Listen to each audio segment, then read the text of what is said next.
ओम नमो भगवते वासुदेवाय। ओम नमो भगवते वासुदेवाय। ओम नमो भगवते वासुदेवाय। ಶ್ರೀ ಶ್ರೀ ರಾಧಾ ಗೋವಿಂದರಿಗೆ ನಮಸ್ಕರಿಸುತ್ತಾ, ಶ್ರೀ ಜಗದ್ಗುರು ಶ್ರೀಲ ಪ್ರಭುಪಾದರಿಗೆ ನಮಸ್ಕರಿಸುತ್ತಾ ನಾನು ಈ ಶ್ಲೋಕಗಳನ್ನ ಓದ್ತಾ ಇದ್ದೇನೆ. ಹರೇ ಕೃಷ್ಣ. ಅಧ್ಯಾಯ 17 ಶ್ರದ್ಧಾತ್ರಯ ವಿಭಾಗ ಯೋಗ. ಶ್ರದ್ಧೆಯ ಪ್ರಭೇದಗಳು. ಶ್ಲೋಕ 1. ಅರ್ಜುನ ಉವಾಚ ಯೇ ಶಾಸ್ತ್ರವಿಧಿಮುತ್ಸೃಜ್ಯ ಯಜಂತೆ ಶ್ರದ್ಧಯಾನ್ವಿತಾ ತೇಷಾಂ ನಿಷ್ಠಾ ತು ಕಾ ಕೃಷ್ಣ ಸತ್ವಮಾಹೋ ರಜಸ್ತಮ. ಶ್ಲೋಕ 2. ಶ್ರೀ ಭಗವಾನುವಾಚ ತ್ರಿವಿಧಾ ಭವತಿ ಶ್ರದ್ಧಾ ದೇಹಿನಾಂ ಸಾ ಸ್ವಭಾವಜ ಸಾತ್ವಿಕಿ ರಾಜಸಿ ಚೈವ ತಾಮಸಿ ಚೇತಿ ತಾಂ ಶೃಣು. ಶ್ಲೋಕ 3. ಸತ್ವಾನುರೂಪ ಸರ್ವಸ್ಯ ಶ್ರದ್ಧಾ ಭವತಿ ಭಾರತ ಶ್ರದ್ಧಾಮಯೋಯಂ ಪುರುಷೋ ಯೋ ಯಶ್ಚದ್ರ ಸ ಏವ ಸ. ಶ್ಲೋಕ 4. ಯಜಂತೆ ಸಾತ್ವಿಕ ದೇವಾನ್ ಯಕ್ಷ ರಕ್ಷಾಂಸಿ ರಾಜಸ ಪ್ರೇತಾನ್ ಭೂತಗಣಾಂಶ್ಚಾನ್ಯೇ ಯಜಂತೆ ತಾಮಸಾ ಜನ. ಶ್ಲೋಕ 5 ಮತ್ತು 6. ಅಶಾಸ್ತ್ರ ವಿಹಿತಂ ಘೋರಂ ತಪ್ಯಂತೆ ಯೇ ತಪೋ ಜನಃ ದಂಭಾಹಂಕಾರ ಸಂಯುಕ್ತ ಕಾಮರಾಗ ಬಲಾನ್ವಿತ ಕರ್ಷಯಂತ ಶರೀರಸ್ಥಂ ಭೂತಗ್ರಾಮಮಚೇತಸ ಮಾ ಚೈವಾಂತ ಶರೀರಸ್ಥಂ ತಾನ್ ವಿದ್ಯಾಸುರ ನಿಶ್ಚಯಾನ್. ಶ್ಲೋಕ 7.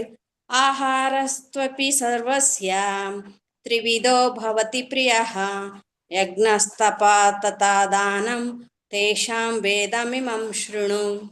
ಶ್ಲೋಕ 8. ಆಯು ಸತ್ವ ಬಲಾರೋಗ್ಯ ಸುಖ ಪ್ರೀತಿ ವಿವರ್ಧನ ರಸ್ಯ ಸ್ನಿಗ್ಧ ಸ್ಥಿರ ಹೃದಯ ಆಹಾರ ಸಾತ್ವಿಕ ಪ್ರಿಯ. ಶ್ಲೋಕ 9. ಲವಣಾತ್ಯು ಉಷ್ಣ ತೀಕ್ಷ ರುಕ್ಷ ವಿದಾಹಿನ ರಾಜಸಸ್ಯೇಷ್ಟ ದುಃಖ ಶೋಕಮಯ ಪ್ರದ. ಶ್ಲೋಕ 10. ಯಾತಯಾಂ ಗತರಸಂ ಪೂತಿ ಪರ್ಯುಷಿತಂ ಚಯತ್ ಉತ್ತಿಷ್ಟಾಮಪಿ ಚಾಮೇದ್ಯಂ ಭೋಜನಂ ತಾಮಸ ಪ್ರಿಯಂ. ಶ್ಲೋಕ 11. ಅಫಲಾಕಾಂಕ್ಷಿ ಬೀರ್ಯಜ್ಞೋ ವಿಧಿದಿಷ್ಟೋ ಯಸ್ಯುಜ್ಯತೆ ಯಷ್ಟವ್ಯಮೇವೇತಿ ಮನಃ ಸಮಾಧಾಯ ಸ ಸಾತ್ವಿಕ. ಶ್ಲೋಕ 12. ಅಭಿಸಂಧಾಯತು ಫಲಂ ದಂಭಾರ್ಥಮಪಿ ಚೈವ ಯಾತ್ ಯುಜ್ಯತೆ ಭರತ ಶ್ರೇಷ್ಠಂ ತಂ ಯಜ್ಞಂ ವಿದ್ಧಿ ರಾಜಸಂ. ಶ್ಲೋಕ 13. ವಿಧಿಹೀನಮಸೃಷ್ಟಾನಂ ಮಂತ್ರಹೀನಮದಕ್ಷಿಣಂ ಶ್ರದ್ಧಾ ವಿರಹಿತಂ ಯಜ್ಞಂ ತಾಮಸಂ ಪರಿಚಕ್ಷತೆ. ಶ್ಲೋಕ 14. ದೇವದ್ವಿಜ ಗುರು ಪ್ರಾಜ್ಞ ಪೂಜನಂ ಶೌಚಮಾರ್ಜವಂ ಬ್ರಹ್ಮಚರ್ಯಂ ಹಿಂಸಾ ಚ ಶಾರೀರಂ ತಪ ಉಚ್ಯತೆ. ಶ್ಲೋಕ 15. ಅನುದ್ವೇಗಕರಂ ವಾಕ್ಯಂ ಸತ್ಯಂ ಪ್ರಿಯಹಿತಂ ಚ ಯತ್ ಸ್ವಾಧ್ಯಾಯಾಭ್ಯಾಸನಂ ಚೈವ ವಾಜ್ಮಯಂ ತಪ ಉಚ್ಯತೆ. ಶ್ಲೋಕ 16. ಮನಃ ಪ್ರಸಾದ ಸೌಮ್ಯತ್ವಂ ಮೌನಮಾತ್ಮ ವಿನಿಗ್ರಹ ಭಾವ ಸಂಶುದ್ಧಿರಿತ್ಯೇತತ್ ತಪೋ ಮಾನಸಮುಚ್ಯತೆ. ಶ್ಲೋಕ 17. ಶ್ರದ್ಧಯಾ ಪರಯಾ ತಪ್ತಂ ತಪಸ್ತತ್ತ್ರಿವಿಧಂ ನರೈ ಅಫಲಾಕಾಂಕ್ಷಿಭಿರ್ಯುಕ್ತೈ ಸಾತ್ವಿಕಂ ಪರಿಚಕ್ಷತೆ.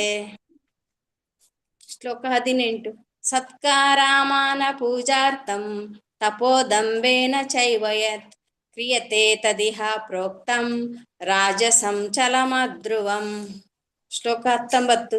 ಮೂಢಗ್ರಾಹೇಣಾತ್ಮನೋ ಯತ್ ಪೀಡಯಾ ಕ್ರಿಯತೆ ತಪಃ ಪರಸ್ಯೋತ್ಸಾದನಾರ್ಥಂ ವಾ ತತ್ತಾಮಸಮುದಾವೃತಂ.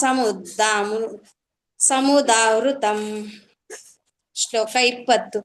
दातव्यमिति यद्दानं दीयतेनुपकारिणे देशे काले च पात्रे च तद्दां सात्विकं स्मृतम् ಶ್ಲೋಕ 21 ಯತ್ ಪ್ರತ್ಯುಪಕಾರಾರ್ಥಂ ಫಲಮುದ್ದಿಶ್ಯ ವಾ ಪುನಃ ದೀಯತೆ ಚ ಪರಿಕ್ಲಿಷ್ಟಂ ತದ್ದಾನಂ ರಾಜಸಂ ಸ್ಮೃತಂ ಶ್ಲೋಕ 22 ಆದೇಶ ಕಾಲೇ ಯದ್ದಾನ ಆದೇಶ ಕಾಲೇ ಯದ್ದಾನಂ ಅಪಾತ್ರೇಭ್ಯ ಚ ದೀಯತೆ असत्कृतं अवज्ञातं तत्तामसं उदारुतं ಶ್ಲೋಕ 23 ಓ ತತ್ಸದಿತಿ ನಿರ್ದೇಶೋ ಬ್ರಾಹ್ಮಣಾಸ್ತ್ರಿವಿಧಃ ಸ್ಮೃತಃ ಬ್ರಾಹ್ಮಣಾಸ್ತೇನ ವೇದಾಶ್ಚ ಯಜ್ಞಾಶ್ಚ ವಿಹಿತಃ ಪುರಾ ಶ್ಲೋಕ 24 ತಸ್ಮಾದ್ ಓಂ ಇತ್ಯುದಾವೃತ್ಯ ಯಜ್ಞದಾನ ತಪಕ್ರಿಯಾ ಪ್ರವರ್ತಂತೆ ವಿನೋದೋಕ್ತೋ ಸತತಂ ಬ್ರಹ್ಮವಾದಿನಾಂ ಶ್ಲೋಕ 25 ತದಿತ್ಯಾನಭಿಸಂಧಾಯ ಫಲಂ ಯಜ್ಞ ತಪಕ್ರಿಯಾ ದಾನಕ್ರಿಯಾಶ್ಚ ವಿವಿಧಾ ಕ್ರಿಯಂತೆ ಮೋಕ್ಷಕಾಂಕ್ಷಿಭಿಃ ಶ್ಲೋಕ 26 27 ಸದ್ಭಾವೇ ಸಾಧುಭಾವೇ ಚ ಸದ್ಯತೆ ತತ್ ಪ್ರಯುಜ್ಯತೆ ಪ್ರಶಸ್ತೆ ಕರ್ಮಣಿ ತಥಾ ಸಚ್ಛಬ್ದ ಪಾರ್ಥಯುಜ್ಯತೆ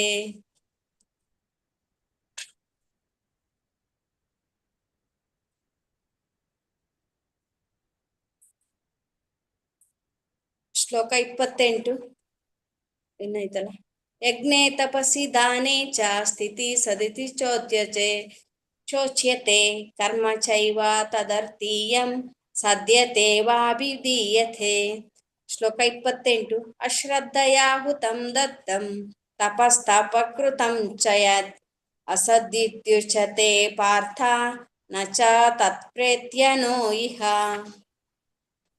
ಹರೇ ಕೃಷ್ಣ ಮಾತಾಜಿ ಧನ್ಯವಾದಗಳು. ಹರೇ ಕೃಷ್ಣ ಮಾತಾಜಿ. ಸೊ ಜಪ ಮಾಡೋಣ ಒಂದು ಸುತ್ತು. ಜೀವ ಶ್ರೀ ಕೃಷ್ಣ ಚೈತನ್ಯ ಪ್ರಭು ನಿತ್ಯಾನಂದ ಶ್ರೀ ಅದ್ವೈತ ಗದಾಧರ ಶ್ರೀವಾಸಾದಿ ಗೌರ ಭಕ್ತ ವೃಂದ. ಹರೇ ಕೃಷ್ಣ ಕೃಷ್ಣ ಕೃಷ್ಣ ಹರೇ ಹರಿ ಹರೇ ರಾಮ ರಾಮ ರಾಮ ಹರೇ ಹರಿ ಹರೇ ಕೃಷ್ಣ ಕೃಷ್ಣ ಕೃಷ್ಣ ಹರೇ ಹರಿ ಹರೇ ರಾಮ ರಾಮ ರಾಮ ಹರೇ ಹರಿ ಹರೇ ಕೃಷ್ಣ ಕೃಷ್ಣ ಕೃಷ್ಣ ಹರೇ ಹರಿ ಹರೇ ರಾಮ ರಾಮ ರಾಮ ಹರೇ ಹರಿ ಹರೇ ಕೃಷ್ಣ ಕೃಷ್ಣ ಹರೇ ಹರಿ ಹರೇ ರಾಮ ರಾಮ ರಾಮ ಹರೇ ಹರಿ ಹರೇ ಕೃಷ್ಣ ಕೃಷ್ಣ ಕೃಷ್ಣ ಹರೇ ಹರಿ ಹರೇ ರಾಮ ರಾಮ ರಾಮ ಹರೇ ಹರಿ ಹರೇ ಕೃಷ್ಣ ಕೃಷ್ಣ ಹರೇ ಹರಿ ಹರೇ ರಾಮ ರಾಮ ರಾಮ ಹರೇ ಹರಿ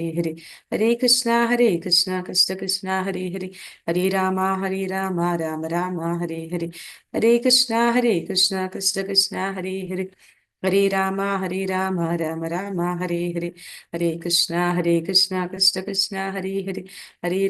ಹರೇ ರಾಮ ರಾಮ ರಾಮ ಹರೇ ಹರಿ ಹರೇ ಕೃಷ್ಣ ಕೃಷ್ಣ ಹರೇ ಹರಿ ಹರೇ ರಾಮ ರಾಮ ರಾಮ ಹರೇ ಹರಿ ಹರೇ ಕೃಷ್ಣ ಕೃಷ್ಣ ಹರೇ ಹರಿ ಹರೇ ರಾಮ ರಾಮ ರಾಮ ಹರೇ ಹರಿ ಹರೇ ಕೃಷ್ಣ ಕೃಷ್ಣ ಹರೇ ಹರಿ ಹರೇ ರಾಮ ರಾಮ ರಾಮ ಹರೇ ಹರಿ ಹರೇ ಕೃಷ್ಣ ಕೃಷ್ಣ ಹರೇ ಹರಿ ಹರೇ ರಾಮ ರಾಮ ರಾಮ ಹರೇ ಹರಿ ಹರೇ ಕೃಷ್ಣ ಕೃಷ್ಣ ಹರೇ ಹರಿ ಹರೇ ರಾಮ ರಾಮ ರಾಮ ಹರೇ ಹರಿ ಹರೇ ಕೃಷ್ಣ ಕೃಷ್ಣ ಹರೇ ಹರಿ ಹರೇ ರಾಮ ರಾಮ ರಾಮ ಹರೇ ಹರಿ ಹರೇ ಕೃಷ್ಣ ಕೃಷ್ಣ ಹರೇ ಹರಿ ಹರೇ ರಾಮ ರಾಮ ರಾಮ ಹರೇ ಹರಿ ಹರೇ ಕೃಷ್ಣ ಕೃಷ್ಣ ಹರೇ ಹರಿ ಹರೇ ರಾಮ ರಾಮ ರಾಮ ಹರೇ ಹರಿ ಹರೇ ಕೃಷ್ಣ ಕೃಷ್ಣ ಹರೇ ಹರಿ ಹರೇ ರಾಮ ರಾಮ ರಾಮ ಹರೇ ಹರಿ ಹರೇ ಕೃಷ್ಣ ಕೃಷ್ಣ ಹರೇ ಹರಿ ಹರೇ ರಾಮ ರಾಮ ರಾಮ ಹರೇ ಹರಿ ಹರೇ ಕೃಷ್ಣ ಕೃಷ್ಣ ಹರೇ ಹರಿ ಹರೇ Rama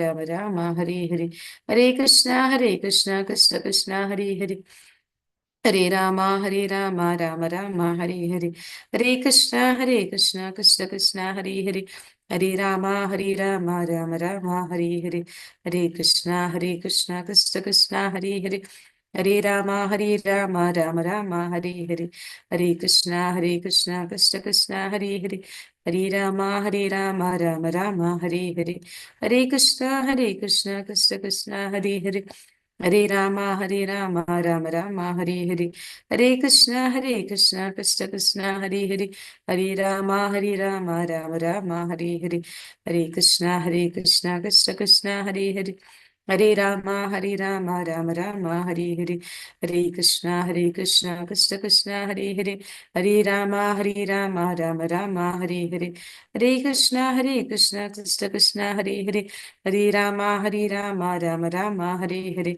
Hare Krishna, Krishna Hare Hare, Hare Rama, Hare Rama, Rama Rama, Hare Hare, Hare Krishna, Krishna Hare Hare, Hare Rama, Hare Rama, Rama Rama, Hare Hare, Hare Krishna, Krishna Hare Hare, Hare Rama, Hare Rama, Rama Rama, Hare Hare, Hare Krishna, Krishna Hare Hare, Hare Rama, Hare Rama, Rama Rama, Hare Hare, Hare Krishna, Krishna Hare Hare, Hare Rama, Hare Rama, Rama Rama, Hare Hare, Hare Krishna, Krishna Hare Hare, Hare Rama, Hare Rama, Rama Rama, Hare Hare, Hare Krishna, Krishna Hare Hare, Hare Rama, Hare Rama, Rama Rama, Hare Hare, Hare Krishna, Krishna Hare Hare, Hare Rama, Hare Rama, Rama Rama, Hare Hare, Hare Krishna, Krishna Hare Hare, Hare Rama, Hare Rama, Rama Rama, Hare Hare,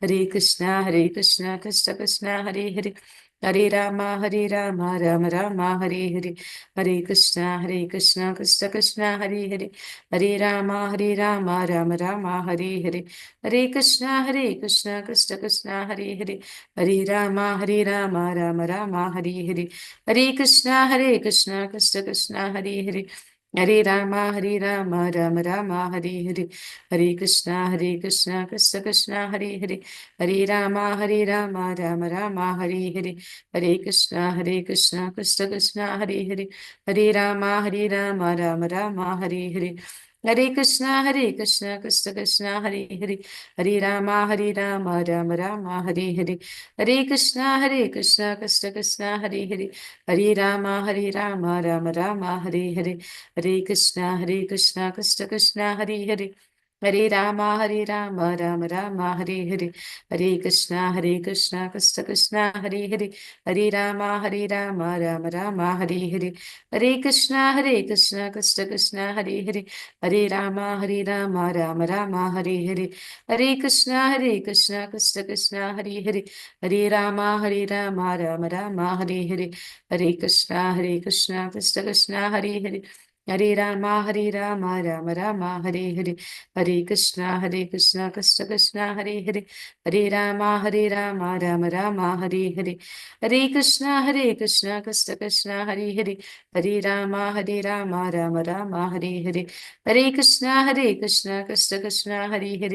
Hare Rama, Hare Rama, Rama Rama, Hare Hare, Hare Krishna, Krishna Hare Hare, Hare Rama, Hare Rama, Rama Rama, Hare Hare, Hare Krishna, Krishna Hare Hare, Hare Rama, Hare Rama, Rama Rama, Hare Hare, Hare Krishna, Krishna Hare Hare, Hare Rama, Hare Rama, Rama Rama, Hare Hare, Hare Krishna, Krishna Hare Hare, Hare Rama, Hare Rama, Rama Rama, Hare Hare, Hare Krishna, Krishna Hare Hare, Hare Rama, Hare Rama, Rama Rama, Hare Hare, Hare Krishna, Krishna Hare Hare, Hare Rama, Hare Rama, Rama Rama, Hare Hare, Hare Krishna, Krishna Hare Hare, Hare Rama, Hare Rama, Rama Rama, Hare Hare, Hare Krishna, Krishna Hare Hare, Hare Rama, Hare Rama, Rama Rama, Hare Hare, Hare Krishna, Krishna Hare Hare, Hare Rama, Hare Rama, Rama Rama, Hare Hare, Hare Krishna, Krishna Hare Hare, Hare Rama, Hare Rama, Rama Rama, Hare Hare, Hare Krishna, Krishna Hare Hare, Hare Rama, Hare Rama, Rama Rama, Hare Hare, Hare Krishna, Krishna Hare Hare, Hare Rama, Hare Rama, Rama Rama, Hare Hare, Hare Krishna, Krishna Krishna, Hare Hare, Hare Rama, Rama Rama, Hare Hare, Hare Krishna, Krishna Krishna, Hare Hare, Hare Rama, Rama Rama, Hare Hare, Hare Krishna, Krishna Krishna, Hare Hare, Hare Rama, Rama Rama, Hare Hare, Hare Krishna, Krishna Krishna, Hare Hare, Hare Rama, Rama Rama, Hare Hare, Hare Krishna, Krishna Krishna, Hare Hare, Hare Rama, Rama Rama, Hare Hare, Hare Krishna, Krishna Krishna, Hare Hare, Hare Rama, Rama Rama, Hare Hare, Hare Krishna, Krishna Krishna, Hare Hare, Hare Rama, Rama Rama, Hare Hare, Hare Krishna, Krishna Krishna, Hare Hare, Hare Rama, Rama Rama, Hare Hare, Hare Krishna, Krishna Krishna, Hare Hare, Hare Rama, Rama Rama, Hare Hare, Hare Krishna, Krishna Krishna, Hare Hare, Hare Rama, Rama Rama, Hare Hare, Hare Krishna, Krishna Krishna, Hare Hare, Hare Rama, Rama Rama, Hare Hare, Hare Krishna, Krishna Krishna, Hare Hare, Hare Rama, Rama Rama, Hare Hare, Hare Krishna, Krishna Krishna, Hare Hare, Hare Rama, Rama Rama, Hare Hare, Hare Krishna, Krishna Krishna, Hare Hare, Hare Rama, Rama Rama, Hare Hare, Hare Krishna, Krishna Krishna, Hare Hare, Hare Rama, Rama Rama, Hare Hare, Hare Krishna, Krishna Krishna, Hare Hare, Hare Rama, Rama Rama, Hare Hare, Hare Krishna, Krishna Krishna, Hare Hare, Hare Rama, Rama Rama, Hare Hare, Hare Krishna, Krishna Krishna, Hare Hare, Hare Rama, Rama Rama, Hare Hare, Hare Krishna, Krishna Krishna, Hare Hare, Hare Rama, Rama Rama, Hare Hare, Hare Krishna, Krishna Krishna, Hare Hare, Hare Rama, Rama Rama, Hare Hare, Hare Krishna, Krishna Krishna, Hare Hare, Hare Rama, Rama Rama, Hare Hare, Hare Krishna, Krishna Krishna, Hare Hare, Hare Rama, Rama Rama, Hare Hare, Hare Krishna, Krishna Krishna, Hare Hare, Hare Rama, Rama Rama, Hare Hare, Hare Krishna, Krishna Krishna, Hare Hare, Hare Rama, Rama Rama, Hare Hare, Hare Krishna, Krishna Krishna, Hare Hare, Hare Rama, Rama Rama, Hare Hare, Hare Krishna, Krishna Krishna, Hare Hare, Hare Rama, Rama Rama, Hare Hare, Hare Krishna, Krishna Krishna, Hare Hare, Hare Rama, Rama Rama, Hare Hare, Hare Krishna, Krishna Hare Hare, Hare Rama, Rama Rama, Hare Hare,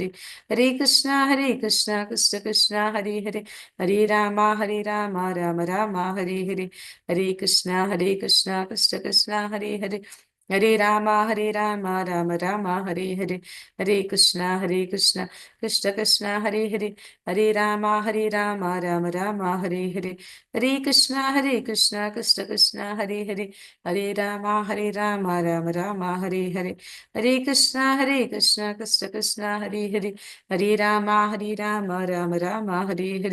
Hare Krishna, Krishna Hare Hare, Hare Rama, Rama Rama, Hare Hare, Hare Krishna, Krishna Hare Hare, Hare Rama, Rama Rama, Hare Hare, Hare Krishna, Krishna Hare Hare, Hare Rama, Rama Rama, Hare Hare, Hare Krishna, Krishna Hare Hare, Hare Rama, Rama Rama, Hare Hare, Hare Krishna, Krishna Hare Hare, Hare Rama, Rama Rama, Hare Hare, Hare Krishna, Krishna Hare Hare, Hare Rama, Rama Rama, Hare Hare, Hare Krishna, Krishna Hare Hare, Hare Rama, Rama Rama, Hare Hare, Hare Krishna, Krishna Hare Hare, Hare Rama, Rama Rama, Hare Hare, Hare Krishna, Krishna Hare Hare, Hare Rama, Rama Rama, Hare Hare, Hare Krishna, Krishna Hare Hare, Hare Rama, Rama Rama, Hare Hare, Hare Hare Hare Krishna Krishna Krishna ಹರೇ ಹರೇ ಹರೇ ರಾಮ ರಾಮ ರಾಮ ಹರೇ ಹರೇ ಹರೇ ಕೃಷ್ಣ ಕೃಷ್ಣ ಕೃಷ್ಣ ಹರೇ ಹರೇ ಹರೇ ರಾಮ ರಾಮ ರಾಮ ಹರೇ ಹರೇ ಹರೇ ಕೃಷ್ಣ ಕೃಷ್ಣ ಕೃಷ್ಣ ಹರೇ ಹರೇ ಹರೇ ರಾಮ ರಾಮ ರಾಮ ಹರೇ ಹರೇ ಹರೇ ಕೃಷ್ಣ ಕೃಷ್ಣ ಕೃಷ್ಣ ಹರೇ ಹರೇ ಹರೇ ರಾಮ ರಾಮ ರಾಮ ಹರೇ ಹರೇ ಜಯ ಶ್ರೀ ಕೃಷ್ಣ ಚೈತನ್ಯ ಪ್ರಭು ನಿತ್ಯಾನಂದ ಶ್ರೀ ಅದ್ವೈತ ಗದಾಧರ ಶ್ರೀವಾಸಾದಿ ಗೌರ ಭಕ್ತ ವೃಂದ. ಓಂ ಅಜ್ಞಾನತಿಮಿರಾಂಧಸ್ಯ ಜ್ಞಾನಾಂಜನಶಲಾಕಯಾ ಚಕ್ಷುರುನ್ಮಿಲಿತಂ ಯೇನ ತಸ್ಮೈ ಶ್ರೀ ಗುರುವೇ ನಮಃ. ಶ್ರೀ ಚೈತನ್ಯಮನೋಭೀಷ್ಟಂ ಸ್ಥಾಪಿತಂ ಯೇನ ಭೂತಲೆ ಸ್ವಯಂ ರೂಪಃ ಕದಾ ಮಹ್ಯಂ ದದಾತಿ ಸ್ವಪದಾಂತಿಕಂ. ವಂದೇಹಂ ಶ್ರೀಗುರು ಶ್ರೀಯುತಪದಕಮಲಂ ಶ್ರೀಗುರೋನ್ ವೈಷ್ಣವಾಂಶ್ಚ ಶ್ರೀರೂಪಂ ಸಾಗ್ರಜಾತಂ ಸಹಗಣ ರಘುನಾಥಾನ್ವಿತಂ ತಂ ಸಜೀವಂ ಸಾದ್ವೈತಂ ಸಾವಧೂತಂ ಪರಿಜನಸಹಿತಂ ಕೃಷ್ಣ ಚೈತನ್ಯ ದೇವಂ ಶ್ರೀ ರಾಧಾ ಕೃಷ್ಣ ಪಾದಾನ್ ಸಹಗಣ ಲಲಿತಾ ಶ್ರೀ ವಿಶಾಖಾನ್ವಿತಾಂಶ. ಹೇ ಕೃಷ್ಣ ಕರುಣಾ ಸಿಂಧು ದೀನ ಬಂಧು ಜಗತ್ಪತಿ ಗೋಪೀಶ ಗೋಪಿಕಾ ಕಾಂತ ರಾಧಾಕಾಂತ ನಮೋಸ್ತುತೆ. ತಪ್ತ ಕಾಂಚನ ಗೌರಾಂಗಿ ರಾಧೆ ವೃಂದಾವನೇಶ್ವರಿ ವೃಷಭಾನುಸುತೆ ದೇವಿ ಪ್ರಣಮಾಮಿ ಹರಿಪ್ರಿಯೆ. ವಾಂಛ ಕಲ್ಪತರುಶ್ಚ ಕೃಪಾ ಸಿಂಧುಭ್ಯ ಏವ ಚ ಪತಿತನಾಂ ಪಾವನೇಭ್ಯೋ ವೈಷ್ಣವೇಭ್ಯೋ ನಮೋ ನಮಃ. ನಮೋ ಓಂ ವಿಷ್ಣುಪಾದಾಯ ಕೃಷ್ಣ ಪ್ರೇಷ್ಠಾಯ ಭೂತಲೆ ಶ್ರೀಮತಿ ಭಕ್ತಿ ವೇದಾಂತ ಸ್ವಾಮಿ ನಿತಿ ನಾಮಿನಿ ನಮಸ್ತೆ ಸರಸ್ವತಿ ದೇವಿ ಗೌರವಾಣಿ ಪ್ರಚಾರಿಣಿ ನಿರ್ವಿಶೇಷ ಶೂನ್ಯವಾದಿ ಪಾಶ್ಚಾತ್ಯ ದೇಶಧಾರಿಣಿ. ಜಯೋ ಶ್ರೀ ಕೃಷ್ಣ ಚೈತನ್ಯ ಪ್ರಭು ನಿತ್ಯಾನಂದ ಶ್ರೀ ಅದ್ವೈತ ಗದಾಧರ ಶ್ರೀವಾಸಾದಿ ಗೌರ ಭಕ್ತ ವೃಂದ. ಹರೇ ಕೃಷ್ಣ ಕೃಷ್ಣ ಕೃಷ್ಣ ಹರೇ ಹರೇ ಹರೇ ರಾಮ ರಾಮ ರಾಮ ಹರೇ ಹರೇ. ಹರೇ ಕೃಷ್ಣ. ಎಲ್ಲರಿಗೂ ಶ್ರೀ ಶ್ರೀ ರಾಧಾ ಗೋವಿಂದ ಮಂಗಳೂರು ಇಸ್ಕಾನ್ ಹರೇ ಕೃಷ್ಣ ನಾಮನಿಷ್ಠ ಮಾತಾಜಿ. ಹರೇ ಕೃಷ್ಣ ಪ್ರಭುಜಿ. ನಾಮನಿಷ್ಠ ಪ್ರಭುಗಳು ಆಯೋಜಿಸಿರುವ ಭಗವದ್ಗೀತೆಯ ತರಗತಿಗೆ ಸ್ವಾಗತ. 18 ದಿನಗಳ ಭಗವದ್ಗೀತೆಯ ತರಗತಿಗೆ ಸ್ವಾಗತ. ಹರೇ ಕೃಷ್ಣ. ಹರೇ ಕೃಷ್ಣ ಮಾತಾಜಿ. ಹರೇ ಕೃಷ್ಣ ಮಾತಾಜಿ.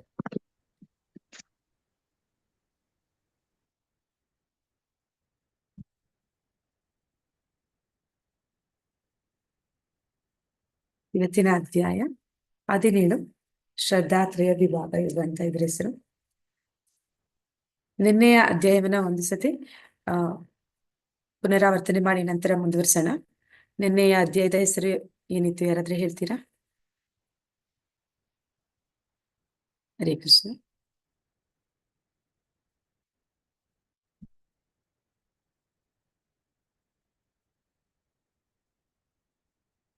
ನಿನ್ನೆ ಯಾವ ಅಧ್ಯಾಯವನ್ನ ನೋಡಿದ್ವಿ? ದೈವಾಸುರ ಸಂಪತ್ ವಿಭಾಗ, ದೈವಿ ಗುಣ ಮತ್ತೆ ಆಸುರಿ ಗುಣಗಳ ಬಗ್ಗೆ ತಿಳ್ಕೊಂಡ್ವಿ. ಆ ದೈವಿ ಗುಣದಲ್ಲಿ 26 ಗುಣಗಳನ್ನ ಭಗವಂತ ಮೊದಲ 3 ಶ್ಲೋಕಗಳಲ್ಲಿ ತಿಳಿಸ್ಕೊಟ್ಟ. ನಂತರ ಉಳಿದ ಶ್ಲೋಕಗಳಲ್ಲಿ ಆಸುರಿ ಗುಣಗಳ ಬಗ್ಗೆ ತಿಳಿಸ್ತ. ಆಸುರಿ ಗುಣದಲ್ಲಿ ಇರುವಂತವ್ರು ಯಾವ ರೀತಿ ಇರ್ತಾರೆ ಅನ್ನೋದನ್ನ ಭಗವಂತ ತಿಳಿಸ್ತ. ನಂತರ ನರಕಕ್ಕೆ 3 ದ್ವಾರಗಳು ಅಂತ ಹೇಳ್ದ. ಯಾವ್ದೆಲ್ಲ ಅದು ನರಕಕ್ಕೆ 3 ದ್ವಾರಗಳು ನೆನಪಿದ್ಯಾ? ಹರೇ ಕೃಷ್ಣ.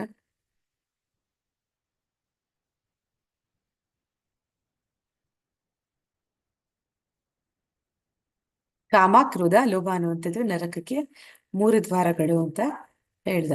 ಮತ್ತೆ ಯಾರು ದೈವಿ ಗುಣ ಸಂಪನ್ನರು ಮತ್ತೆ ಯಾರು ಆಸುರಿ ಗುಣ ಸಂಪನ್ನರು ಅಂತ ಭಗವಂತ ತಿಳಿಸಿದ್ದ.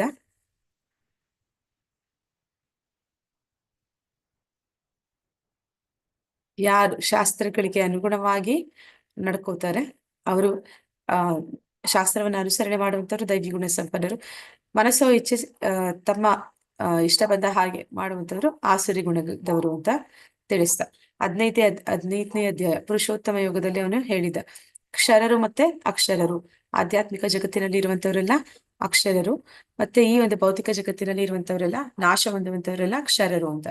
ಅದರಲ್ಲಿ 2 ವರ್ಗವನ್ನ ಮಾಡಿ ನಿನ್ನೆಯ ಅಧ್ಯಾಯದಲ್ಲಿ ಅಸುರರು ಮತ್ತೆ ದೈವಿ ಗುಣ ಸಂಪನ್ನರು ಅಂತ ತಿಳಿಸ್ಕೊಟ್ಟ. ಆದ್ರೆ ಶಾಸ್ತ್ರಕ್ಕೆ ಅನುಗುಣವಾಗಿ ಇರುವಂತವ್ರು ದೈವಿ ಗುಣ ಸಂಪನ್ನರು, ಶಾಸ್ತ್ರಕ್ಕೆ ವಿರುದ್ಧವಾಗಿ ತಮ್ಮದೇ ಆದ ಒಂದು ರೀತಿಯಲ್ಲಿ ಮಾಡುವಂತವ್ರು ಆಸುರಿ ಗುಣದವರು ಅಂತ. ನಾವು ನಿನ್ನೆ ಅಧ್ಯಾಯದ ಕೊನೆಯಲ್ಲಿ ನೋಡಿದ್ವಿ ಯಾವ್ದೆಲ್ಲ ಗುಣಲಕ್ಷಣಗಳು ಆಸುರಿ ಗುಣಗಳು ಅಂತ ನೋಡಿದಾಗ ನಮ್ಮಲ್ಲೂ ಕೂಡ ಆ ಒಂದು ಗುಣಗಳು ಇದೆ ಅನ್ನೋದು ನಮ್ಗೆ ಅರ್ಥ ಆಯ್ತು. ಅಂದ್ರೆ ನಮ್ಮಲ್ಲಿ ಪರಿಪೂರ್ಣವಾಗಿ ಯಾರಾದ್ರೂ ನೀವು ಅಸುರರ ಅಂದ್ರೆ ಇಲ್ಲ ನಾವು ಅಷ್ಟೊಂದು 100% ಆಸುರಿ ಗುಣವನ್ನ ಹೊಂದಿದೀವಿ ಅಂತ ಹೇಳಕ್ಕಾಗಲ್ಲ. ಹಾಗಾದ್ರೆ ನೀವು ದೈವಿ ಗುಣ ಸಂಪನ್ನರ ಅಂದ್ರೆ ಅದು ಕೂಡ ನಾವು ಪರಿಪೂರ್ಣವಾಗಿ ಹೊಂದಿಲ್ಲ. ನಮ್ಮಲ್ಲಿ ಮಿಶ್ರಿತ ಗುಣಗಳು ಅಂದ್ರೆ 2 ಇದೆ ಅಂತ ನಾವು ನೋಡಿದ್ವಿ. ಈಗ ಆ ಒಂದು ಮಿಶ್ರಿತವಾದ ಗುಣಗಳು ಯಾಕೆ ಆ ರೀತಿ ಇದೆ ಅನ್ನೋದನ್ನ ಇಲ್ಲಿ 17ನೇ ಅಧ್ಯಾಯದಲ್ಲಿ ಭಗವಂತ ಶ್ರದ್ಧಾತ್ರಯ ವಿಭಾಗ ಯೋಗ ಅಂದ್ರೆ ಶ್ರದ್ಧೆಯ ಪ್ರಭೇದಗಳು ಅಂತ ತಿಳಿಸ್ಕೊಡ್ತಾ ಇದ್ದಾನೆ. ಈಗ ಮೊದಲಿಗೆ ಶ್ರದ್ಧೆ ಅಂದ್ರೆ ಏನು ಅಂತ ಯಾರಾದ್ರೂ ಹೇಳ್ತೀರಾ? ಹರೇ ಕೃಷ್ಣ. ಹರೇ ಕೃಷ್ಣ ಮಾತಾಡಿ. ಹಾ ಪ್ರಭುಜಿ. ಹಾ, ಶ್ರದ್ಧೆ ಅಂದ್ರೆ ದೇವರ ಬಗ್ಗೆ, ಭಗವಂತನ ಬಗ್ಗೆ ಕಂಟಿನ್ಯೂಸ್ ನಂಬಿಕೆ. ಹಾ, ನಂಬಿಕೆ.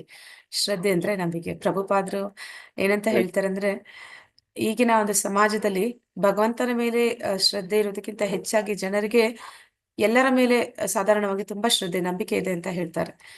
ಯಾವ ತರ ಹೇಳ್ತಾರೆ ಅಂತಂದ್ರೆ, ನಾವು ಇವಾಗ ಯಾವ್ದಾದ್ರು ಒಂದು ವಾಹನದಲ್ಲಿ ಎಲ್ಲಿಗಾದ್ರೂ ಹೋಗ್ಬೇಕಂದ್ರೆ, ಬಸ್ಸಲ್ಲಿ ಹೋಗ್ತಾ ಇದೀವಿ ಅಂದ್ರೆ ಡ್ರೈವರ್ ಹತ್ರ ನಾವು ಹೋಗಿ ಕೇಳೋದಿಲ್ಲ, ನೀನ್ ನನ್ನ ಸರಿಯಾಗಿ ಆ ಒಂದು ಗುರಿ ತಲುಪಿಸ್ತೀಯಾ, ಇಲ್ಲ ಎಲ್ಲಾದ್ರೂ ಆಕ್ಸಿಡೆಂಟ್ ಆಗುತ್ತಾ, ನಿನಗೆ ಲೈಸೆನ್ಸ್ ಇದೆಯಾ ಅಂತೆಲ್ಲ ನಾವ್ ಯಾರನ್ನು ಹೋಗಿ ಕೇಳೋದಿಲ್ಲ. ಅಥವಾ ಯಾವ್ದಾದ್ರು ಹೋಟೆಲ್ ಅಲ್ಲಿ ಹೋಗಿ ಊಟ ಮಾಡುವಾಗ್ಲೂ ಕೂಡ ನಾವ್ ಹೇಳೋದಿಲ್ಲ, ನೀನ್ ಹಾಕಿರುವ ಊಟದಲ್ಲಿ ಏನು ಬೇರಿಸಿಲ್ಲ ಅಲ್ವಾ, ಇದರಿಂದ ನನ್ನ ಆರೋಗ್ಯ ಕೆಡೋದಿಲ್ಲ ಅಥವಾ ನನಗೆ ಜೀವಕ್ಕೆ ಏನು ಹಾನಿ ಇಲ್ಲ ಅಲ್ವಾ ಅಂತ ನಾವು ಹೋಗಿ ಕೇಳೋದಿಲ್ಲ. ನಂಬಿಕೆ, ಅಷ್ಟು ನಂಬಿಕೆ ನಾವು ಇಟ್ಟಿದೀವಿ. ಅಥವಾ ಯಾವ್ದಾದ್ರು ಕಾಲೇಜ್ಗೆ ಅಥವಾ ಸ್ಕೂಲ್ಗೆ ಮಕ್ಕಳನ್ನ ಸೇರಿಸುವಾಗ್ಲೂ ಕೂಡ ಈ ಒಂದು ಜ್ಞಾನ ಪಡೆದವರು ಪರಿಪೂರ್ಣವಾಗಿ ಅಂದ್ರೆ ಅಲ್ಲಿ ಸಿಗುವಂತದ್ದು ವಿದ್ಯೆ ಅವರಿಗೆ ಪ್ರಯೋಜನಕ್ಕೆ ಬರುತ್ತಾ ಇಲ್ವಾ ಅಂತ ಕೂಡ ನಾವು ನಂಬ್ತೀವಿ. ಆಯ್ತು, ಅದು ಸರಿಯಾದ್ದೇ ಆಗಿರುತ್ತೆ ಅಂತ. ಇದಕ್ಕಿಂತ ಒಂದು ಹಾಸ್ಯಾಸ್ಪದವಾಗಿ ಪ್ರಭುಪಾದ್ರು ಏನಂತ ಹೇಳ್ತಾರೆ ಅಂದ್ರೆ, ನಮ್ಮಲ್ಲಿ ಶ್ರದ್ಧೆ ಅನ್ನುವಂಥದ್ದು ಬೇರೊಬ್ಬರ ಮೇಲೆ ಎಷ್ಟರ ಮಟ್ಟಿಗೆ ಇದೆ ಅಂತಂದ್ರೆ, ನಾವು ದಿನಸಿ ಅಂಗಡಿಗೆ, ಯಾವ ಅಂಗಡಿಗೆ ಹೋಗಿ ತರ್ತೀವಿ, ಅವನು ಒಳ್ಳೆ ಪದಾರ್ಥವನ್ನೇ ಕೊಡ್ತಾನೆ ಅಂತ ನಂಬ್ತೀವಿ.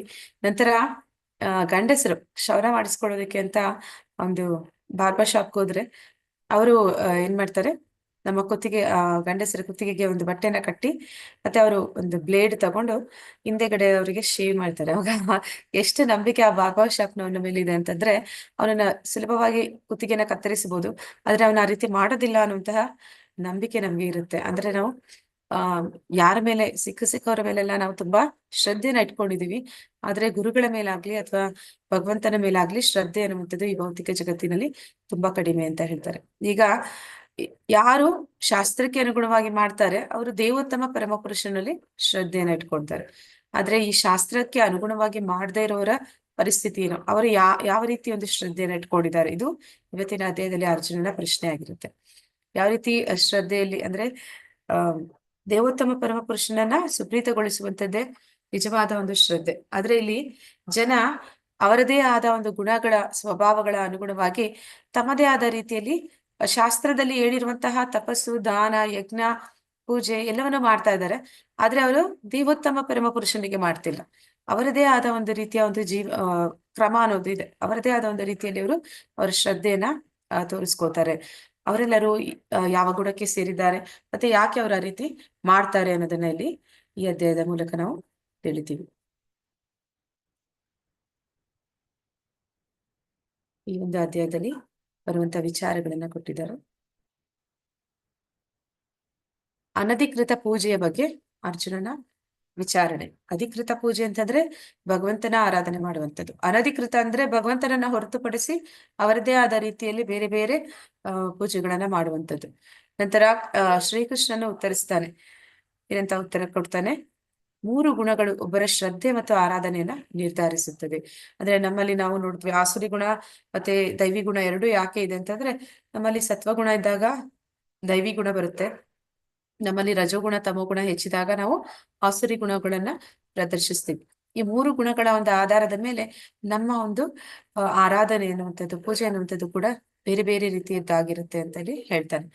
ನಂತರ 3 ಗುಣಗಳಲ್ಲಿ ಇರುವಂತಹ ಆಹಾರ ಪದ್ಧತಿಗಳು ಬೇರೆ ರೀತಿ ಇರುತ್ತೆ, ಮತ್ತೆ ಅವರು ಮಾಡುವಂತಹ ಯಜ್ಞಗಳು ಬೇರೆ ಬೇರೆಯ ರೀತಿಯದ್ದು, ಮತ್ತೆ ಅದರಲ್ಲಿ 3 ವಿಧದ ತಪಸ್ಸು, 3 ಗುಣಗಳಲ್ಲಿ ತಪಸ್ಸು, 3 ವಿಧದ ತಪಸ್ಸು, ಮತ್ತೆ 3 ಗುಣಗಳಲ್ಲಿ ಮಾಡುವಂತಹ ತಪಸ್ಸು, 3 ಗುಣಗಳಲ್ಲಿ ಮಾಡುವಂತಹ ದಾನ, ಕೊನೆಯಲ್ಲಿ ಓಂ ತತ್ಸತ್, ಯಜ್ಞ, ದಾನ, ತಪಸ್ಸುಗಳನ್ನು ಭಗವಂತನಿಗೆ ಅರ್ಪಿಸಬೇಕು.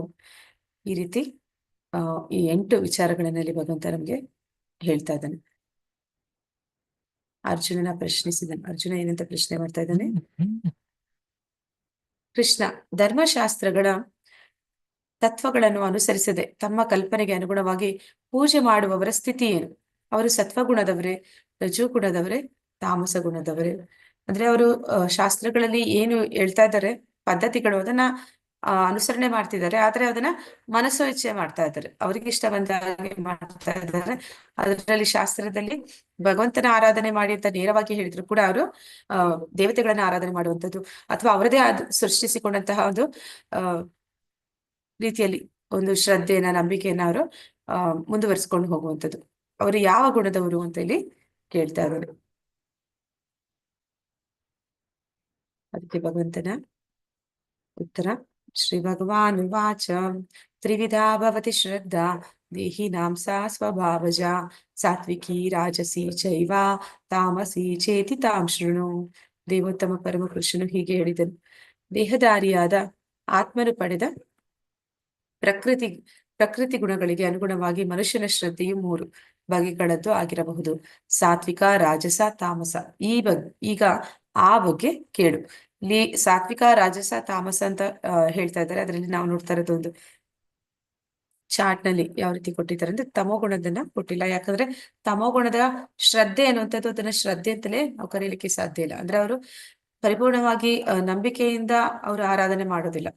ನಡೆದ್ರೆ ಅಂದ್ರೆ ನಾನೊಂದು ಕ್ರಮವನ್ನ ಮಾಡ್ತೀನಿ, ಆ ಕ್ರಮದಿಂದ ನನಗೆ ಅದು ಫಲಿಸುತ್ತೋ ಫಲಿಸಲ್ವೋ ಅದರಲ್ಲೂ ಕೂಡ ಅವ್ರಿಗೆ ನಂಬಿಕೆ ಇಲ್ಲ, ಆದ್ರೂ ಕೂಡ ಒಂದು ಮಾಡೋಣ ಅಂತ ಪ್ರಯತ್ನ ಪಡುವಂಥದ್ದಷ್ಟೇ. ಆದ ಕಾರಣ ಇಲ್ಲಿ 3 ರೀತಿಯ ಒಂದು ಗುಣಗಳಲ್ಲಿ ಶುದ್ಧ ಸತ್ವವನ್ನ ಸೇರಿಸಿದ್ದಾರೆ. ಶುದ್ಧ ಸತ್ವ ಅಂದ್ರೆ ಈ 3 ಗುಣಗಳ ಅತೀತವಾದದ್ದು. ಅಂದ್ರೆ ಸತ್ವಗುಣ, ರಜಗುಣ, ತಮೋಗುಣ ಅನ್ನುವಂಥದ್ದು ಭೌತಿಕ ತ್ರಿಗುಣಗಳಲ್ಲಿ ಬರುವಂಥದ್ದು. ಶುದ್ಧ ಸತ್ವ ಅನ್ನುವಂಥದ್ದು ಆಧ್ಯಾತ್ಮಿಕವಾದದ್ದು. ಇಲ್ಲಿ ಆ 3 ವಿಷಯಗಳ ಬಗ್ಗೆ ಕುರಿತಾಗಿ ನಮ್ಗೆ ಹೇಳ್ತಾ ಇದ್ದಾರೆ. ಸತ್ವಗುಣದಲ್ಲಿ ಇರುವಂತಹ ವ್ಯಕ್ತಿ, ರಜಗುಣದಲ್ಲಿ ಇರುವಂತಹ ವ್ಯಕ್ತಿ ಮತ್ತೆ ಶುದ್ಧ ಸತ್ವದಲ್ಲಿ ಇರುವಂತಹ ವ್ಯಕ್ತಿ, ಅವರ ಒಂದು ಆರಾಧನೆ ಅಥವಾ ಅವರ ಒಂದು ಶ್ರದ್ಧೆ ಯಾವ ರೀತಿ ಇರುತ್ತೆ ಅಂತ. ಈ ರಜಗುಣದಲ್ಲಿ ಇರುವಂತಹ ವ್ಯಕ್ತಿಗಳು ನಮ್ಗೆ ಗೊತ್ತಿರೋ ಹಾಗೆ ಅವ್ರು ಏನ್ ಮಾಡ್ತಾರೆ, ಅತಿಯಾಗಿ ಕಾಮನೆಗಳು ಇರುತ್ತೆ, ಆಸೆಗಳು ಜಾಸ್ತಿ ಇರುತ್ತೆ. ಅದರಿಂದ ಅವರು ಕರ್ಮಕ್ಕೆ ಬಂಧಿಸಲ್ಪಟ್ಟಿರ್ತಾರೆ. ಅಂದ್ರೆ ಆ ಒಂದು ಕಾಮವನ್ನು ಈಡೇರಿಸ್ಕೊಳ್ಳೋದಕ್ಕೆ ಅವರು ಸದಾ ಕಾರ್ಯದಲ್ಲಿ ತೊಡಗಿರ್ತಾರೆ, ಯಾವ್ದಾದ್ರು ಒಂದು ಕಾರ್ಯವನ್ನ ಮಾಡ್ತಾನೆ ಇರ್ತಾರೆ. ಮತ್ತೆ ಅವರು ಹೆಚ್ಚು ಅಂದ್ರೆ ಅಪ್ಪರ್ ಲಿಮಿಟ್ ಅವ್ರದ್ದು, ಎಲ್ಲಿವರೆಗೂ ಅವರು ಸಾಧಿಸ್ಬೋದು, ಎಲ್ಲಿವರೆಗೂ ಅವರು ಊರ್ಧ್ವ ಲೋಕಗಳಿಗೆ ಹೋಗ್ಬೋದು ಅಂತಂದ್ರೆ ಕೆಲವೊಮ್ಮೆ ಅವರು ಒಳ್ಳೆ ಕಾರ್ಯಗಳನ್ನ, ಪುಣ್ಯ ಕಾರ್ಯಗಳನ್ನು ಮಾಡುವಂತಹ ಸಾಧ್ಯತೆ ಇರುತ್ತೆ. ಆ ಕಾರಣ ಅವರು ಸ್ವರ್ಗ ಲೋಕಗಳಿಗೆ ಹೋಗ್ಬೋದು ಅಂತ ಹೇಳಿ ಹೇಳ್ತಾ ಇದ್ದಾರೆ. ಮತ್ತೆ ಯಾರು ಸತ್ವಗುಣದಲ್ಲಿ ಇರ್ತಾರೆ ಅವರು ಜ್ಞಾನಿಗಳಾಗಿರ್ತಾರೆ. ಅವರು ಯಾವುದೇ ಪಾಪ ಕಾರ್ಯಗಳನ್ನ ಹೆಚ್ಚು ಮಾಡೋದಿಲ್ಲ. ಅವರು ಸದಾ ಜ್ಞಾನಿಗಳಾದ ಕಾರಣ ಪುಣ್ಯ ಕಾರ್ಯಗಳನ್ನ ಮಾಡ್ತಾರೆ. ಪುಣ್ಯ ಕಾರ್ಯಗಳನ್ನ ಮಾಡಿ ಅವರು ಸ್ವರ್ಗಕ್ಕೆ ಹೋಗ್ಬೋದು ಸಾಧಾರಣವಾಗಿ. ಆದ್ರೆ ಅವರ ಒಂದು ಮ್ಯಾಕ್ಸಿಮಮ್ ಎಲ್ಲಿಗೆ ಹೋಗ್ಬೋದು ಅಂತಂದ್ರೆ ಅವರು ಬ್ರಹ್ಮ ಜ್ಯೋತಿಯಲ್ಲಿ ಒಂದು ಸಾಯುಜ್ಯ ಮೋಕ್ಷವನ್ನು ಅವರು ಪಡಿಬಹುದು. ಯಾಕಂದ್ರೆ ಅವರು ವೇದಾಧ್ಯಯನಗಳನ್ನ ಮಾಡಿದಾಗ, ತನ್ನ ಒಂದು ಆಧ್ಯಾತ್ಮಿಕ ಒಂದು ಪ್ರಗತಿಯನ್ನ ಸಾಧಿಸಿದಾಗ, ಅವರಲ್ಲಿ ತಾನು ದೇಹ ಭಾವನೆ ಅನ್ನೋದನ್ನ ಅವರು ಕಳ್ಕೊಂಡಾಗ ಅವರು ಆ ಒಂದು ಬ್ರಹ್ಮ ಜ್ಯೋತಿಯಲ್ಲಿ ಅವರು ಲೀನವಾಗ್ತಾರೆ ಅಂತ ಹೇಳ್ತಾರೆ. ಮತ್ತೆ ಇಲ್ಲಿ ನಾವು ನೋಡ್ತಾ ಇರುವಂತದ್ದು ಶುದ್ಧ ಸತ್ವ. ಶುದ್ಧ ಸತ್ವ ಅಂತಂದ್ರೆ ಈ 3 ಗುಣಗಳನ್ನ ಮೀರಿದಂಥದ್ದು. ಆ ಶುದ್ಧ ಸತ್ವದಲ್ಲಿ ಇರುವಂತವ್ರು ಭಗವಂತನ ಭಕ್ತರಾಗಿರ್ತಾರೆ. ಅವರ ಒಂದು ಜೀವನದ ಗುರಿ ಭಗವಂತನ ಭಕ್ತಿಯನ್ನ ಅಂದ್ರೆ ಅವನ ಪ್ರೇಮವನ್ನ ಪಡೆಯುವುದಾಗಿರುತ್ತೆ. ಆದ ಕಾರಣ ಅವರ ಒಂದು ಮ್ಯಾಕ್ಸಿಮಮ್ ಲಿಮಿಟ್ ಎಲ್ಲಿಗೆ ಹೋಗ್ತಾರೆ ಅಂದ್ರೆ ಅವರು ಕೃಷ್ಣನ ಧಾಮಕ್ಕೆ ಹೋಗ್ತಾರೆ ಅಂತ ಇಲ್ಲಿ ತಿಳಿಸ್ತಾರೆ. ಇಲ್ಲಿಯ ಭಗವಂತ ಅಂದ್ರೆ ಈ ಒಂದು ಉತ್ತರಗಳನ್ನ ಅರ್ಜುನನಿಗೆ ತಿಳಿಸ್ತಾ ಇದ್ದಾನೆ. ಅವರವರ ಗುಣಗಳಿಗೆ ಅನುಗುಣವಾಗಿ ಅವರ ಒಂದು ಆರಾಧನೆ ಮತ್ತೆ ಅವರ ಒಂದು ಏನು ಅವ್ರು ಯಾವುದಕ್ಕೆ ಪ್ರಾಮುಖ್ಯತೆಯನ್ನ ಕೊಡ್ತಾರೆ ಮತ್ತೆ ಅದರಿಂದ ಅವರು ಏನನ್ನ ಸಾಧಿಸ್ತಾರೆ ಅನ್ನುವಂಥದ್ದನ್ನ ತಿಳಿಸ್ತಾ ಇದ್ದಾರೆ. ಭರತ ವಂಶಜನಾದ ಅರ್ಜುನನೇ, ವಿವಿಧ ಪ್ರಕೃತಿ ಗುಣಗಳಲ್ಲಿ ಮನುಷ್ಯನು ಬದುಕಿದ ರೀತಿಗೆ ಅನುಗುಣವಾಗಿ ಅವನು ನಿರ್ದಿಷ್ಟ ಶ್ರದ್ಧೆಯನ್ನು ಬೆಳೆಸಿಕೊಳ್ಳುತ್ತಾನೆ. ಜೀವಿ ಬೆಳೆಸಿಕೊಂಡ ಗುಣಗಳಿಗೆ ಅನುಗುಣವಾಗಿ ಅವನು ಒಂದು ನಿರ್ದಿಷ್ಟ ಶ್ರದ್ಧೆಯವನು ಎಂದು ಹೇಳುತ್ತಾರೆ. ಅಂದ್ರೆ ಈಗ ಪ್ರತಿ ದಿನ ಪ್ರತಿ ಕ್ಷಣ ಈ 3 ಗುಣಗಳು ಯಾವುದು ತ್ರಿಗುಣಗಳಿದೆ, ಅದು ಮನುಷ್ಯನ ಮೇಲೆ ತನ್ನ ಒಂದು ನಿಯಂತ್ರಣವನ್ನ ಸಾಧಿಸೋ ಪ್ರಯತ್ನವನ್ನ ಸದಾಕಾಲ ಮಾಡ್ತಾ ಇರ್ತವೆ. ಆದ್ರೆ ಈ ಅಧ್ಯಾಯದಲ್ಲಿ ನಾವು ನೋಡ್ತೀವಿ, ಒಬ್ಬ ವ್ಯಕ್ತಿ ತನಗೆ ಈ ಯಾವ ಗುಣದಲ್ಲಿ ಇರ್ಬೇಕು ಅಂತ ಅವನಿಗೆ ಇಚ್ಛೆ ಇದೆ, ಆ ಗುಣವನ್ನ ಬೆಳೆಸ್ಕೊಳ್ಳೋದಕ್ಕೆ ಅವನು ಪ್ರಯತ್ನ ಪಡಬಹುದು ಅಂತ. ಆ ಮೂಲಕ ಅವನು ಆ ಒಂದು ಗುಣವನ್ನ ಅಂದ್ರೆ ಅದಕ್ಕೆ ಒಂದು ಬಲವನ್ನ ಕೊಟ್ಟು ಆ ಗುಣವನ್ನ ಹೆಚ್ಚಿಸಿ ಆ ಗುಣದಲ್ಲಿ ಅವನು ಜೀವಿಸೋದಕ್ಕೆ ಸಾಧ್ಯ ಇದೆ. ಮತ್ತೆ ಆ ರೀತಿ ಅವನು ಒಂದು ಗುಣವನ್ನ ಪ್ರಬಲವನ್ನಾಗಿಸಿ ಬಿಟ್ಟ ಅಂದ್ರೆ ನಂತರ ಆ ಗುಣ ಯಾವ ರೀತಿ ಅವನನ್ನ ನಡೆಸುತ್ತೆ ಅದರ ಮೇಲೆ ಅವನಿಗೆ ನಿಯಂತ್ರಣ ಇರೋದಿಲ್ಲ. ಅದನ್ನ ಬೆಳೆಸ್ಕೊಳ್ಳೋ ಪ್ರಯತ್ನ ಅವನು ಮಾಡ್ಬೋದು. ಒಮ್ಮೆ ಆ ಒಂದು ಗುಣದ ನಿಯಂತ್ರಣಕ್ಕೆ ಅವನು ಬಂದ ಅಂತಂದ್ರೆ ನಂತರ ಅವನು ಏನು ಮಾಡೋದಕ್ಕೆ ಸಾಧ್ಯ ಆಗೋದಿಲ್ಲ. ಆ ಗುಣನೇ ಅವನನ್ನ ಆ ಗುಣಕ್ಕೆ ಅನುಗುಣವಾಗಿ ಅವನ ಮೇಲೆ ಒಂದು ಪ್ರಭಾವವನ್ನು ಬೀರ್ಲಿಕ್ಕೆ ಪ್ರಾರಂಭ ಮಾಡುತ್ತೆ.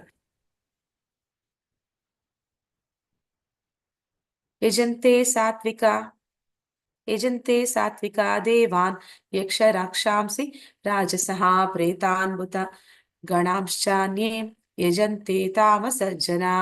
ಸಾತ್ವಿಕ ಸ್ವಭಾವದ ಮನುಷ್ಯರು ದೇವತೆಗಳನ್ನು ಪೂಜಿಸುತ್ತಾರೆ. ರಾಜಸ ಸ್ವಭಾವದ ರಾ ರಾಜಸ ಸ್ವಭಾವದವರು ರಾಕ್ಷಸರನ್ನು ಪೂಜಿಸುತ್ತಾರೆ. ತಾಮಸ ಗುಣದವರು ಭೂತ ಪ್ರೇತಗಳನ್ನು ಪೂಜಿಸುತ್ತಾರೆ. ಇಲ್ಲಿ ನಾವು ನೋಡಿದ್ವಿ, ಮೊದಲನೇದಾಗಿ ಶುದ್ಧ ಸತ್ವದಲ್ಲಿರುವಂತವರು ದೇವೋತ್ತಮ ಪರಮಪುರುಷನ ಆರಾಧನೆಯನ್ನ ಮಾಡ್ತಾರೆ. ಆದ್ರೆ ಯಾರು ಸಾತ್ವಿಕ ಗುಣದಲ್ಲಿ ಇದ್ದಾರೆ, ಸಾತ್ವಿಕ ಗುಣದಲ್ಲಿ ಇರುವಂತವ್ರು ಅವರು ಬೇರೆ ಬೇರೆ ದೇವತೆಗಳನ್ನ ಆರಾಧನೆ ಮಾಡ್ತಾರೆ. ಅದನ್ನು ಕೂಡ ಇಲ್ಲಿ ಅವಿಧಿ ಪೂರ್ವಕಂ ಅಂತ ಹೇಳ್ತಾರೆ. ನೇರವಾಗಿ ಭಗವಂತನ ಆರಾಧನೆ ಮಾಡಬೇಕು, ಅದು ಶಾಸ್ತ್ರಗಳಲ್ಲಿ ಹೇಳಿರುವಂತದ್ದು. ನಾವು ಏನೇ ಫಲಗಳನ್ನ ಕೇಳಿದ್ರು ಕೂಡ ಅದನ್ನ ಭಗವಂತನಿಂದಲೇ ಈ ದೇವತೆಗಳು ನಮಗೆ ಒದಗಿಸುವಂತದ್ದು. ಆದ್ರೆ ಆ ಒಂದು ದೇವತೆಗಳು ಕೂಡಲೇ ನಮ್ಮ ಒಂದು ಕೋರಿಕೆಗಳನ್ನ ಈಡೇರಿಸೋದ್ರಿಂದ ಈ ಸಾತ್ವಿಕ ಸ್ವಭಾವದವರು ಅವರ ದೇವತೆಗಳ ಆರಾಧನೆಯನ್ನ ಮಾಡ್ತಾರೆ. ನಾವು ಅನೇಕ ಬಾರಿ ನೋಡ್ತೀವಿ, ಬೇರೆ ಬೇರೆ ಜ್ಯೋತಿಷಿಗಳು ಹೇಳ್ತಾರೆ, ಈ ಒಂದು ಸಮಯ ಸರಿ ಇಲ್ಲ ಅಂದ್ರೆ ಈ ಒಂದು ದೇವತೆಗೆ ಆರಾಧನೆ ಮಾಡಿ, ಈ ರೀತಿ ಮಾಡಿ, ಆ ರೀತಿ ಮಾಡೋದ್ರಿಂದ ನಿಮ್ಮ ಒಂದು ಗ್ರಹ ದೋಷ ಅನ್ನುವಂಥದ್ದು ಹೋಗುತ್ತೆ ಅನ್ನುವಂಥದ್ದು. ಹಾಗೆ ಅದಕ್ಕನುಗುಣವಾಗಿ ಬೇರೆ ಬೇರೆ ದೇವತೆಗಳ ಆರಾಧನೆಯನ್ನ ಮಾಡುವಂತ ಜನ ಇರ್ತಾರೆ. ನಂತರ ರಜೋಗುಣದಲ್ಲಿ ಸ್ವಭಾವದಲ್ಲಿ ಇರುವಂತವ್ರು ರಾಕ್ಷಸರನ್ನ ಪೂಜಿಸ್ತಾರೆ ಅಂತ ಇಲ್ಲಿ ಹೇಳ್ತಾ ಇದಾರೆ. ಯಾರು ರಾಕ್ಷಸರು ಅಂತಂದ್ರೆ ಸಾಮಾನ್ಯವಾಗಿ ಎಲ್ಲ ಯಾರು ರಾಜಕೀಯ ವ್ಯಕ್ತಿಗಳಿರ್ಬೋದು, ಅಥವಾ ಯಾರೋ ಒಂದು ಪ್ರಬಲವಾದಂತಹ ಒಂದು ವ್ಯಕ್ತಿಗಳು. ಅಂದ್ರೆ ಇಲ್ಲಿ ಪ್ರಭುಪಾದರು ಭಾವಾರ್ಥದಲ್ಲಿ ಉದಾಹರಣೆಗೆ ಹಿಟ್ಲರ್ ಅನ್ನ ಕೊಡ್ತಾರೆ.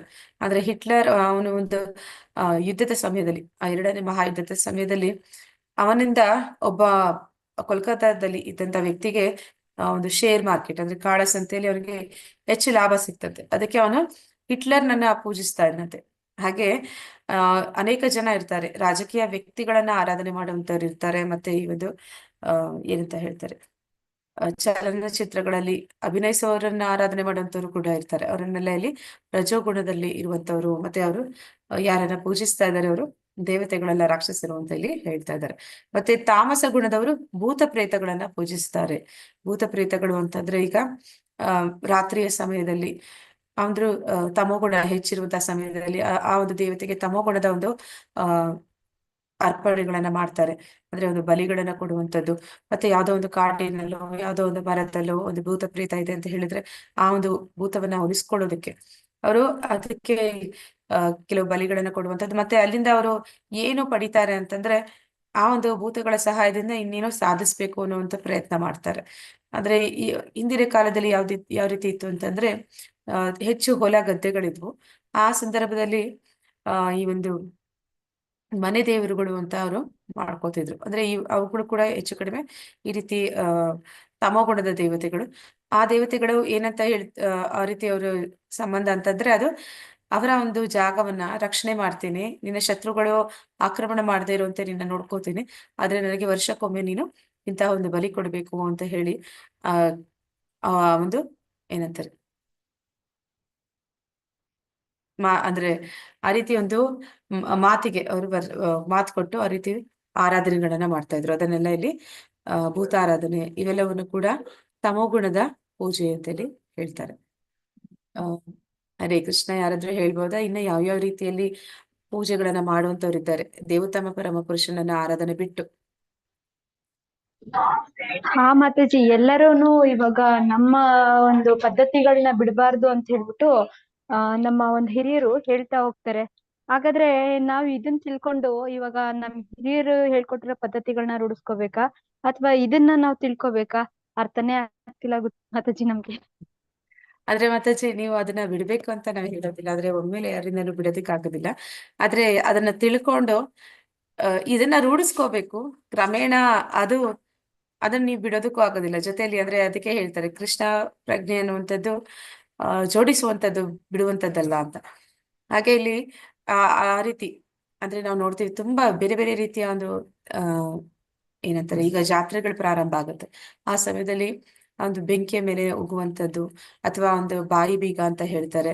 ಇನ್ನು ಕೆಲವರು ಏನ್ ಮಾಡ್ತಾರೆ, ದೇಹಕ್ಕೆ ಆ ಒಂದು ರಥವನ್ನ ಚುಚ್ಕೊಂಡು ಎಳೆಯುವಂಥದ್ದು, ವಿಚಿತ್ರವಾದ ಆರಾಧನೆಗಳಲ್ಲಿ ಮಾಡ್ತಾರೆ. ಮತ್ತೆ ಕೆಲವೊಬ್ರು ಆ ಭಗವಂತನಿಗೆ ಅಂದ್ರೆ ಆ ದೇವತೆಗಳಿಗೆ ಆರಾಧನೆ ಮಾಡುವಂತವ್ರು ಅಲಂಕಾರ ಮಾಡ್ತಾರೆ. ಹಣದಿಂದ ದುಡ್ಡಿನಿಂದ ಅಲಂಕಾರ ಮಾಡುವಂಥದ್ದು, ಅಥವಾ ಬೆಣ್ಣೆಯ ಅಲಂಕಾರ, ತರಕಾರಿ ಹಣ್ಣುಗಳಿಂದ ಅಲಂಕಾರ, ಇದೆಲ್ಲ ಕೂಡ ಶಾಸ್ತ್ರಗಳಲ್ಲಿ ಹೇಳಿರುವಂತದ್ದಲ್ಲ. ಆದ್ರೆ ಇವರು ಆಯಾ ಗುಣಗಳಿಗೆ ಅನುಗುಣವಾಗಿ ಅವರೇ ಮಾಡ್ಕೊಂಡು ಹೋಗಿರುವಂತಹ ಒಂದು ವಿಧಿ ನಿಯಮಗಳು. ನಂತರ ಅದೆಷ್ಟು ತೆಂಗಿನಕಾಯಿನ ಹೊಡಿತೀವಿ ಅನ್ನುವಂಥದ್ದು, ಆಮೇಲೆ ನೆಲದಲ್ಲಿ ಪ್ರಸಾದವನ್ನ ಊಟ ಮಾಡುವಂಥದ್ದು, ಈ ರೀತಿ ಅನೇಕ ರೀತಿಯ ಒಂದು ಶ್ರದ್ಧೆಗಳನ್ನ ಬೆಳೆಸ್ಕೊಂಡಂತವ್ರು ಅವರವರದೇ ಆದ ರೀತಿಗಳಲ್ಲಿ ಈ ಒಂದು ಆರಾಧನೆಗಳನ್ನ ಮಾಡ್ತಾರೆ. ಮತ್ತೆ ಮಕ್ಕಳನ್ನ ಅವು ಆರೋಗ್ಯವಾಗಿರ್ಬೇಕು ಅಂತ ಹೇಳಿ ದೇವಸ್ಥಾನದ ಮೇಲಿಂದ ಅದನ್ನ ಕೆಳಕ್ಕೆ ಬಿಸಾಡುವಂಥದ್ದು, ಈ ರೀತಿಯೆಲ್ಲ ಬೇರೆ ಬೇರೆ ಶ್ರದ್ಧೆಗಳು ಇದೆ. ಅದೆಲ್ಲವೂ ಕೂಡ ಈ ಒಂದು ಗುಣಗಳ ಪ್ರಭಾವದಿಂದ ಅವ್ರು ಮಾಡ್ತಿರುವಂತದ್ದು ಅನ್ನೋದನ್ನೇ ಹೇಳ್ತಾ ಇದ್ದಾರೆ ಅಂತ. ಇದು ಅಷ್ಟೇ ಮಾತಾಜಿ, ಏನು ಇವರು ಹಿರಿಯರು ಮಾಡ್ಕೊಂಡ್ ಬಂದಿದ್ದಾರೆ ಬಲಿ ಕೊಡೋದು ಅಥವಾ ಇನ್ನೊಂದು ಅಂತ ಅನ್ಬಿಟ್ಟು ಪದ್ಧತಿಗಳನ್ನ, ಅದು ಸಹ ಅಲ್ಲಿ ದೇವಸ್ಥಾನ ಮುಂದೆ ಯಾರು ಆತರ ಮಾಡೋದಿಲ್ಲ ಮಾತಾಜಿ. ಅವ್ರೆಲ್ಲ ಒಂದ್ ಕಡೆ ಸೈಡ್ ಮಾಡ್ತಾರೆ.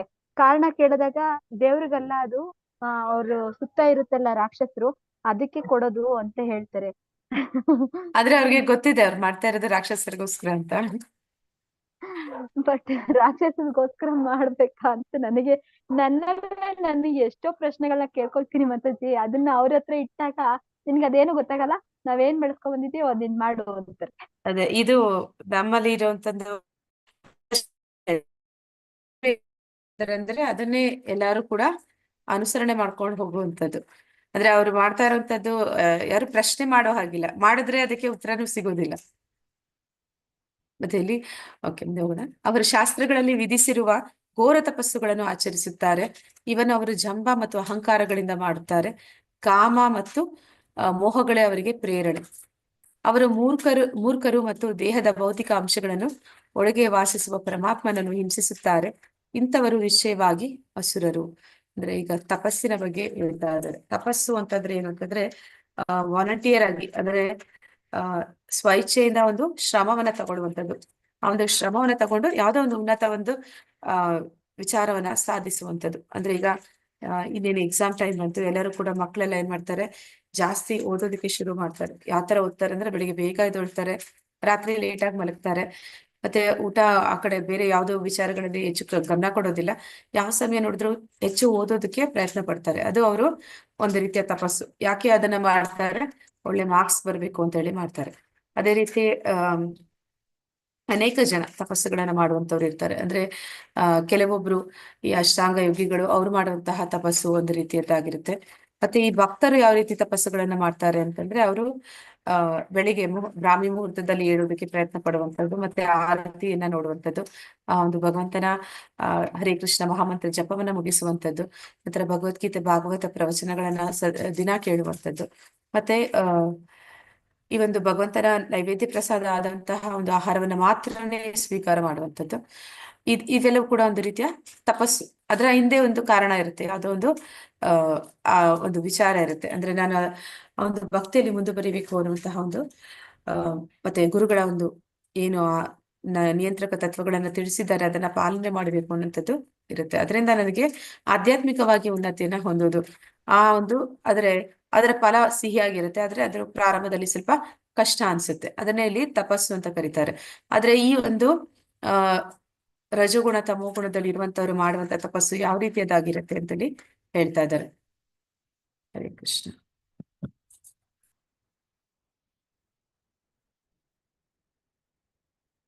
ಹರೇ ಕೃಷ್ಣ. ಜ್ಯೋತಿ ಮಾತಾಜಿ ಶೇರ್ ಮಾಡ್ತೀರಾ?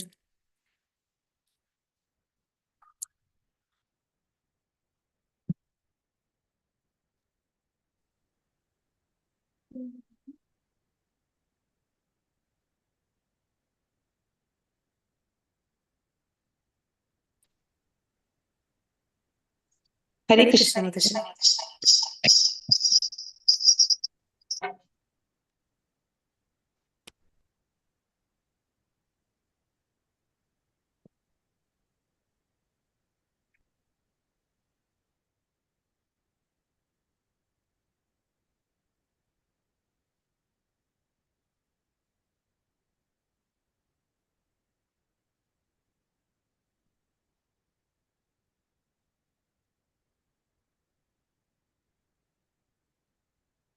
ಹರೇ ಕೃಷ್ಣ ಜ್ಯೋತಿ ಮಾತಾಜಿ ಶೇರ್ ಮಾಡ್ತೀರಾ?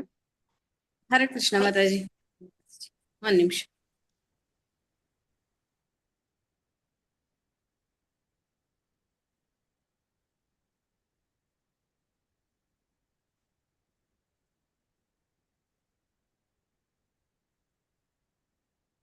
ಓಕೆ, ಹೀಗೆ ಅವ್ರು ಏನ್ ಮಾಡ್ತಾರೆ, ಶಾಸ್ತ್ರಗಳಲ್ಲಿ ತಿಳಿಸದೇ ಇರುವಂತಹ ಒಂದು ವಿಚಾರಗಳು, ಆ ರೀತಿ ಒಂದು ತಪಸ್ಸನ್ನ ಮಾಡ್ತಾರೆ.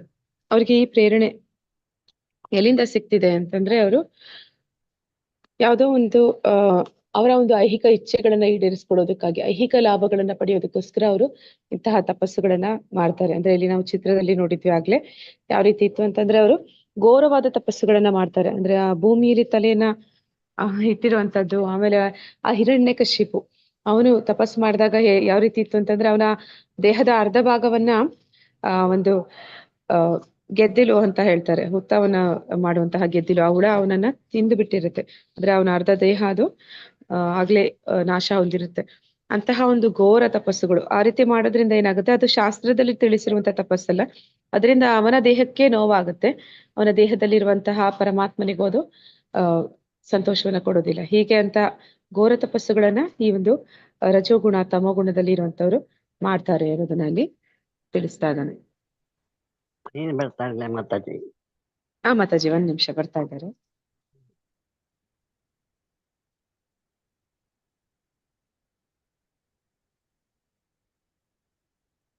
ಮಾತಾಜಿ ಜ್ಯೋತಿಶ್ರೀ 2 ಅದನ್ನ ಮಾಡಿ ಮಾತಾಜಿ. ಮಾತಾಜಿ ಒಂದ್ ನಿಮಿಷ ಆಗ್ತಾ ಇದ್ದೇನೆ.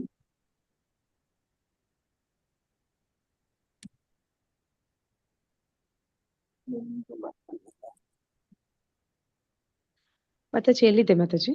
ಒಂದ್ ನಿಮಿಷ ಇಲ್ಲ, ಇದು ಇನ್ನ ಜಾಯಿನ್ ಆಗ್ತಾ ಇದೆ ಮಾತಾಜಿ, ತಿರುಗ್ತಾ ಇದೆ.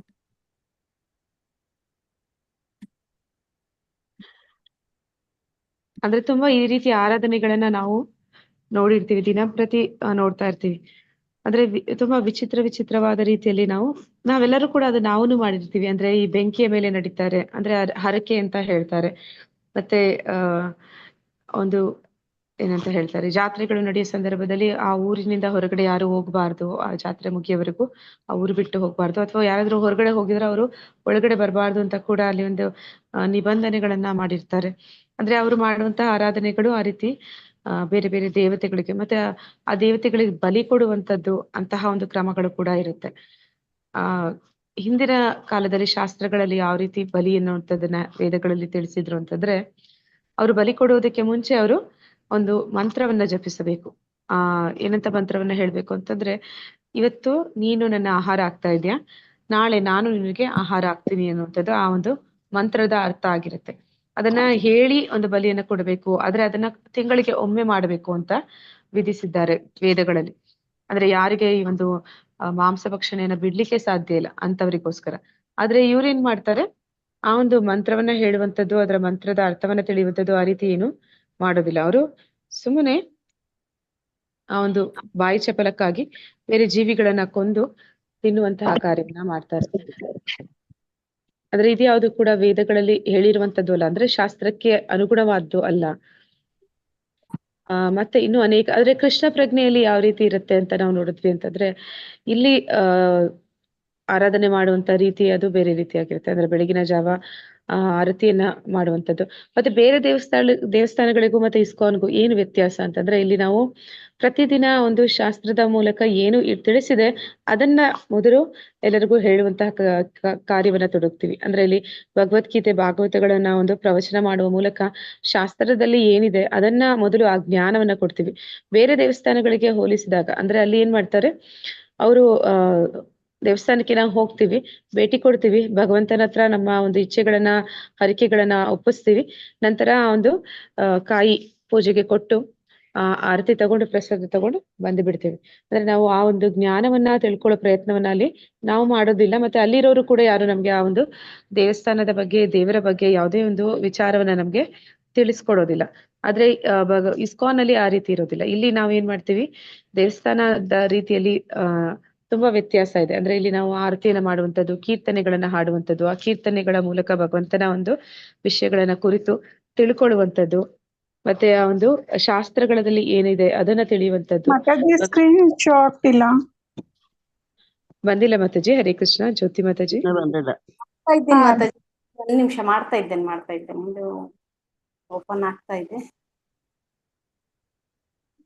ನೀವ್ ಹೇಳಿ ಮಾತಾಜಿ, ಅವರು ಮಾಡ್ತಾ ಇರ್ಲಿ. ನಾನು ಅದೇ ಸ್ಕ್ರೀನ್ ಇಲ್ಲ, ಅದು ಹಾಗೆ ಹೇಳ್ತಾ ಇದ್ದೀನಿ. ಸೊ ಈ ತರ ಎಲ್ಲ ಒಂದು ವ್ಯತ್ಯಾಸಗಳು ಇರುತ್ತೆ.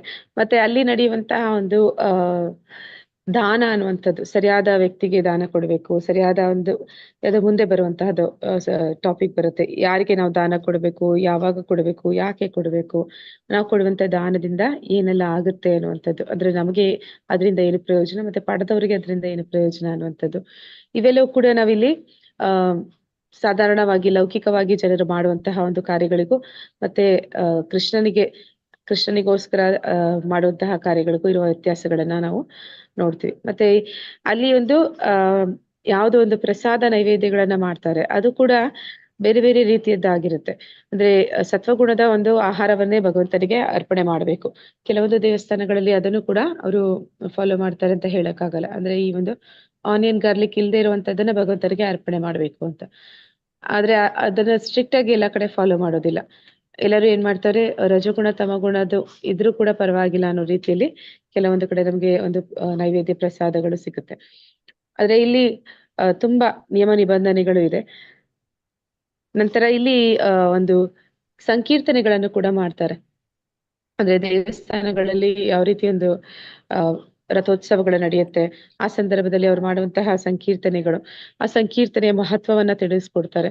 ಬೇರೆ ದೇವಸ್ಥಾನಗಳಲ್ಲಿ ನಾವು ನೋಡ್ತೀವಿ, ಅಲ್ಲಿ ಯಾವ್ದಾದ್ರು ಹಬ್ಬ ಹರಿದಿನ ಇದ್ರೆ ಕೆಲವೊಂದು ಭಗವಂತನ ಹಾಡುಗಳನ್ನ ಹಾಡ್ತಾರೆ, ಉಳಿದೆಲ್ಲ ಹಾಡುಗಳು ಎಲ್ಲ ಏನಂತಾರೆ ಅಸಂಬದ್ಧ ಅಂತ ಹೇಳ್ತಾರೆ. ಅಂದ್ರೆ ಅರ್ಥಹೀನ ಹಾಡುಗಳು, ಎಲ್ಲ ಒಂದು ಚಲನಚಿತ್ರದ ಹಾಡುಗಳನ್ನ ಹಾಕುವಂಥದ್ದು.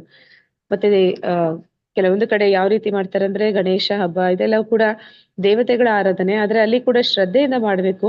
ಅಲ್ಲೂ ಹಣವನ್ನ ಸಂಗ್ರಹ ಮಾಡುವಂಥದ್ದು, ಅದನ್ನ ಯಾವ ರೀತಿ ಅದನ್ನ ಬಳಸ್ಕೋತಾರೆ ಅಂತ ಹೇಳಲಿಕ್ಕೆ ಬರೋದಿಲ್ಲ. ಅಂದ್ರೆ ಬೇರೆ ಧರ್ಮೀಯ ಜನರು ಅದನ್ನ ನೋಡಿದಾಗ ಅವ್ರಿಗೂ ಕೂಡ ಅನ್ಸುತ್ತೆ, ಇದೇನಿದು, ಇವರು ದೇವತೆ ಅಂದ್ರೆ ಇದು ಒಂದು ರೀತಿಯ ಆರಾಧನೆನಾ ಅಂತ ಅನ್ಸುತ್ತೆ. ಅಂದ್ರೆ ಅಲ್ಲಿ ಕೆಲವೊಬ್ರು ಮದ್ಯಪಾನ ಮಾಡುವಂಥದ್ದು, ಮತ್ತೆ ಅಲ್ಲಿ ಹಾಡುವಂಥದ್ದು, ಕುಣಿಯುವಂಥದ್ದು, ಅದು ಎಲ್ಲ ಚಲನಚಿತ್ರದ ಹಾಡುಗಳಿಗೆ. ಇಂತಹ ಒಂದು ರೀತಿಯ ಒಂದು ಕ್ರಮ ಅನ್ನುವಂಥದ್ದು ಇನ್ನ ಬೇರೆ ಇತರರು ಯಾರಿದ್ದಾರೆ ಒಂದು ಭಕ್ತಿಯಲ್ಲಿ ಇಲ್ಲದೆ ಇರುವಂತವ್ರು ಅಥವಾ ನಾಸ್ತಿಕರು ಇರ್ತಾರೆ, ಅವರಿಗೆ ಇದು ಅಪಹಾಸ್ಯ ಮಾಡುವಂತಹ ಒಂದು ದೃಶ್ಯದ ಹಾಗೆ ಕಾಣ್ತಾ ಇರುತ್ತೆ. ಇದೆಲ್ಲವೂ ಕೂಡ ವ್ಯತ್ಯಾಸಗಳು ನಾವು ನೋಡಿದ್ವಿ ಆರಾಧನೆಯಲ್ಲಿ, ಆ ಒಂದು ಆಯಾ ಗುಣಗಳಿಗೆ ಸಂಬಂಧಪಟ್ಟ ಹಾಗೆ. ಹರೇ ಕೃಷ್ಣ ಮಾತಾಜಿ. ಆಗ್ತಿಲ್ಲ ಮಾತಾಜಿ? ಇವಾಗ ಕಾಣಿಸ್ತಾ ಆಗಿದೆ ಮಾತಾಜಿ. ಬಂದಿದ್ಯಾ ಮಾತಾಜಿ? ಯಾವ್ದು ಸ್ಲೈಡ್ ಸೆಕೆಂಡ್ ಸ್ಲೈಡ್ ಹಾಕಿದ್ದೇನೆ ಮಾತಾಜಿ. ಅಂದ್ರೆ ಅನಧಿಕೃತ ಅಲ್ಲ ಮಾತಾಜಿ, ಸ್ಲೈಡ್ ಅದು ಒಂದ್ ನಿಮಿಷ ಹೇಳ್ತೇನೆ. 17.56 ಇತ್ತು ಮಾತಾಜಿ ಸ್ಲೈಡ್.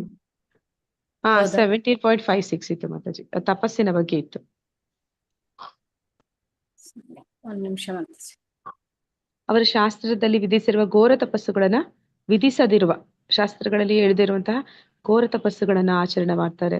ಅದನ್ನ ಯಾಕೆ ಮಾಡ್ತಾರೆ ಅಂತಂದ್ರೆ ಒಂದು ಜಂಬ ಅಹಂಕಾರದಿಂದ ಮಾಡ್ತಾರೆ. ಅಂದ್ರೆ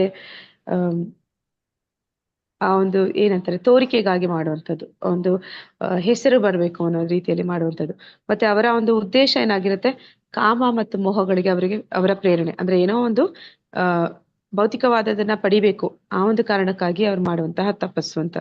ಅವರು ಮೂರ್ಖರು ಮತ್ತು ದೇಹದ ಭೌತಿಕ ಅಂಶಗಳನ್ನು ಒಳಗೆ ವಾಸಿಸುವ ಪರಮಾತ್ಮನನ್ನು ಹಿಂಸಿಸುತ್ತಾರೆ ಅಂತವರು ನಿಶ್ಚಯವಾಗಿ ಅಸುರರು ಅಂತೇಳಿ ಹೇಳ್ತಾ ಇದ್ದಾರೆ. ಅಲ್ಲಿ ನೋಡ್ತಾ ಇದ್ವಿ ರಾವಣ ಇರ್ಬೋದು, ಅಥವಾ ಹಿರಣ್ಯಕಶಿಪು ಇರ್ಬೋದು, ಮುಂದೆ ನಾವು ನೋಡ್ತೀವಿ ಭಸ್ಮಾಸುರ, ಇವರೆಲ್ಲರೂ ಕೂಡ ಅವರ ದೇಹಕ್ಕೆ ಹಿಂಸೆನ ಕೊಡ್ತಾರೆ, ಆ ದೇಹದಲ್ಲಿ ಇರುವಂತಹ ಪರಮಾತ್ಮನಿಗೂ ನೋವನ್ನ ಕೊಡ್ತಾರೆ. ಮತ್ತೆ ಅವ್ರು ಏನನ್ನ ಪಡ್ಕೊಳ್ತಾರೆ ಅಂತಂದ್ರೆ ಎಲ್ಲ ಭೌತಿಕವಾದದನ್ನೇ ಅವರು ಇಚ್ಛಿಸುವಂಥದ್ದು. ರಾವಣನು ಕೂಡ ಏನ್ ಮಾಡ್ದ, ಎಲ್ಲ ಗ್ರಹಗಳನ್ನ ತನ್ನ ಅಧಿಪತ್ಯದಲ್ಲಿ ತಗೊಂಡ. ಮತ್ತೆ ಹಿರಣ್ಯಕಶಿಪು ಕೂಡ ಎಲ್ಲ ದೇವತೆಗಳಿಗೆ, ಅಂದ್ರೆ ಅವರು ದೇವತೆಗಳಿಂದ ಒಂದು ವರಗಳನ್ನ ಪಡಿತಾರೆ, ಮತ್ತೆ ದೇವತೆಗಳಿಗೆ ತೊಂದರೆಯನ್ನ ಕೊಡುವಂತಹ ಒಂದು ಉದ್ದೇಶವನ್ನು ಹೊಂದಿರ್ತಾರೆ. ಇವರನ್ನೆಲ್ಲ ಇಲ್ಲಿ ಅಸುರರು ಅಂತ ಕರಿತಾ ಇದ್ದಾರೆ. ಈಗ ಆಹಾರ ಪದ್ಧತಿಯ ಬಗ್ಗೆ ತಿಳಿಸ್ತಾ ಇದ್ದಾರೆ. ಆಹಾರ ಪದ್ಧತಿಯಲ್ಲಿ ಸಾತ್ವಿಕ ಗುಣದ್ದು ಯಾವ ರೀತಿಯದ್ದು ಆಹಾರ ಅಂತ ಹೇಳಿ ನಾವು ನೋಡ್ಬೋದು. ಸಾತ್ವಿಕ ಆಹಾರ ಅಂತಂದ್ರೆ ಅದು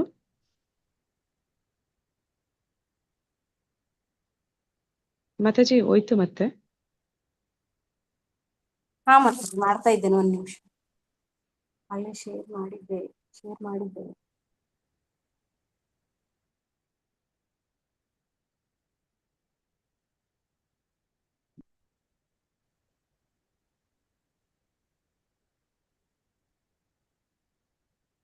ಮಾತಾಜಿ ಎಷ್ಟು ಮಾತಾಜಿ ಅದು 17.8 ಹೋಗಿ ಮಾತಾಜಿ. 5-6 ಮಾತಾಜಿ. 5-6 ಆಯ್ತು ಮಾತಾಜಿ. ಹಾ.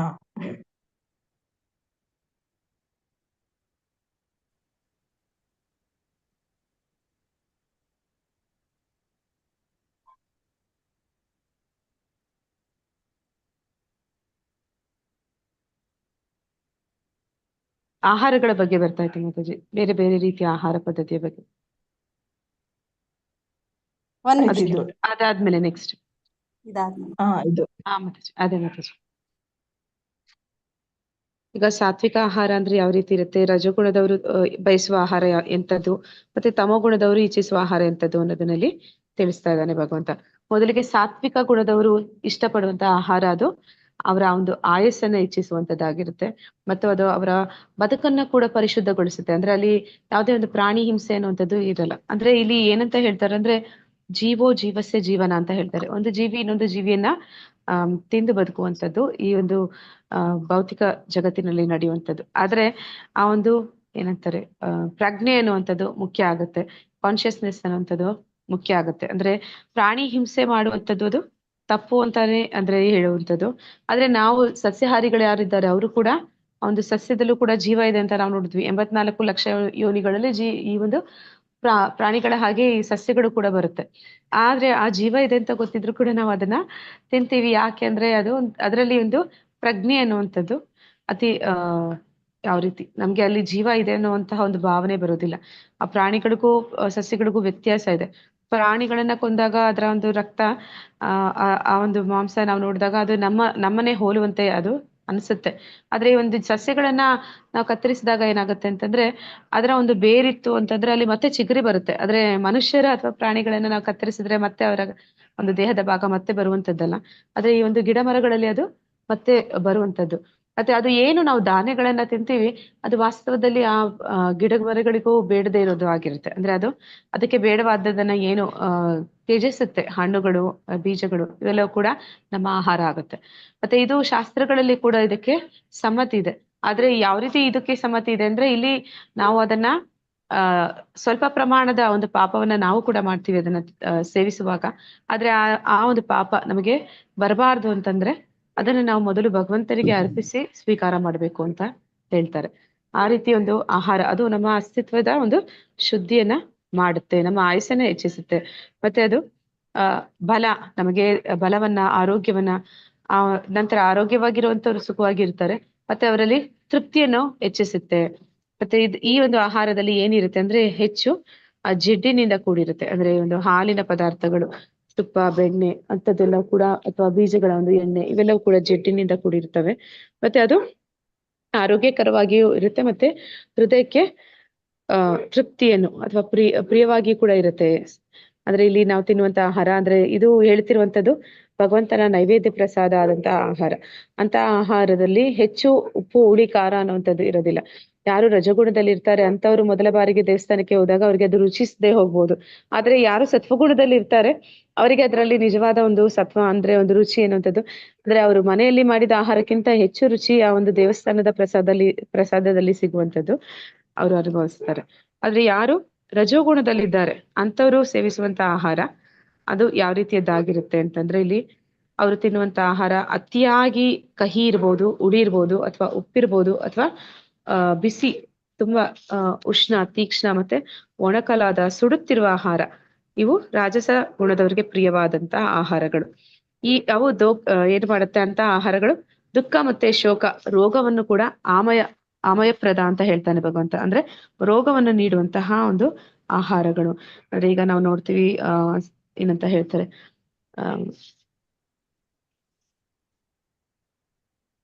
ಫಾಸ್ಟ್ ಫುಡ್ ಅಂತಾರೆ, ಈ ಒಂದು ಸ್ಟ್ರೀಟ್ಗಳಲ್ಲಿ ಸಿಗುವಂಥದ್ದು ಫಾಸ್ಟ್ ಫುಡ್ ಅಂತ. ಅವುಗಳಲ್ಲಿ ಹೆಚ್ಚು ಈ ಒಂದು ಬಳಕೆ ಆಗಿರುತ್ತೆ. ಏನು ಅಂದ್ರೆ ಹೆಚ್ಚು ಉಪ್ಪನ್ನ ಬಳಸುವಂಥದ್ದು, ಖಾರವನ್ನು ಬಳಸುವಂಥದ್ದು, ಆ ನಾಲಿಗೆಗೆ ರುಚಿ ಕೊಡ್ಲಿ ಅಂತ ಹೇಳಿ ಅದರಲ್ಲಿ ಕೆಲವೊಂದು ಕೆಮಿಕಲ್ಸ್ ನ ಕೂಡ ಬಳಸ್ತಾರೆ. ಈ ಒಂದು ಅಜಿನೋಮೋಟೊ ಅಂತೆಲ್ಲ ಹೇಳ್ತಾರೆ, ಟೇಸ್ಟಿಂಗ್ ಪೌಡರ್ ಅಂತೆಲ್ಲ.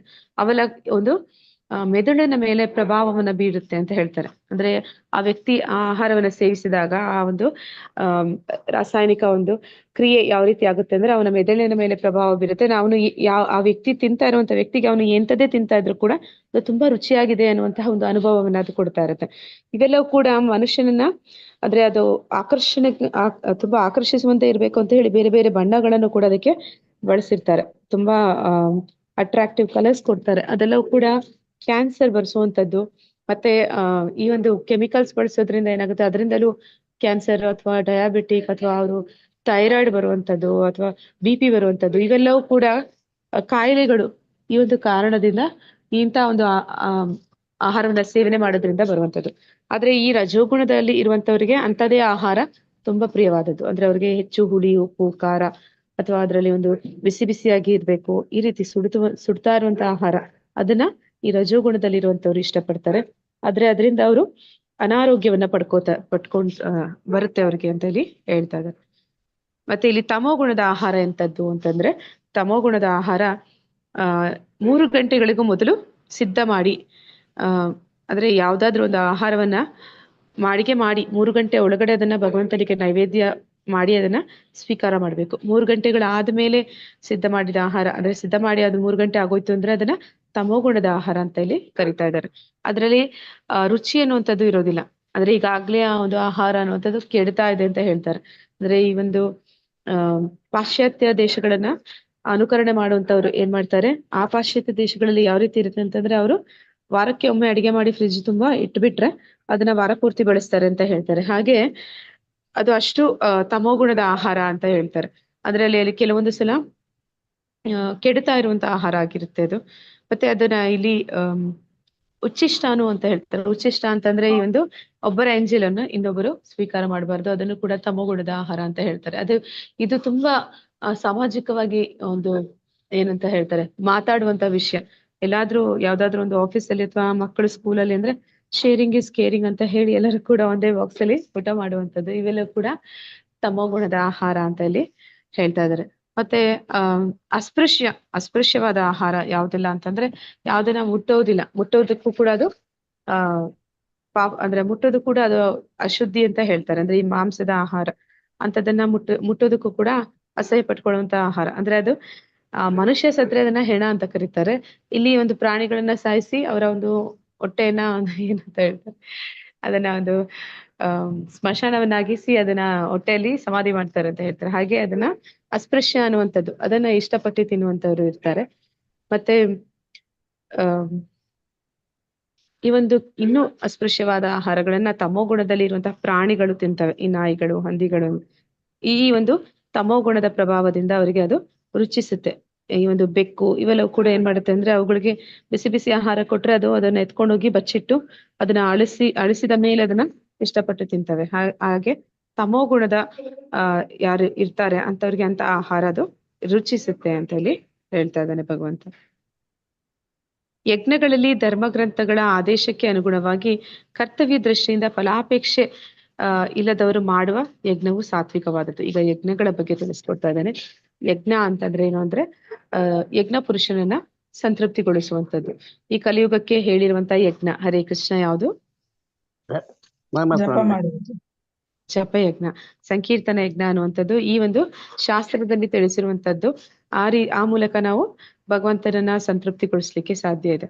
ಅದನ್ನ ಇಲ್ಲಿ ಹೇಳ್ತಾ ಇದ್ದಾನೆ. ಅದನ್ನ ಯಾವ ರೀತಿ ಮಾಡ್ಬೇಕು ಅಂತ ಯಜ್ಞ ಅಂದ್ರೆ ಈ ಒಂದು ಜಪಯಜ್ಞಕ್ಕೆ ಒಂದು ಅಪರಾಧಗಳನ್ನ ಹೇಳ್ತಾರೆ, 10 ಅಪರಾಧಗಳು ಅಂತ. ಅದರಲ್ಲಿ 8ನೇ ಅಪರಾಧ ಏನು ಅಂತಂದ್ರೆ, ಯಾರು ಈ ಒಂದು ಹರೇ ಕೃಷ್ಣ ಮಹಾಮಂತ್ರವನ್ನ ಜಪಿಸ್ತಾರೆ ಅವ್ರು ಈ ಒಂದು ಮಂತ್ರವನ್ನ ಈ ಒಂದು ಏನಂತಾರೆ ಬೇರೆ ಮಂತ್ರಗಳು, ಈ ಜ್ಯೋತಿಷಿಗಳು ಹೇಳ್ತಾರೆ ಈ ಒಂದು ಗ್ರಹವನ್ನ ಅಥವಾ ಈ ಒಂದು ಪರಿಸ್ಥಿತಿಯಲ್ಲಿ ನಿಮ್ಗೆ ಸಮಯ ಸರಿ ಇಲ್ಲ ಅಂದ್ರೆ ಈ ಮಂತ್ರನ ಹೇಳಿ, ಆ ಮಂತ್ರ ಹೇಳೋದ್ರಿಂದ ನಿಮ್ಗೆ ಇಂಥದ್ದೊಂದು ಒಳ್ಳೇದಾಗುತ್ತೆ ಅಂತ ಕರ್ಮಕಾಂಡೀಯ ಮಂತ್ರಗಳು ಅಥವಾ ಯಜ್ಞಗಳು ಮಾಡ್ತಾರೆ.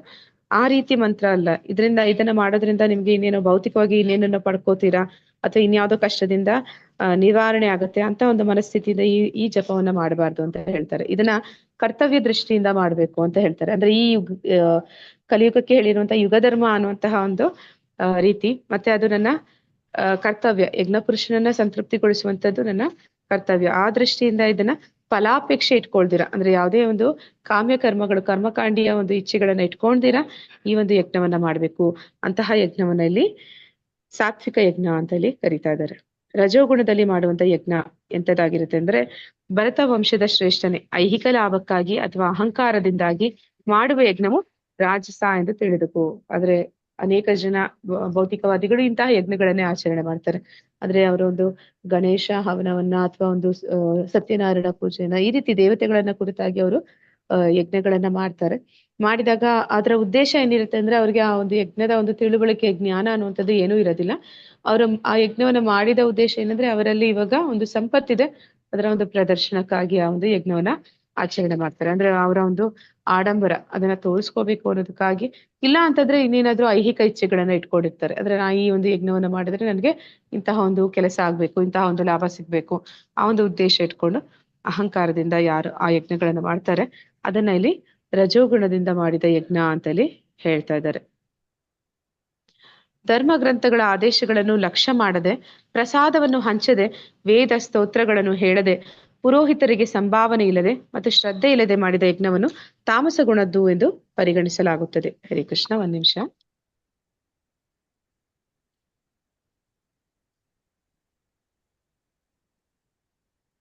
ಮಾತಾಜಿ ನಾನ್ ಕಾಣ್ತಿದ್ದೀನಾ?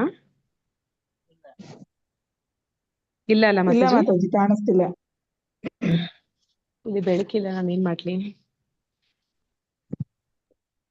ಓಕೆ, ಬೆಳಕಿಲ್ವಂತೆ. ಹಾ ಮಾತಾಜಿ, ಇಲ್ಲಿ ಕರೆಂಟ್ ಹೋಯ್ತು ನನ್ಗೆ. ಆ ಧರ್ಮ ಗ್ರಂಥಗಳ ಆದೇಶಗಳನ್ನು ಲಕ್ಷ್ಯ ಮಾಡದೆ, ಪ್ರಸಾದವನ್ನು ಹಂಚದೆ, ವೇದ ಸ್ತೋತ್ರಗಳನ್ನು ಹೇಳದೆ, ಪುರೋಹಿತರಿಗೆ ಸಂಭಾವನೆ ಇಲ್ಲದೆ ಮತ್ತು ಶ್ರದ್ಧೆ ಇಲ್ಲದೆ ಮಾಡಿದ ಯಜ್ಞವನ್ನು ತಾಮಸ ಗುಣದ್ದು ಎಂದು ಕರೀತಾರೆ. ಅಂದ್ರೆ ಈ ಒಂದು ಯಜ್ಞ ತಮೋಗುಣದವರು ಮಾಡುವಂತಹ ಯಜ್ಞ. ವಾಸ್ತವದಲ್ಲಿ ಯಾವುದು ಸಾತ್ವಿಕ ಯಜ್ಞ ಇರುತ್ತೆ ಆ ಯಜ್ಞವನ್ನ ಮಾಡುವಾಗ ಏನ್ ಮಾಡ್ತಾರೆ, ಪುರೋಹಿತರನ್ನ ಕರೆಸ್ತಾರೆ, ಮತ್ತೆ ಅವರಿಗೆ ಸಂಭಾವನೆಯನ್ನ ಕೊಡ್ತಾರೆ, ಮತ್ತೆ ಆ ಯಜ್ಞದಲ್ಲಿ ಪಾಲ್ಗೊಂಡವರಿಗೆ ಭಗವಂತನ ನೈವೇದ್ಯ ಪ್ರಸಾದವನ್ನ ಹಂಚ್ತಾರೆ, ಮತ್ತೆ ಆ ಒಂದು ಶ್ರದ್ಧೆಯಿಂದ ಅದನ್ನ ಮಾಡ್ತಾರೆ. ಆದ್ರೆ ಅದನ್ನ ಧರ್ಮ ಗ್ರಂಥಗಳ ಆದೇಶಗಳಿಗೆ ಅನುಗುಣವಾಗಿ ಮಾಡ್ತಾರೆ. ಈ ತಮೋಗುಣದವರು ಈ ಯಾವುದನ್ನು ಕೂಡ ಅವರು ಪರಿಗಣಿಸೋದಿಲ್ಲ. ಆ ರೀತಿ ಮಾಡುವಂತಹ ಯಜ್ಞವನ್ನ ಇಲ್ಲಿ ತಮೋಗುಣದ್ದು ಅಂತ ಇಲ್ಲಿ ಹೇಳ್ತಾ ಇದ್ದಾರೆ. ನಾವು ನೋಡ್ತಾ ಇದ್ವಿ, ಇದು ಭಸ್ಮಾಸುರ ಅವನು ಮಾಡಿದಂತಹ ಒಂದು ಯಜ್ಞದ ಒಂದು ರೀತಿ ಹೇಗಿತ್ತು ಅಂತಂದ್ರೆ, ಯಾರು ಹೇಳೋದಿಲ್ಲ ಯಜ್ಞಕ್ಕೆ ಹವಿಸ್ಸನ್ನ ಅರ್ಪಿಸ್ಬೇಕು, ಯಜ್ಞ ಪುರುಷನನ್ನ ತೃಪ್ತಿಪಡಿಸ್ಬೇಕು ಅಂತಾರೆ. ಇವನು ಮಾಡಿದ ಒಂದು ಯಜ್ಞದಲ್ಲಿ ಯಾರು ಪುರೋಹಿತರಿಲ್ಲ, ವೇದ ಮಂತ್ರಗಳನ್ನ ಘೋಷಣೆ ಮಾಡಿದವರಿಲ್ಲ. ಅವನು ತನ್ನ ಕುತ್ತಿಗೆಯನ್ನ ಕತ್ತರಿಸಿ ತನ್ನ ತಲೆಯನ್ನೇ ಒಂದು ಯಜ್ಞಕ್ಕೆ ಹವಿಸ್ಸನಾಗಿ ಅರ್ಪಿಸುವಂತ ಪ್ರಯತ್ನವನ್ನ ಮಾಡ್ತಾನೆ. ಮತ್ತೆ ಆ ಒಂದು ಯಾರು ಆ ಒಂದು ಯಜ್ಞದಲ್ಲಿ ಪಾಲ್ಗೊಳ್ಳೋರಿಲ್ಲ, ಅವ್ರು ಯಾರಿಗೂ ಕೂಡ ಯಾವುದೇ ಒಂದು ಪ್ರಸಾದ ನೈವೇದ್ಯ ವಿತರಣೆ ಕೂಡ ಆಗ್ತಾ ಇಲ್ಲ. ಅಂದ್ರೆ ಇಲ್ಲಿ ಪ್ರಭುಪಾದರು ಏನ್ ಮಾಡ್ತಾರೆ ಅಂದ್ರೆ, ಅವರು ಪಾಶ್ಚಾತ್ಯ ದೇಶಗಳಿಗೆ ಹೋದಾಗ, ಅಂದ್ರೆ ಅವರು ಇಲ್ಲಿಂದ ಹೋದಾಗ ಅವ್ರ ಹತ್ರ ಇದ್ದದ್ದು ಬರೀ 40 ರೂಪಾಯಿಗಳು ಮಾತ್ರ.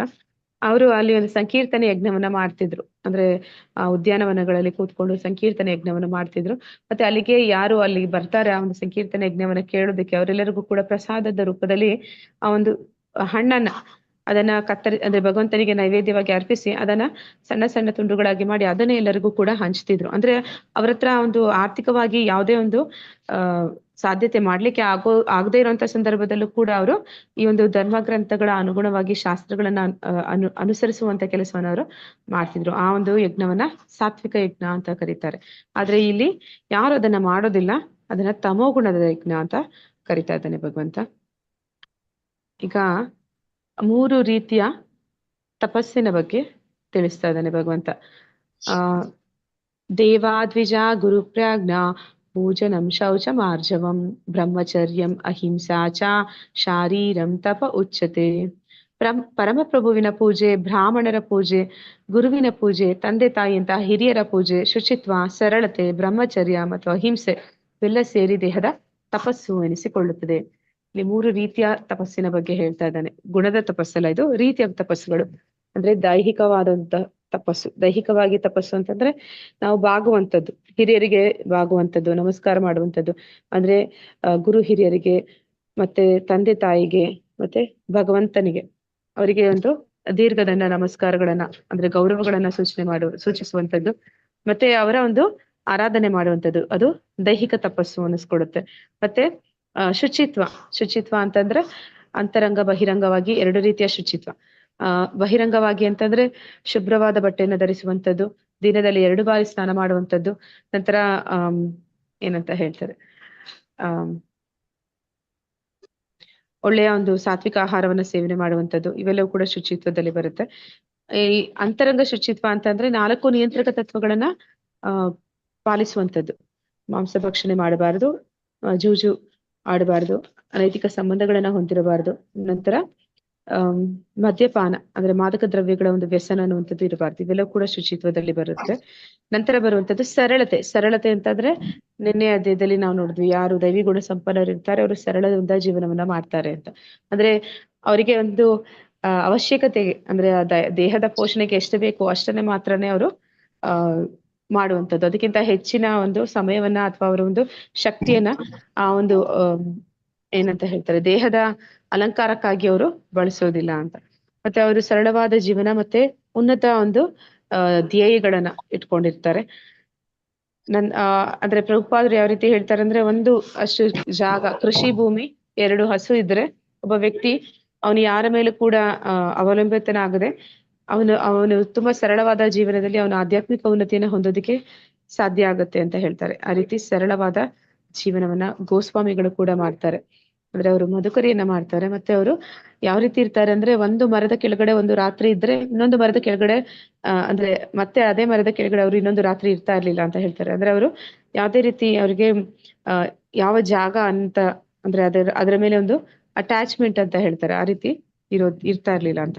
ಮತ್ತೆ ಬ್ರಹ್ಮಚರ್ಯ ಅಂದ್ರೆ ಆತ್ಮ ಸಂಯಮ, ಅಂದ್ರೆ ಬ್ರಹ್ಮಚರ್ಯವನ್ನ ಪಾಲನೆ ಮಾಡುವಂಥದ್ದು. ನಾವು ನಿನ್ನೆ ನೋಡಿದ್ವಿ, ಯಾರು ಒಳ್ಳೆಯ ಬ್ರಹ್ಮಚಾರಿಯಾಗಿರ್ತಾನೆ ಅಂತವನು ವೇದಾಧ್ಯಯನವನ್ನ ಮಾಡ್ತಾನೆ, ಅವನು ಸಣ್ಣ ವಯಸ್ಸಿನಲ್ಲಿ ಆತ್ಮಜ್ಞಾನದ ಬಗ್ಗೆ ತಿಳುವಳಿಕೆಯನ್ನ ಪಡಿತಾನೆ, ಆ ಒಂದು ಮನುಷ್ಯ ಜನ್ಮದ ಮೌಲ್ಯಗಳನ್ನ ತಿಳಿತಾನೆ, ಮತ್ತೆ ಆ ಗುರಿ ಸಾಧನೆಯಲ್ಲಿ ಅವನು ಜೀವನ ಕ್ರಮವನ್ನ ಮುಂದುವರಿಸ್ತಾನೆ. ನಂತರ ಆ ಸಂದರ್ಭದಲ್ಲಿ ಅವನು ಯಾವುದೇ ಒಂದು ಕಾಮ ಜೀವನವನ್ನ ಮಾಡೋದಿಲ್ಲ. ನಂತರ ಅವನು ಗೃಹಸ್ಥನಾಗ್ತಾನೆ. ಆ ಗೃಹಸ್ಥನಾದ ಮೇಲೆ ಅವನು ಸಾಯುವವರಿಗೆ ಗೃಹಸ್ಥನಾಗಿಯೇ ಉಳಿಯೋದಿಲ್ಲ. ಅವನಿಗೆ ಆತ್ಮಜ್ಞಾನ ಇರುವ ಕಾರಣ ನಂತರ ಅವನು ವಾನಪ್ರಸ್ಥ ಮತ್ತೆ ಸನ್ಯಾಸವನ್ನು ಕೂಡ ಸ್ವೀಕಾರ ಮಾಡ್ತಾನೆ. ಯಾಕೆಂದ್ರೆ ಆಧ್ಯಾತ್ಮಿಕ ಜ್ಞಾನದ ಬಗ್ಗೆ ಅವನಿಗೆ ಅರಿವು ಇರುವ ಕಾರಣ ಅವನು ಅದರಲ್ಲಿ ಮುಂದುವರಿತಾನೆ. ಇದೆಲ್ಲವನ್ನು ಕೂಡ ಇಲ್ಲಿ ಬ್ರಹ್ಮಚರ್ಯದಲ್ಲಿ ನಾವು ನೋಡ್ತೀವಿ. ಮತ್ತೆ ಅಹಿಂಸೆ ಅಂತಂದ್ರೆ ತನ್ನ ದೇಹಕ್ಕೆ ಮತ್ತೆ ತನ್ನ ಆತ್ಮಕ್ಕೆ ಅಥವಾ ಇತರ ಜೀವಿಗಳ ದೇಹಕ್ಕೆ ಅಥವಾ ಇತರ ಜೀವಿಗಳ ಆತ್ಮಕ್ಕೆ ನೋವನ್ನ ಕೊಡದೇ ಇರುವಂತದ್ದು, ಅವರ ಒಂದು ಆಧ್ಯಾತ್ಮಿಕ ಪ್ರಗತಿಯಲ್ಲಿ ಯಾವುದೇ ರೀತಿಯ ಒಂದು ಅಡಚಣೆಯನ್ನ ಮಾಡದೇ ಇರುವಂತದ್ದು, ಇದೆಲ್ಲವೂ ಕೂಡ ದೇಹದ ತಪಸ್ಸು ಅಂತೇಳಿ ಭಗವಂತ ಕರೀತಾ ಇದ್ದಾನೆ.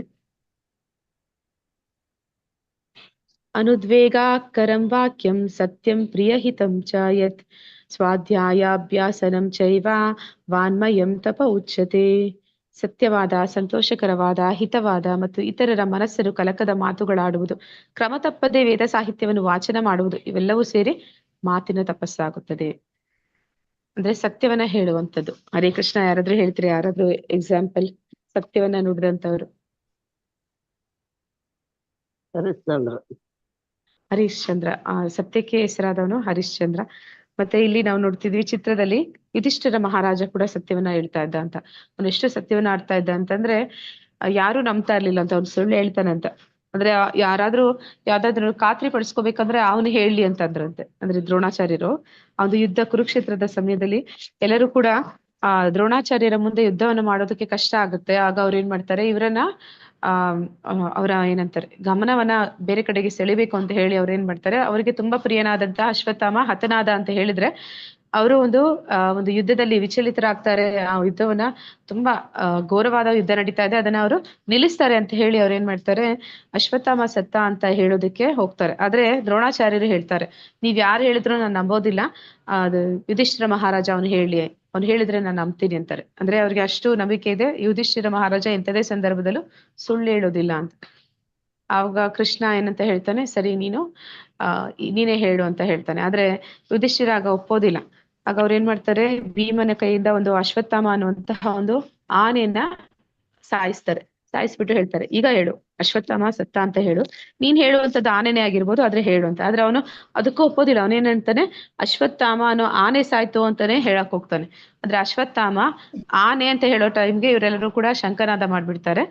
ಆಗ ಅವನಿಗೆ ದ್ರೋಣಾಚಾರ್ಯರಿಗೆ ಗೊತ್ತಾಗೋದಿಲ್ಲ ಆನೆ ಅಂತ ಇವನು ಹೇಳ್ದ ಅಂತ. ಆಮೇಲೆ ಅವನೇನ್ ಮಾಡ್ತಾನೆ, ದ್ರೋಣಾಚಾರ್ಯರು ಎಲ್ಲ ಬಿಲ್ಲು ಬಾಣ ಅಲ್ಲಿ ಇಟ್ಟುಬಿಟ್ಟು ಪಕ್ಕಕ್ಕೆ ಅವರು ಧ್ಯಾನದಲ್ಲಿ ಕುತ್ಕೊಬಿಡ್ತಾರೆ, ಮಗನನ್ನ ಹುಡುಕ್ತಾರೆ.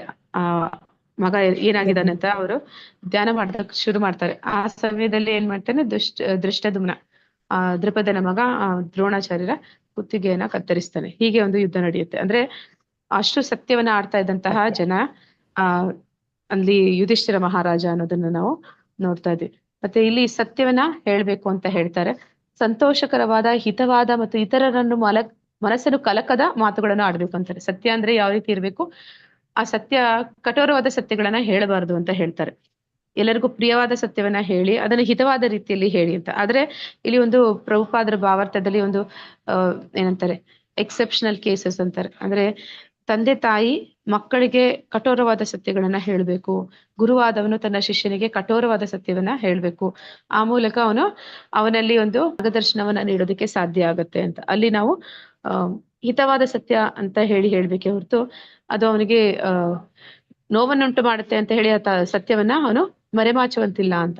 ಮತ್ತೆ ಕ್ರಮ ತಪ್ಪದೆ ವೇದ ಸಾಹಿತ್ಯವನ್ನ ವಾಚನ ಮಾಡುವಂಥದ್ದು. ಅಂದ್ರೆ ಪ್ರತಿದಿನ ನಾವು ಭಗವದ್ಗೀತೆ ಭಾಗವತಗಳನ್ನ ಓದಬೇಕು, ಸಾಹಿತ್ಯವನ್ನ ವಾಚನ ಮಾಡ್ಬೇಕು. ಇದೆಲ್ಲವನ್ನು ಕೂಡ ಮಾತಿನ ತಪಸ್ಸು ಅಂತ ಇಲ್ಲಿ ಕರೀತಾ ಇದ್ದಾರೆ.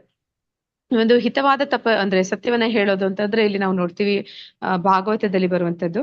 ಅಂದ್ರೆ ಈ ಒಂದು ಯುದ್ಧ ಮುಗ್ದೋಗಿದೆ, ಕುರುಕ್ಷೇತ್ರ ಯುದ್ಧ. ಕೃಷ್ಣ ಅವನು ದ್ವಾರಕೆಗೆ ಹಿಂದಿರುಗಿದ್ದಾನೆ. ಬಂದ ಕಾರ್ಯ ಮುಗೀತು ಅಂತ ಹೇಳಿ ಅವನು ಅಂತರ್ಧಾನ ಆಗ್ತಾನೆ. ಅವನ ಧಾಮಕ್ಕೆ ಹಿಂದಿರುಗ್ತಾನೆ. ಆ ಸಂದರ್ಭದಲ್ಲಿ ಆ ಯದುಕುಲದ ವಂಶ ಅನ್ನುವಂಥದ್ದು ಕೂಡ ಅದು ನಿರ್ನಾಮ ಆಗಿರುತ್ತೆ. ಈ ಒಂದು ವಿಚಾರ ವಿದುರನಿಗೆ, ಅಂದ್ರೆ ವಿದುರ ಯುದ್ಧದಲ್ಲಿ ಪಾಲ್ಗೊಳ್ಳೋದಿಲ್ಲ, ಅವನು ತೀರ್ಥಯಾತ್ರೆಗೆ ಹೋಗಿರ್ತಾನೆ. ಆದ ಕಾರಣ ಅವನಿಗೆ ಈ ವಿಷಯ ತಿಳಿದಿರುತ್ತೆ. ಆದ್ರೆ ಅವನು ಮತ್ತೆ ಆ ತೀರ್ಥಯಾತ್ರೆ ಮುಗಿಸಿ ಪಾಂಡವರ ಹತ್ರ ಬರ್ತಾನೆ. ಆಗ ಅವನಿಗೆ ಅಂದ್ರೆ ಗೊತ್ತಿದೆ ಕೃಷ್ಣ ಅಂತರ್ಧಾನ ಆಗಿದ್ದಾನೆ, ಯದು ವಂಶ ನಾಶ ಆಗಿದೆ ಅಂತ. ಆದ್ರೆ ಅವನು ಆ ಒಂದು ವಿಚಾರವನ್ನ ಅವನು ಪಾಂಡವರಿಗೆ ಹೇಳೋದಿಲ್ಲ. ಅಂದ್ರೆ ಅದು ಸತ್ಯ ಅವನಿಗೆ ಗೊತ್ತಿದ್ರು ಕೂಡ ಅವನು ಅದನ್ನ ಹೇಳೋದಿಲ್ಲ. ಯಾಕೆಂದ್ರೆ ಅಂತಹ ಒಂದು ಸತ್ಯ ಪಾಂಡವರ ಮನಸ್ಸನ್ನ ಕಲಕತ್ತೆ, ಅವ್ರಿಗೆ ನೋವನ್ನುಂಟು ಮಾಡುತ್ತೆ ಅಂತ ಹೇಳಿ ಅವನು ಅದನ್ನ ತಿಳಿಸೋದಿಲ್ಲ. ಅಂದ್ರೆ ಈ ಒಂದು ಸತ್ಯ ಒಂದಲ್ಲ ಒಂದು ರೀತಿಯಲ್ಲಿ ಅವ್ರಿಗೆ ಗೊತ್ತಾಗುವಂತ ಪರಿಸ್ಥಿತಿ ಬರುತ್ತೆ. ಹಾಗಿರ್ಬೇಕಾದ್ರೆ ಅದನ್ನ ನಾನೇ ಹೇಳಿ ಅವ್ರಿಗೆ ನೋಯಿಸಬಾರ್ದು ಅಂತ ಯೋಚನೆ ಮಾಡ್ತಾನೆ. ಇದೆಲ್ಲವೂ ಕೂಡ ಮಾತಿನ ತಪಸ್ಸಿನಲ್ಲಿ ಬರುತ್ತೆ. ಮನಸ್ಸಿನ ಪ್ರಸಾದತೆ, ಸರಳತೆ, ಮೌನ, ಆತ್ಮ ಸಂಯಮ ಮತ್ತು ಅಸ್ತಿತ್ವದ ಶುದ್ಧಿ, ಇವು ಮನಸ್ಸಿನ ತಪಸ್ಸು. ಇಲ್ಲಿ ಮನಸ್ಸಿನಿಂದ ಮಾಡುವಂತ ತಪಸ್ಸಿನ ಬಗ್ಗೆ ಹೇಳ್ತಾ ಇದ್ದಾರೆ. ಮನಸ್ಸಿನಿಂದ ಮಾಡುವ ತಪಸ್ಸು ಯಾವ ರೀತಿ ಇರುತ್ತೆ ಅಂತಂದ್ರೆ ಅದು ಮನಸ್ಸಿನಿಂದ ಸರಳವಾದ ಒಂದು, ಅಂದ್ರೆ ಈಗ ನಾವು ಇಲ್ಲಿ ಕೊಟ್ಟಿರುವಂತಹ ಒಂದು ಉದಾಹರಣೆ ಯಾವ್ದಂದ್ರೆ ಶುಕಮುನಿಗಳು. ಅಂದ್ರೆ ವೇದವ್ಯಾಸರ ಮಗ ಶುಕಮುನಿಗಳು. ಶುಕಮುನಿಗಳು ಏನ್ ಮಾಡ್ತಾರೆ, ತಾಯಿಯ ಗರ್ಭದಲ್ಲಿ ಇರ್ತಾರೆ. ಅಂದ್ರೆ ಅವರು ರಾಧಾರಾಣಿಯ ಗಿಳಿ. ಒಮ್ಮೆ ಏನಾಗುತ್ತೆ ಅಂದ್ರೆ ಶಿವ ಪಾರ್ವತಿಗೆ ಒಂದು ಭಾಗವತವನ್ನ ತಿಳಿಸ್ಕೊಡ್ತಾ ಇರ್ತಾನೆ. ಅವನು ಹೇಳ್ತಾನೆ, ಕಥೆನ ಕೇಳ್ತಾ ನೀನ್ ನಿದ್ದೆ ಮಾಡ್ಬಿಟ್ಟಿರ್ಬೋದು, ಅದಕ್ಕೆ ನಾನು ನಿಲ್ಲಿಸೋವಾಗತ್ತೆ, ನೀನೇನಾದ್ರೂ ನಿದ್ದೆ ಮಾಡಿದೆ ಅಂದ್ರೆ ಹೇಗ್ ಗೊತ್ತಾಗೋದು ಅಂತ ಹೇಳಿ ಅವ್ರು ಹೇಳ್ತಾರೆ, ನಾನು ಕತೆ ಹೇಳುವಾಗ ನೀನು ಹೂ ಅಂತ ಸೌಂಡ್ ಮಾಡ್ಬೇಕು ಅಂತ. ಅಲ್ಲಿ ಪಾರ್ವತಿ ನಿದ್ದೆ ಮಾಡ್ಬಿಡ್ತಾರೆ. ಆದ್ರೆ ಅದ ಕಥೆಯನ್ನ ತುಂಬಾ ಏನಂತಾರೆ ಆಸ್ವಾದಿಸ್ತಾ ಇರುತ್ತೆ ಗಿಳಿ. ಅದೇನ್ ಮಾಡುತ್ತೆ, ಪಾರ್ವತಿಯ ಹಾಗೆ ಸ್ವರ ಮಾಡಿ ಹೂ ಅಂತ ಸೌಂಡ್ ಮಾಡ್ತಾ ಇರುತ್ತೆ. ಇಲ್ಲಿ ಶಿವ ಒಂದು ಕಥೆನ ಹೇಳ್ತಾ ಹೋಗ್ತಾ ಇರ್ತಾನೆ. ಅದನ್ನ ಕೇಳಿದ್ಮೇಲೆ ಅವನಿಗೆ ಗೊತ್ತಾಗುತ್ತೆ ಪಾರ್ವತಿ ನಿದ್ದೆ ಮಾಡಿದಾಳೆ, ಅದು ಎಷ್ಟೊತ್ತು ಕೇಳಿದ್ದು ಶುಕ ಅಂತ. ಅದಕ್ಕೆ ಒಂದು ಶಾಪವನ್ನ ಕೊಡ್ತಾನೆ, ನೀ ಭೂಮಿಯಲ್ಲಿ ಹೋಗಿ ಹುಟ್ಟಬೇಕು ಅಂತ. ಆಗ ಒಂದು ಶುಕ ಮುನಿಗಳು ವೇದವ್ಯಾಸರ ಹೆಂಡತಿಯ ಗರ್ಭದಲ್ಲಿದ್ದಾಗ ಏನ್ ಮಾಡ್ತಾರೆ, 16 ವರ್ಷ ಅವರು ಗರ್ಭದಿಂದ ಹೊರಗಡೆ ಬರೋದಿಲ್ಲ ಅಂತ ಹೇಳ್ತಾರೆ. ಅಂದ್ರೆ ಅವ್ರಿಗೆ ಇಷ್ಟ ಇಲ್ಲ, ಭೌತಿಕ ಜಗತ್ತಿಗೆ ಬಂದ್ರೆ ಈ ತ್ರಿಗುಣಗಳು ಮಾಯೆಯ ಒಂದು ಹಿಡಿತಕ್ಕೆ ನಾನು ಬಂದ್ಬಿಡ್ತೀನಿ ಅಂತ ಹೇಳಿ ಆ ಒಂದು ತಾಯಿಯ ಗರ್ಭದಿಂದ ಹೊರಗಡೆ ಬರೋದಕ್ಕೂ ಕೂಡ ಒಪ್ಪೋದಿಲ್ಲ. ಆಗ ವ್ಯಾಸರು ಏನ್ ಮಾಡ್ತಾರೆ, ಸ್ವತಃ ಕೃಷ್ಣನನ್ನ ಕರ್ಕೊಂಡೋಗಿ ಮನವರಿಕೆ ಮಾಡಿಸ್ತಾರೆ. ಇಲ್ಲ, ನೀನು ನನ್ನ ಶುದ್ಧ ಭಕ್ತ ಆದ ಕಾರಣ ನೀನು ಭೂಮಿ ಮೇಲೆ ಬಂದ್ರೂ ಕೂಡ ನಿನಗೆ ಈ ಮಾಯೆ ನಿಂತಡಕ್ಕೆ ನೀನ್ ಬರೋದಿಲ್ಲ ಅಂತ ಮಾತು ಕೊಡ್ತಾರೆ. ಆಗ ಅವರು ಜನ್ಮವನ್ನು ಪಡಿತಾರೆ. ಅಂದ್ರೆ ತಾಯಿಯ ಗರ್ಭದಿಂದ ಹೊರಗಡೆ ಬಂದ ಕೂಡ್ಲೆ ಏನ್ ಮಾಡ್ತಾರೆ, ಅವರು ಸನ್ಯಾಸಿಯ ಹಾಗೆ ನಿರ್ವಸ್ತ್ರಧಾರಿಯಾಗಿ ಏನನ್ನೋ ಯೋಚನೆ ಮಾಡಿದ್ರೆ ಮನೆಯನ್ನ ಬಿಟ್ಟು ಕಾಡಿನ ಕಡೆಗೆ ಸಾಕ್ತಾರೆ. ಆ ತರ ನಡ್ಕೊಂಡು ಹೋಗ್ತಾ ಇರ್ಬೇಕಾದ್ರೆ ಅಲ್ಲಿ ಸರೋವರಗಳಲ್ಲಿ ಹೆಣ್ಣು ಮಕ್ಕಳು ಸ್ನಾನ ಮಾಡ್ತಿರ್ತಾರೆ. ಅಂದ್ರೆ ಈಗ ನಾವು ನೋಡ್ತೀವಿ, ಪುಟ್ಟ ಮಕ್ಕಳು, ಚಿಕ್ಕ ಮಕ್ಕಳು ಅವರ ಮುಖದಲ್ಲಿ ಮುಗ್ಧತೆ ಅನ್ನೋಂಥದ್ದು ಇರುತ್ತೆ, ಅವರಲ್ಲಿ ಯಾವುದೇ ಒಂದು ದೋಷಗಳಿರೋದಿಲ್ಲ ಅವರ ದೃಷ್ಟಿಯಲ್ಲಿ. ಈ ಹೆಂಗಸರು ಅಂದ್ರೂ ಕೂಡ ಅವರಲ್ಲಿ ಕೂಡ ಎಂತಹ ಒಂದು ಗುಣ ಅಂದ್ರೆ ಅವರಲ್ಲಿ ಒಂದು ಶಕ್ತಿ ಇರುತ್ತೆ ಅಂದ್ರೆ ಅವರು ಯಾವುದೇ ಒಂದು ವ್ಯಕ್ತಿಯನ್ನ ಆ ಮುಖಕ್ಕೆ ನೋಡಿದ ಕೂಡಲೇ ಅವನ ಭಾವನೆಯನ್ನ ಅವರು ಅರ್ಥ ಮಾಡ್ಕೊಂತಾರೆ. ಅಂದ್ರೆ ಒಂದು ಕ್ಷಣ ಅವರ ನೋಡಿದ ಕೂಡಲೇ ಅವರ ಮನಸ್ಸಿನ ಅವರು ಮನಸ್ಥಿತಿ ಏನು ಅಂತ ಅವ್ರಿಗೆ ಗೊತ್ತಾಗ್ತಾ ಇರುತ್ತೆ. ಈಗ ಇಲ್ಲಿ ಶುಕಮುನಿಗಳು ಆ ಮಗುವಿನ ಹಾಗೆ ಇದ್ದಾರೆ, ಅಂದ್ರೆ 16 ವರ್ಷದ ಬಾಲಕನೇ ಇರ್ಬೋದು, ನಿರ್ವಸ್ತ್ರಧಾರಿಯಾಗಿ ಹೋಗ್ತಾ ಇರ್ಬೋದು. ಆದ್ರೆ ಆ ಒಂದು ಮನಸ್ಸಿನ ಸ್ಥಿತಿ ಯಾವ ರೀತಿ ಇರುತ್ತೆ ಅಂತಂದ್ರೆ ಅವ್ರ ಮಗುವಿನಂತೆ ಮನಸ್ಸಿರುತ್ತೆ. ಮತ್ತೆ ಅವರು ಸನ್ಯಾಸಿಗಳ ಹಾಗೆ ಜ್ಞಾನಿಗಳ ಹಾಗೆ ಅವರು ಅಲ್ಲಿ ಸರೋವರದಲ್ಲಿ ಸ್ನಾನ ಮಾಡ್ತಿರೋರನ್ನ ಆ ಕಡೆ ಲಕ್ಷ್ಯ ಕೂಡ ಕೊಡದೆ ಅವ್ರ ಪಾಡಿಗೆ ಅವ್ರು ಹೋಗ್ತಾ ಇರ್ತಾರೆ. ಅವ್ರನ್ನ ನೋಡಿ ಇವ್ರಿಗೂ ಯಾವುದೇ ಏನೋ ಅನಿಸೋದಿಲ್ಲ. ಇವ್ರು ಏನ್ ಮಾಡ್ತಾರೆ, ಇವ್ರ ಪಾಡಿಗೆ ಅವ್ರು ಸ್ನಾನ ಮಾಡ್ತಿರ್ತಾರೆ. ನಂತರ ಅವ್ರನ್ನ ಹಿಂಬಾಲಿಸ್ಕೊಂಡು ಮಗನೇ ಅಂತ ಕೂಗ್ತಾ ಅಲ್ಲಿ ವ್ಯಾಸರು ಬರ್ತಾರೆ. ವೇದವ್ಯಾಸರು ಬರ್ತಾ ಇದ್ದಾಗ ಅಲ್ಲಿದ್ದಂತಹ ಎಲ್ಲ ಹೆಂಗಸರು ಕೂಡಲೇ ಎದ್ದು ಬಟ್ಟೆಗಳನ್ನ ತೊಟ್ಕೊಳ್ತಾರೆ. ಅಲ್ಲಿ ಅದಕ್ಕೆ ಇದೊಂದು ಕತೆ ಪ್ರಸಂಗವನ್ನ ಇಲ್ಲಿ ಸೂತ ಗೋಸ್ವಾಮಿಗಳು ಅಲ್ಲಿ ನೈಮಿಷಾರಣ್ಯದ ಋಷಿಗಳು ಶೌನಕಾದಿ ಋಷಿಗಳಿಗೆ ಈ ಕಥೆಯನ್ನ ಹೇಳ್ತಿದ್ದಾರೆ. ಆಗ ಶೌನಕಾದಿ ಋಷಿಗಳು ಕೇಳ್ತಾರೆ, ಯಾಕೆ ಈ ರೀತಿ ಆ ಸ್ತ್ರೀಯರು ವರ್ತಿಸಿದ್ರು? ವೇದವ್ಯಾಸರು ಭಗವಂತನ ಶಕ್ತ್ಯಾವೀಶ ಅವತಾರ, ಅವರಲ್ಲೂ ಕೂಡ ಯಾವುದೇ ಒಂದು ಕಳಂಕ ಅನ್ನುವಂಥದ್ದು ಅಂದ್ರೆ ಮನಸ್ಸಿನಲ್ಲಿ ಯಾವುದೇ ಒಂದು ಕಳಂಕ ಅನ್ನುವಂಥದ್ದು ಇರ್ಲಿಲ್ಲ, ಮತ್ತೆ ಯಾಕೆ ಆ ಹೆಂಗಸರ ಆ ರೀತಿ ಮಾಡಿದ್ರು ಅಂತ ಕೇಳ್ತಾರೆ. ಅದಕ್ಕೆ ಅವ್ರು ಹೇಳ್ತಾರೆ, ಗೃಹಸ್ಥರಾಗಿದ್ರು ವೇದವ್ಯಾಸರು. ಗೃಹಸ್ಥನಾದವರಿಗೆ ಹೆಂಗಸು ಗಂಡಸು ಅನ್ನುವಂಥ ಭೇದ ಇದೆ. ಆದ್ರೆ ಶುಕಮುನಿಗಳು ಅವರು ಮುಕ್ತಾತ್ಮರಾಗಿದ್ದ ಕಾರಣ ಅವರಲ್ಲಿ ಯಾವುದೇ ಆತ್ಮಜ್ಞಾನ ಇತ್ತು. ಆದ್ರೆ ಯಾವುದೇ ಒಂದು ವ್ಯಕ್ತಿಯನ್ನ ನೋಡಿದಾಗ ಅವನ ಆತ್ಮ ಸ್ವರೂಪದಲ್ಲಿ ನೋಡ್ತಾರೆ ಹೊರತು ಅವರು ದೇಹ ಭಾವನೆಯಿಂದ ನೋಡೋದಿಲ್ಲ ಅಂತ. ಆ ರೀತಿ ಈ ಒಂದು ಮನಸ್ಥಿತಿ ಏನಿದೆ, ಮನಸ್ಸಿನಲ್ಲಿ ಈ ಒಂದು ತಪಸ್ಸು ಏನಿದೆ ಅದನ್ನ ಇಲ್ಲಿ ಮನಸ್ಸಿನ ತಪಸ್ಸು ಅಂತ ಇಲ್ಲಿ ಹೇಳ್ತಾ ಇದ್ದಾರೆ. ಮತ್ತೆ ಅದನ್ನೇ ಅಸ್ತಿತ್ವದ ಶುದ್ಧಿ ಅಂತ ಕರೀತಾರೆ. ಇಲ್ಲಿ ಈ 3 ಗುಣಗಳು ಯಾವ್ದೆಲ್ಲ ನಾವು ಇಲ್ಲಿವರೆಗೂ ತಿಳಿದ್ವಿ, ದೇಹದ ತಪಸ್ಸು ಹಿರಿಯರಿಗೆ, ಮತ್ತೆ ಸರಳತೆ, ಶೌಚ, ಇದೆಲ್ಲವೂ ದೇಹದ ತಪಸ್ಸು ಅಂತ ನೋಡಿದ್ವಿ. ಆ ದೇಹದ ತಪಸ್ಸು ಮತ್ತೆ ಮಾತಿನ ತಪಸ್ಸು ಅಂದ್ರೆ ಕ್ರಮ ತಪ್ಪದೆ ವೇದಗಳನ್ನ ಅಂದ್ರೆ ಶಾಸ್ತ್ರಗಳನ್ನ ವಾಚನ ಮಾಡುವಂಥದ್ದು, ಮತ್ತೆ ಇತರ ಮನಸ್ಸನ್ನು ಕಲಕದಂತಹ ಸತ್ಯಗಳನ್ನ ನುಡಿಯುವಂಥದ್ದು, ಇದೆಲ್ಲವೂ ಕೂಡ ಮಾತಿನ ತಪಸ್ಸು. ನಂತರ ಬಂದದ್ದು ಮನಸ್ಸಿನ ತಪಸ್ಸು. ಮನಸ್ಸಿನಿಂದಲೂ ಕೂಡ ಎಲ್ಲರನ್ನು ಕೂಡ ಮುಕ್ತಾತ್ಮರು ಯಾವ ರೀತಿ ಕಾಣ್ತಾರೆ ಅಂದ್ರೆ ಅವರ ಆತ್ಮದ ಒಂದು ಭಾವದಿಂದ ಕಾಣ್ತಾರೆ, ದೇಹ ಭಾವದಿಂದ ಕಾಣೋದಿಲ್ಲ. ಆ ಎಲ್ಲ ಒಂದು ಗುಣಗಳು ಸೇರಿ ಅದು ಸಾತ್ವಿಕ ತಪಸ್ಸು ಅಂತ ಹೇಳಿ ಭಗವಂತ ಕರೀತಾ ಇದ್ದಾನೆ. ಶ್ರದ್ಧೆಯ ಪರಯಾ ತಪ್ತಂ ತಪಸ್ತತ್ ತ್ರಿವಿಧಂ ನರೈ ಅಫಲಾಕಾಂಕ್ಷಿವೀರ್ ಯುಕ್ತೈ ಸಾತ್ವಿಕಂ ಪರಿಚಕ್ಷತೆ. ಮನುಷ್ಯರು ಐಹಿಕ ಲಾಭವನ್ನು ನಿರೀಕ್ಷಿಸದೆ ಪರಮಪ್ರಭುವಿಗಾಗಿಯೇ ಕೆಲಸ ಮಾಡುತ್ತಾ ದಿವ್ಯ ಶ್ರದ್ಧೆಯಿಂದ ಆಚರಿಸುವ ಈ ತ್ರಿವಿಧ ತಪಸ್ಸಿಗೆ ಸಾತ್ವಿಕ ತಪಸ್ಸು ಎಂದು ಹೆಸರು. ಇಲ್ಲಿ ಉದಾಹರಣೆಗೆ ಕೊಡ್ತಾ ಇದ್ದಾರೆ, ಬೃಂದಾವನ ಪರಿಕ್ರಮ, ಗೋವರ್ಧನ ಪರಿಕ್ರಮ, ಮಾಯಾಪುರದ ಪರಿಕ್ರಮ. ಈ ರೀತಿ ಆ ಪರಿಕ್ರಮಕ್ಕೆ ಹೋದಾಗ ಓದಂತವರಲ್ಲಿ ಯಾವ ರೀತಿ ತಪಸ್ಸು ನಡೆಯುತ್ತೆ ಅಂತಂದ್ರೆ ಅದು ದೈಹಿಕ ತಪಸ್ಸು. ದೈಹಿಕ ತಪಸ್ಸು ಅಂತಂದ್ರೆ ಅವರು ಅಲ್ಲಿ ಬಂದಂತಹ ಯಾರು ಆಚಾರ್ಯರಿರ್ತಾರೆ ಅವರಿಗೆ ಗೌರವಗಳನ್ನ ಸಲ್ಲಿಸ್ತಾರೆ, ಮತ್ತೆ ಭಗವಂತನಿಗೆ ಗೌರವಗಳನ್ನ ಸಲ್ಲಿಸ್ತಾರೆ. ಮತ್ತೆ ಅಲ್ಲಿ ಅವರು ಸರಳವಾದ ಜೀವನವನ್ನ ಮಾಡ್ತಾರೆ. ಶುಚಿತ್ವವನ್ನ ಅಂದ್ರೆ ದೇಹದ ಶುಚಿತ್ವವನ್ನ ಅಥವಾ ಮನಸ್ಸಿನ ಶುಚಿತ್ವವನ್ನ, ಅಸ್ತಿತ್ವದ ಶುದ್ಧಿ ಅನ್ನುವಂಥದ್ದು, ಭಗವಂತನ ನಾಮ ಸಂಕೀರ್ತನೆ ಹೇಳುವಂಥದ್ದು. ಮತ್ತೆ ಮನಸ್ಸಿನ ಶುಚಿತ್ವ ಅಂತಂದ್ರೆ ಅಲ್ಲಿ ಬಂದಂತವ್ರು ಯಾವುದೇ ಒಂದು ಬೇರೆ ಲೌಕಿಕ ಒಂದು ಮನೋಭಾವದಿಂದ ಬಂದಿರೋದಿಲ್ಲ. ಮತ್ತೆ ಅವರು ಏನ್ ಮಾಡ್ತಾರೆ, ಅಲ್ಲಿ ಮಾತಿನ ತಪಸ್ಸು ಅಂದ್ರೆ ಅವರೆಲ್ಲರೂ ಕೂಡ ನಾಮ ಸಂಕೀರ್ತನೆ ಮಾಡ್ತಾ ಇದ್ದಾರೆ. ಆ ಭಗವಂತನ ನಾಮ ಸಂಕೀರ್ತನೆ ಮಾಡ್ತಾ ಅವನ ನಾಮ ಗುಣ ಲೀಲೆಗಳನ್ನ ಹಾಡ್ತಾ ಈ ರೀತಿ ಒಂದು ಪರಿಕ್ರಮಗಳಲ್ಲಿ ತೊಡಗುವಂಥದ್ದು. ಇದನ್ನ ಇಲ್ಲಿ ಸಾತ್ವಿಕ ತಪಸ್ಸು ಅಂತ ಕರೀತಾ ಇದ್ದಾರೆ. ಸತ್ಕಾರ ಮಾನ ಪೂಜಾರ್ಥಂ ತಪೋದಂಬೇನ ಚೈವಯತ್ ಕ್ರಿಯತೆ ತದ್ ಇಹ ಪ್ರೋಕ್ತಂ ರಾಜಸಂಚಲ ಅಧ್ರುವಂ. ಆದ್ರೆ ಇದೊಂದು ರಾಜಸಿಕ ಗುಣದಲ್ಲಿ ಮಾಡುವಂತಹ ತಪಸ್ಸು ಅಂತ ಕರೀತಾ ಇದ್ದಾರೆ. ಯಾವ್ದು ಅಂದ್ರೆ ಈ ಉಪವಾಸ ಸತ್ಯಾಗ್ರಹಗಳನ್ನ ಮಾಡುವಂಥದ್ದು. ಅದು ರಾಜಕೀಯ ಪ್ರೇರಣೆಯಿಂದ ಅಥವಾ ಇನ್ಯಾವುದೋ ಒಂದು ಐಹಿಕ ಲಾಭಕ್ಕಾಗಿ ಏನೋ ಒಂದು ಹೆಸರು ಗಳಿಸ್ಬೇಕು ಅಂತ ಅಥವಾ ಇನ್ನೇನೋ ಒಂದು ಐಹಿಕ ಲಾಭದ ಒಂದು ಇಚ್ಛೆಯಿಂದ ಯಾವ್ದನ್ನೋ ಒಂದು ಕಾರ್ಯ ಸಾಧನೆ ಮಾಡ್ಕೋಬೇಕು ಅಂತ ಹೇಳಿ ಮಾಡುವಂತಹ ತಪಸ್ಸು. ಈ ಒಂದು ತಪಸ್ಸನ್ನ ಇಲ್ಲಿ ಶಾಸ್ತ್ರಗಳಲ್ಲಿ ಉಲ್ಲೇಖ ಇಲ್ಲ. ಇಲ್ಲಿ ಉಪವಾಸ ಅಂತಂದ್ರೆ ಉಪ ಅಂತಂದ್ರೆ ಹತ್ತಿರ, ವಾಸ ಅಂದ್ರೆ ಇರುವಂಥದ್ದು. ಏನು ಹತ್ತಿರ ಇರುವಂಥದ್ದು, ಭಗವಂತನಿಗೆ ಹತ್ತಿರವಾಗಿ ಇರುವಂಥದ್ದು.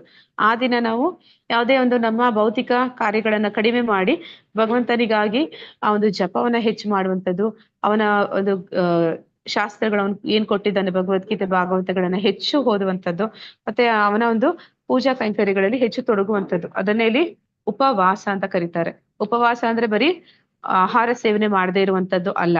ಇಲ್ಲಿ ಹೇಳ್ತಾ ಇರುವಂತಹ ಉಪವಾಸ ಅದೇನು ಅಂತಂದ್ರೆ ಇದು ಯಾವ ರೀತಿ ಮಾಡ್ತಾ ಇದ್ದಾರೆ, ಡಂಬಕ್ಕಾಗಿ ಮತ್ತು ಗೌರವ ಪೂಜೆಗಳನ್ನು ಪಡೆಯುವುದಕ್ಕಾಗಿ ಮಾಡುವ ತಪಸ್ಸು ರಾಜಸ ಎಂದು ಹೇಳುತ್ತಾರೆ. ಇದು ಸ್ಥಿರವೂ ಅಲ್ಲ, ಶಾಶ್ವತವೂ ಅಲ್ಲ. ಅಂದ್ರೆ ಈ ಒಂದು ತಪಸ್ಸು ಮಾಡೋದ್ರಿಂದ ನಮ್ಗೆ ಯಾವುದೇ ಒಂದು ಶಾಶ್ವತ ಫಲಗಳು ಸಿಗೋದಿಲ್ಲ. ಅದರಲ್ಲಿ ನಾವು ನೋಡ್ತೀವಿ, ರಾಜಕೀಯ ಪ್ರೇರಣೆಯಿಂದ ಈ ರೈತರು ಒಂದು ದೆಹಲಿಯಲ್ಲಿ ಎಲ್ಲರ ಹೋಗಿ ಅವರು ಹೇಗೆ ಒಂದು ಉಪವಾಸ ಸತ್ಯಾಗ್ರಹ ಮಾಡ್ತೀವಿ ಅಂತ ಹೇಳಿ ಒಂದು ಜನರ ಒಂದು ಹೇಗೆ ತೊಂದರೆ ಕೊಟ್ರು ಅಂತ. ಅಂದ್ರೆ ಅವರಿಗೆ ಓಡಾಡ್ಲಿಕ್ಕೆ ಆಗದೆ ಇರೋ ಹಾಗೆ ತುಂಬಾ ಅವರ ಒಂದು ಐಹಿಕ ಏನೋ ಒಂದು ಪ್ರೇರಣೆ, ಅಂದ್ರೆ ಅವರ ಒಂದು ಏನೋ ಒಂದು ಕಾರ್ಯ ಸಾಧನೆಗಾಗಿ ಮಾಡಿದಂತಹ ಉಪವಾಸ. ಅದು ನಿಜವಾಗ್ಲೂ ಉಪವಾಸ ಮಾಡಿದ್ರೋ ಇಲ್ವೋ, ಆದ್ರೆ ಅಲ್ಲಿ ಅಂತಹ ಒಂದು ಹೆಸರಿಗಾಗಿ ಮಾಡುವಂಥದ್ದು, ಅದನ್ನ ಇಲ್ಲಿ ರಾಜಸಿಕ ತಪಸ್ಸು ಅಂತೇಳಿ ಕರಿತಾ ಇದ್ದಾರೆ.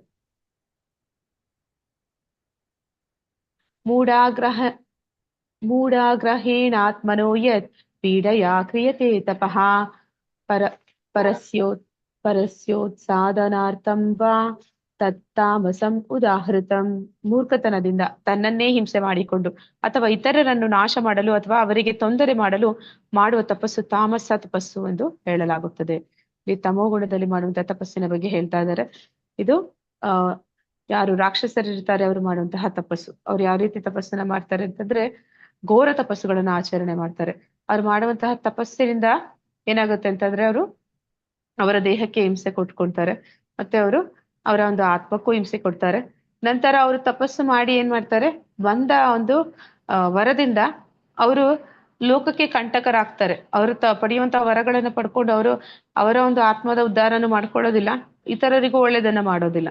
ಅಂತಹ ಒಂದು ತಪಸ್ಸನ್ನ ಇಲ್ಲಿ ತಾಮಸ ಗುಣದ್ದು ಅಂತೇಳಿ ಹೇಳ್ತಾರೆ. ಅಂದ್ರೆ ಹಿರಣ್ಯಕಶಿಪು ಇರ್ಬೋದು, ಅಥವಾ ರಾವಣ ಇರ್ಬೋದು, ಅಥವಾ ಒಂದು ಭಸ್ಮಾಸುರ ಇರ್ಬೋದು. ಅಂದ್ರೆ ಭಸ್ಮಾಸುರ ಏನ್ ಮಾಡ್ತಾನೆ, ವರಗಳನ್ನ ಕೇಳಿ ಶಿವನನ್ನ ಕುರಿತು ಆ ಒಂದು ಯಜ್ಞವನ್ನ ಮಾಡ್ತಾನೆ. ಎಷ್ಟು ಘೋರವಾದ ಯಜ್ಞ ಮಾಡ್ತಾನೆ ಅಂದ್ರೆ ತನ್ನ ತಲೆಯನ್ನ ತಾನೇ ಕತ್ತರಿಸಿ ಆ ಯಜ್ಞ ಕುಂಡಕ್ಕೆ ಅರ್ಪಿಸೋದಕ್ಕೆ ಹೋಗ್ತಾನೆ. ಶಿವ ಪ್ರತ್ಯಕ್ಷನಾಗಿ ಅವನಿಗೆ ವರ ಕೊಟ್ಟಾಗ ಆ ಒಂದು ಎಂತಹ ವರವನ್ನ ಕೇಳ್ತಾನೆ. ಅಷ್ಟು ಕಷ್ಟಪಟ್ಟು ಎಲ್ಲ ತಪಸ್ಸನ್ನ ಮಾಡಿ ಯಾವ್ದಾದ್ರು ಒಂದು ಆತ್ಮದ ಒಂದು ಉನ್ನತಿಗಾಗಿ ಏನನ್ನು ಕೇಳೋದಿಲ್ಲ. ದೇವರು ಎದುರುಗಡೆ ಬಂದಾಗ ಅವನೆಂತ ಕೇಳ್ತಾನೆ, ನಾನು ಯಾರ ತಲೆ ಮೇಲೆ ಕೈ ಇಕ್ತೀನಿ ಅವರು ಭಸ್ಮವಾಗ್ಬೇಕು. ಅಂದ್ರೆ ಎಂತ ಮೂರ್ಖತನದ ಒಂದು ಇಚ್ಛೆಯನ್ನ ಇಟ್ಕೊಳ್ತಾರೆ ಅಂತ. ಅಂತಹ ಒಂದು ವರವನ್ನು ಪಡ್ಕೊಂಡು ಏನ್ ಮಾಡ್ತಾನೆ, ಮೊದಲ ಪ್ರಯೋಗ ಯಾರು ವರ ಕೊಟ್ಟನೋ ಅವನ ತಲೆ ಮೇಲೆ ಮಾಡ್ಲಿಕ್ಕೆ ಹೋಗ್ತಾನೆ. ಅಂದ್ರೆ ಅವರು ಯಾರಿಂದ ಈ ವರಗಳನ್ನ ಪಡಿತಾರೆ ಅವರಿಗೆ ಅವರು ಕಿರುಕುಳಗಳನ್ನ ಕೊಡ್ತಾರೆ, ಸಮಾಜಕ್ಕೂ ಅವರು ಕಂಟಕರಾಗ್ತಾರೆ ಅನ್ನೋದು. ಅದನ್ನ ಇಲ್ಲಿ ತಮೋಗುಣದ ತಪಸ್ಸು ಅಂತೇಳಿ ಕರಿತಾ ಇದ್ದಾರೆ.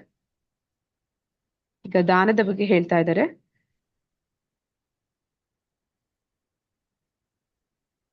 दातव्यम् इति यद्दानं दीयते अनुपकारिणे देशे काले च पात्रे च तद्दानं ಸಾತ್ವಿಕಂ ಸ್ಮೃತಂ.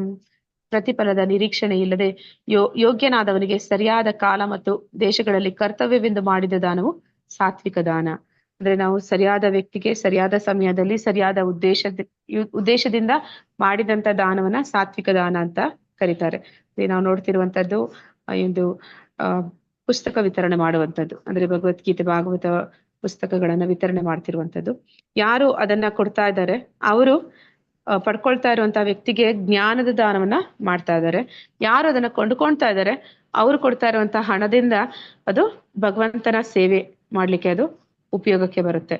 ಹೀಗೆ ಇಬ್ಬರು ಮಾಡ್ತಿರುವಂತಹ ದಾನ ಅದು ಸಾತ್ವಿಕವಾದ ದಾನ ಅಂತ ಹೇಳ್ಬೋದು. ಅಂದ್ರೆ ನಾವು ಯಾರಿಗೆ ದಾನ ಕೊಡ್ತಾ ಇದೀವಿ ಅನ್ನುವಂಥದ್ದು ತುಂಬಾ ಮುಖ್ಯ ಆಗುತ್ತೆ. ಯಾಕಂದ್ರೆ ನಾವು ಕೊಟ್ಟ ದಾನದಲ್ಲಿ ಅದು ಸರಿಯಾದ ರೀತಿಯಲ್ಲಿ ಸದ್ಬಳಕೆ ಆಗ್ಲಿಲ್ಲ ಅಂತಂದ್ರೆ, ಅಥವಾ ಅದು ದುರ್ಬಳಕೆ ಆಯ್ತು ಅಂತಂದ್ರೆ ಆ ಒಂದು ಪಾಪದಲ್ಲಿ ನಮಗೆ ಪಾಲಿರುತ್ತೆ ಅಂತ ಹೇಳ್ತಾರೆ. ಆದ ಕಾರಣ ನಾವು ಕೊಡ್ತಾ ಇರುವಂತಹ ವ್ಯಕ್ತಿ ಯೋಗ್ಯನಾದವನ, ಈ ಒಂದು ದಾನವನ್ನ ಅವನು ಸದುಪಯೋಗ ಪಡಿಸ್ತಾನ, ಮತ್ತೆ ಅದರಿಂದ ಯಾವುದೇ ಒಂದು ಬೇಡದ ಕಾರ್ಯಗಳಿಗೆ ಅದು ಹೋಗೋದಿಲ್ವಾ ಅನ್ನೋದನ್ನ ಯೋಚನೆ ಮಾಡಿ ದಾನ ಮಾಡ್ಬೇಕು ಅಂತೇಳಿ ಹೇಳ್ತಾರೆ.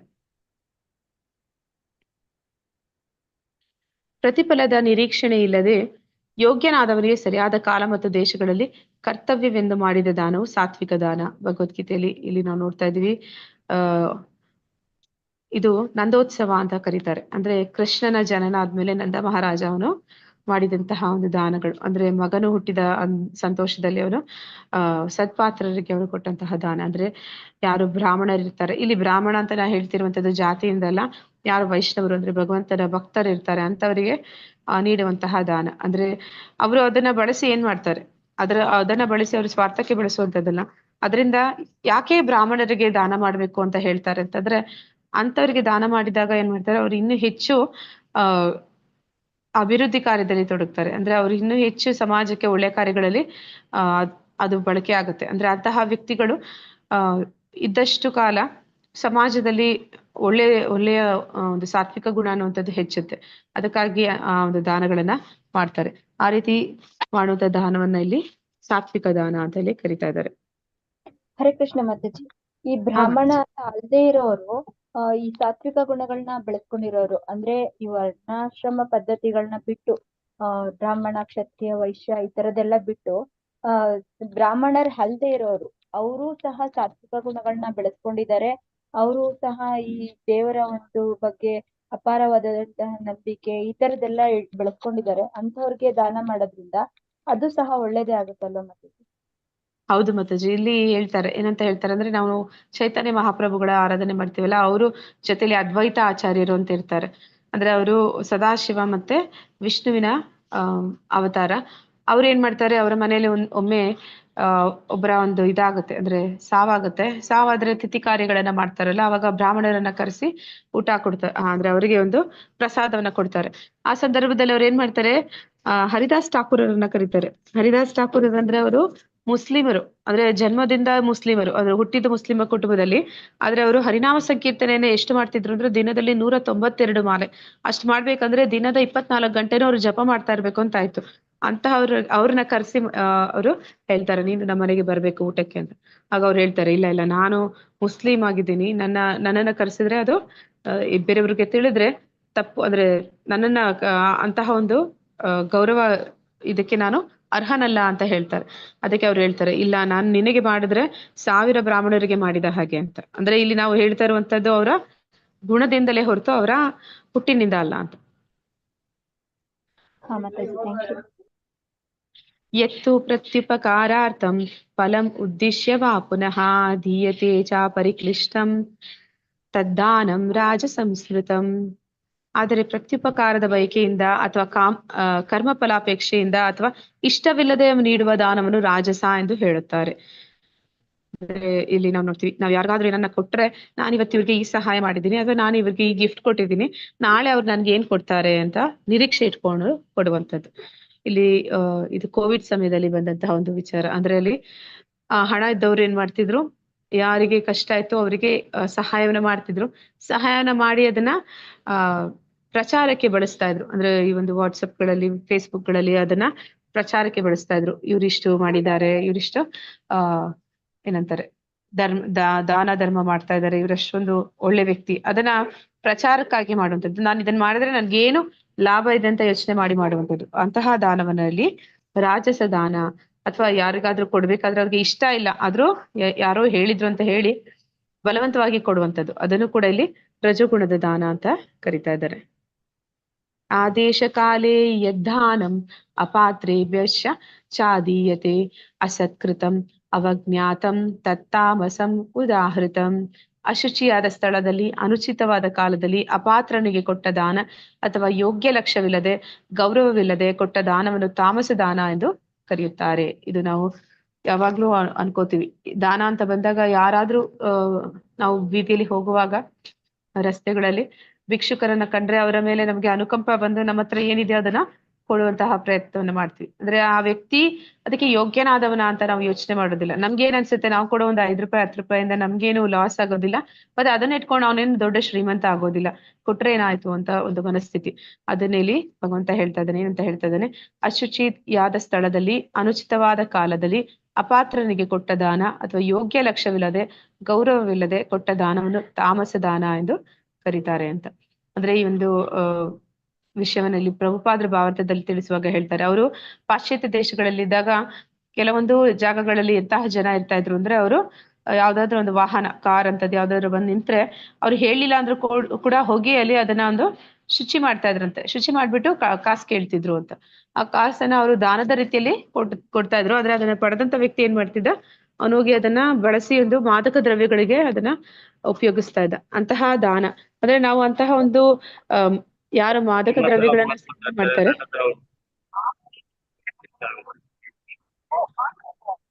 ಹರೇ ಕೃಷ್ಣ ಮಾತಾಜಿ. ಮ್ಯೂಟ್ ಮಾಡಿ ಮಾತಾಜಿ ಅವ್ರನ್ನ. ಏನ್ ಮೇಡಮ್ ಏನೋ ವರ್ಕಿಂಗ್ ಸರಿ.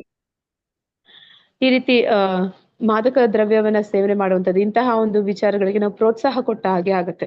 ಅಂದ್ರೆ ವ್ಯಕ್ತಿ ಅದನ್ನ ಏನಕ್ಕೆ ಬಳಸ್ತಾನೆ ಅನ್ನುವಂಥದ್ದು ಅತಿ ಮುಖ್ಯ ಆಗುತ್ತೆ. ಆ ವ್ಯಕ್ತಿ ಅದರಿಂದ ಯಾವ್ದಾದ್ರು ಒಂದು ಕೆಟ್ಟ ಕಾರ್ಯವನ್ನ ಮಾಡ್ತಾ ಇದ್ದಾನೆ ಅಂದ್ರೆ ಅವನೊಂದು ಪಾಪದಲ್ಲಿ, ಅವನೊಂದು ಕರ್ಮದಲ್ಲಿ ನಮ್ಗೆ ಪಾಲು ಸಿಗುತ್ತೆ ಅಂತ. ಅಂದ್ರೆ ಈಗ ಅನೇಕ ಬಾರಿ ಈ ಒಂದು ಕೃಷ್ಣ ಪ್ರಜ್ಞೆಯಲ್ಲಿ ಇಲ್ಲ ಅಂದ್ರೂ ಕೂಡ ಏನಂತ ಹೇಳ್ತಾರೆ, ಯಾರಾದ್ರೂ ಭಿಕ್ಷುಕರು ನಿರ್ಗತಿಕರನ್ನ ಕಂಡ್ರೆ ಅವ್ರಿಗೆ ಆಹಾರವನ್ನ ಕೊಡಿ, ಅದನ್ನ ಬಿಟ್ಟು ಬೇರೆಯನ್ನು ಕೊಡಕ್ಕೆ ಹೋಗ್ಬೇಡಿ ಅಂತ. ಅಂದ್ರೆ ಅವರಿಗೆ ನಿಜವಾದ 5 గంటలకు నా దగ్గర మాట్లాడేసి మేడం గారు 6 గంటలకి ఫోన్ చేస్తున్నారట. ಅವರು ನಿಜವಾದ ಭಿಕ್ಷುಕರೇ ಆಗಿದ್ರೆ ನೀವ್ ಕೊಡುವಂತ ಆಹಾರವನ್ನ ಸ್ವೀಕಾರ ಮಾಡ್ತಾರೆ. ಆದ್ರೆ ಇಲ್ಲಿ ಏನಂತ ಹೇಳ್ತಾರೆ ಅಂದ್ರೆ, ಕೆಲವೊಂದು ಸತಿ ಈ ಕೆಟ್ಟ ವ್ಯಕ್ತಿಗಳು ಆ ಒಂದು ಪುಟ್ಟ ಮಕ್ಕಳನ್ನು ಅಥವಾ ವಯಸ್ಸಾದವರನ್ನು, ಯಾವ್ದಾದ್ರು ಒಂದು ವ್ಯಕ್ತಿಯನ್ನ ಅವ್ರೇನ್ ಮಾಡ್ತಾರೆ, ಅಪಹರಣ ಮಾಡ್ತಾರೆ. ಅವರ ಒಂದು ಅಂಗಗಳನ್ನ ವಿಕಲರನ್ನಾಗಿ ಮಾಡಿ ಅವ್ರಿಗೆ ಭಿಕ್ಷೆ ಎತ್ತಲು ಬಿಡ್ತಾರೆ. ನೀವು ಹೋಗಿ ಅವ್ರಿಗೆ ಭಿಕ್ಷೆ ಕೇಳೋರಿಗೆ ಅವ್ರು ಹಣವನ್ನೇ ಕೇಳ್ತಾರೆ. ಯಾಕೆ ಹಣ ಕೇಳ್ತಾರೆ ಅಂದ್ರೆ, ಅದನ್ನ ಯಾರು ಒಂದು ಏನಂತ ಹೇಳ್ತಾರೆ, ದುಷ್ಟ ವ್ಯಕ್ತಿಗಳು ಅವರನ್ನ ಅಪಹರಣ ಮಾಡಿರ್ತಾರೆ. ಅವರಿಂದ ಅದನ್ನ ಕಸಿದ್ಕೊಂಡು ಹೋಗಿ ಅವರ ಒಂದು ಭೋಗಕ್ಕಾಗಿ ಅದನ್ನ ಬಳಸ್ತಾ ಇರ್ತಾರೆ. ಅಂದ್ರೆ ಅವರಿಗೆ ಆಹಾರವನ್ನ ಕೊಟ್ಟಾಗ ಏನಾಗುತ್ತೆ, ಅದನ್ನ ಅವರು ಒಪ್ಪೋದಿಲ್ಲ. ಅಂದ್ರೆ ಅವ್ರಿಗೆ ಹಣನೇ ಬೇಕಾಗಿರುತ್ತೆ. ಅಂತಹ ವ್ಯಕ್ತಿಗಳಿಗೆ ನಾವು ಪ್ರೋತ್ಸಾಹ ಕೊಟ್ಟ ಹಾಗೆ ಆಗುತ್ತೆ. ಆದ ಕಾರಣ ನಾವು ಯಾರೇ ಒಂದು ಭಿಕ್ಷುಕರನ್ನ ನೋಡಿದಾಗ ಅನುಕಂಪದಿಂದ ಅವರಿಗೆ ಹಣವನ್ನ ಕೊಡೋದಕ್ಕಿಂತ ಆಹಾರವನ್ನ ಕೊಡಬೇಕು. ಅದಕ್ಕಿಂತ ಹೆಚ್ಚಾಗಿ ಅವರ ಒಂದು ಉದ್ಧಾರ ಮಾಡ್ಬೇಕು ಅನ್ನೋ ಮನಸ್ಸು ನಮ್ಮಲ್ಲಿ ಇತ್ತು ಅಂತಾನೆ ಅವರಿಗೆ ಭಗವಂತನ ಪ್ರಸಾದವನ್ನ ಕೊಡಬೇಕು ಅಂತಲೇ ಹೇಳ್ತಾರೆ. ಆದ್ರೆ ಯಾವುದೇ ಕಾರಣಕ್ಕೂ ನಾವು ತಪ್ಪಾದ ವ್ಯಕ್ತಿಗೆ, ಅಂದ್ರೆ ಯಾರೋ ನಮಗೆ ತಿಳಿದೇ ಇರೋ ವ್ಯಕ್ತಿಗೆ ಅವನು ಯಾವ್ದಕ್ಕಾಗಿ ಬಳಸ್ತಾನೆ ಅಂತ ಗೊತ್ತಿಲ್ದಿರ ಅವನಿಗೆ ಈ ಒಂದು ಹಣದ ಸಹಾಯವನ್ನ ಮಾಡಬಾರ್ದು ಅಂತ. ಅಂದ್ರೆ ನಾವು ನೋಡ್ತೀವಿ, ಕೋವಿಡ್ ಸಮಯದಲ್ಲಿ ಇದೆಲ್ಲ ಅತಿಯಾಗಿ ಆಗ್ತಿತ್ತು. ಅಂದ್ರೆ ಅಲ್ಲಿ ಏನ್ ಮಾಡ್ತಾ ಇದ್ರು, ಫುಡ್ ಕಿಟ್ ಅನ್ನೇ ಕೊಡ್ತಾ ಇದ್ರು. ಅಲ್ಲಿ ಏನ್ ಮಾಡ್ತಾ ಇದ್ರು ಜನ, ಒಂದು ಏನಂತ ಹೇಳ್ತಾರೆ, ಅಂದ್ರೆ ಗ್ರಾಸರಿ ಶಾಪ್ ಹತ್ರ ಹೋಗೋದಕ್ಕಿಂತ ಜಾಸ್ತಿ ಜನ ಎಲ್ಲಿ ನಿಂತ್ಕೊಂಡಿದ್ರು ಕ್ಯೂನಲ್ಲಿ, ಅದನ್ನ ಟಿವಿನಲ್ಲಿ ತೋರಿಸ್ತಾ ಇದ್ರು. ಎಲ್ಲ ಆ ಕಿಟ್ಗಳನ್ನ ಮಾರ್ಬಿಟ್ಟು ಆ ದುಡ್ಡಿನಿಂದ ಹೋಗಿ ಮದ್ಯಪಾನ ಮಾಡ್ತಿದ್ರು ಅಂತ. ಅಂದ್ರೆ ಅಂತಹ ವ್ಯಕ್ತಿಗಳಿಗೆ ನಾವು ದಾನವನ್ನ ಕೊಟ್ರೆ ಅದು ಕೊಟ್ಟವನಿಗೂ ಕೂಡ ಅದು ಒಳ್ಳೇದಲ್ಲ ಅಂತ. ಸೃಷ್ಟಿಯಾದ ಕಾಲದಿಂದ ಓಂ ತತ್ ಸತ್ ಎನ್ನುವ ಪದಗಳನ್ನು ಪರಮ ಪರಿಪೂರ್ಣ ಸತ್ಯವನ್ನು ನಿರ್ದೇಶಿಸಲು ಬಳಸಲಾಯಿತು. ವೇದ ಸ್ತೋತ್ರಗಳನ್ನು ಹೇಳುವಾಗ ಮತ್ತು ಪರಮಪ್ರಭುವಿನ ಸುಪ್ರೀತಿಗಾಗಿ ಮಾಡುವ ಯಜ್ಞಗಳಲ್ಲಿ ಬ್ರಾಹ್ಮಣರು ಈ 3 ಸಂಕೇತಗಳನ್ನು ಬಳಸುತ್ತಿದ್ದರು. ಅಂದ್ರೆ ಈ ಬ್ರಾಹ್ಮಣರು ಹಿಂದಿನ ಕಾಲದಿಂದಲೂ ಏನ್ ಮಾಡ್ತಾ ಇದ್ರು, ಅವ್ರು ಯಾವುದೇ ದಾನ ಮಾಡ್ಲಿ ಅಥವಾ ತಪಸ್ಸು ಅಥವಾ ಯಜ್ಞವನ್ನ ಆಚರಣೆ ಮಾಡುವಾಗ ಈ ಒಂದು 3 ವಿಷಯಗಳನ್ನ ಹೇಳ್ತಾ ಇದ್ರು. ಹರಿಹೋಂ ತತ್ಸತ್ ಅಂತ ಹೇಳ್ತಾ ಇದಾರೆ ಅಂದ್ರೆ ಸರ್ವಂ ಕೃಷ್ಣಾರ್ಪಣಮಸ್ತು. ಅಂದ್ರೆ ನಾನು ಏನ್ ಮಾಡಿದೆ, ಒಂದು ಯಜ್ಞ, ದಾನ, ತಪಸ್ಸು, ಅದರಿಂದ ನನಗೆ ಯಾವುದೇ ಒಂದು ಲಾಭ ಬೇಕಿಲ್ಲ, ಅದರಿಂದ ನನ್ಗೆ ಯಾವುದೇ ಐಹಿಕ ಇಚ್ಛೆಗಳು ಇಲ್ಲ. ನಾ ಏನನ್ನ ಮಾಡದೆ ಅದನ್ನ ಭಗವಂತರಿಗೆ ಅರ್ಪಣೆ ಆಗ್ಲಿ. ನಾ ಮಾಡಿದ ಒಂದು ತಪಸ್ಸು, ದಾನ, ಯಜ್ಞ ಅದು ಪರಿಪೂರ್ಣವಾಗಿ ಭಗವಂತರಿಗೆ ಅರ್ಪಣೆ ಆಗ್ಲಿ ಅಂತ ಹೇಳಿ ಒಂದು ಕಾರ್ಯಗಳನ್ನ ಮಾಡ್ತಾ ಇದ್ರು ಅಂತೇಳಿ ಹೇಳ್ತಾ ಇದ್ದಾರೆ. ನಾವು ನೋಡ್ತಾ ಇದ್ವಿ. ಅಂದ್ರೆ ಎಲ್ಲಾ ಒಂದು ಬ್ರಾಹ್ಮಣರು ಕೂಡ ಇದನ್ನ ಈಗ್ಲೂ ಮಾಡ್ತಾರೆ. ಅಂದ್ರೆ ನಮ್ಗೆ ಅದು ಅರ್ಥ ಗೊತ್ತಿಲ್ವೋ ಇಲ್ಲ, ಅವರು ಕೂಡ ಅದನ್ನ ಹೇಳೋದಿಲ್ವಾ ಅಂತ ಗೊತ್ತಿಲ್ಲ. ಆದ್ರೆ ನಾವು ಯಾವುದೇ ಒಂದು ದೇವತೆಗಳನ್ನ ಕುರಿತಾಗಿ ಮನೆಯಲ್ಲಿ ಹೋಮ ಹವನ ಮಾಡಿದಾಗ ಅವ್ರು ಬರ್ತಾರೆ.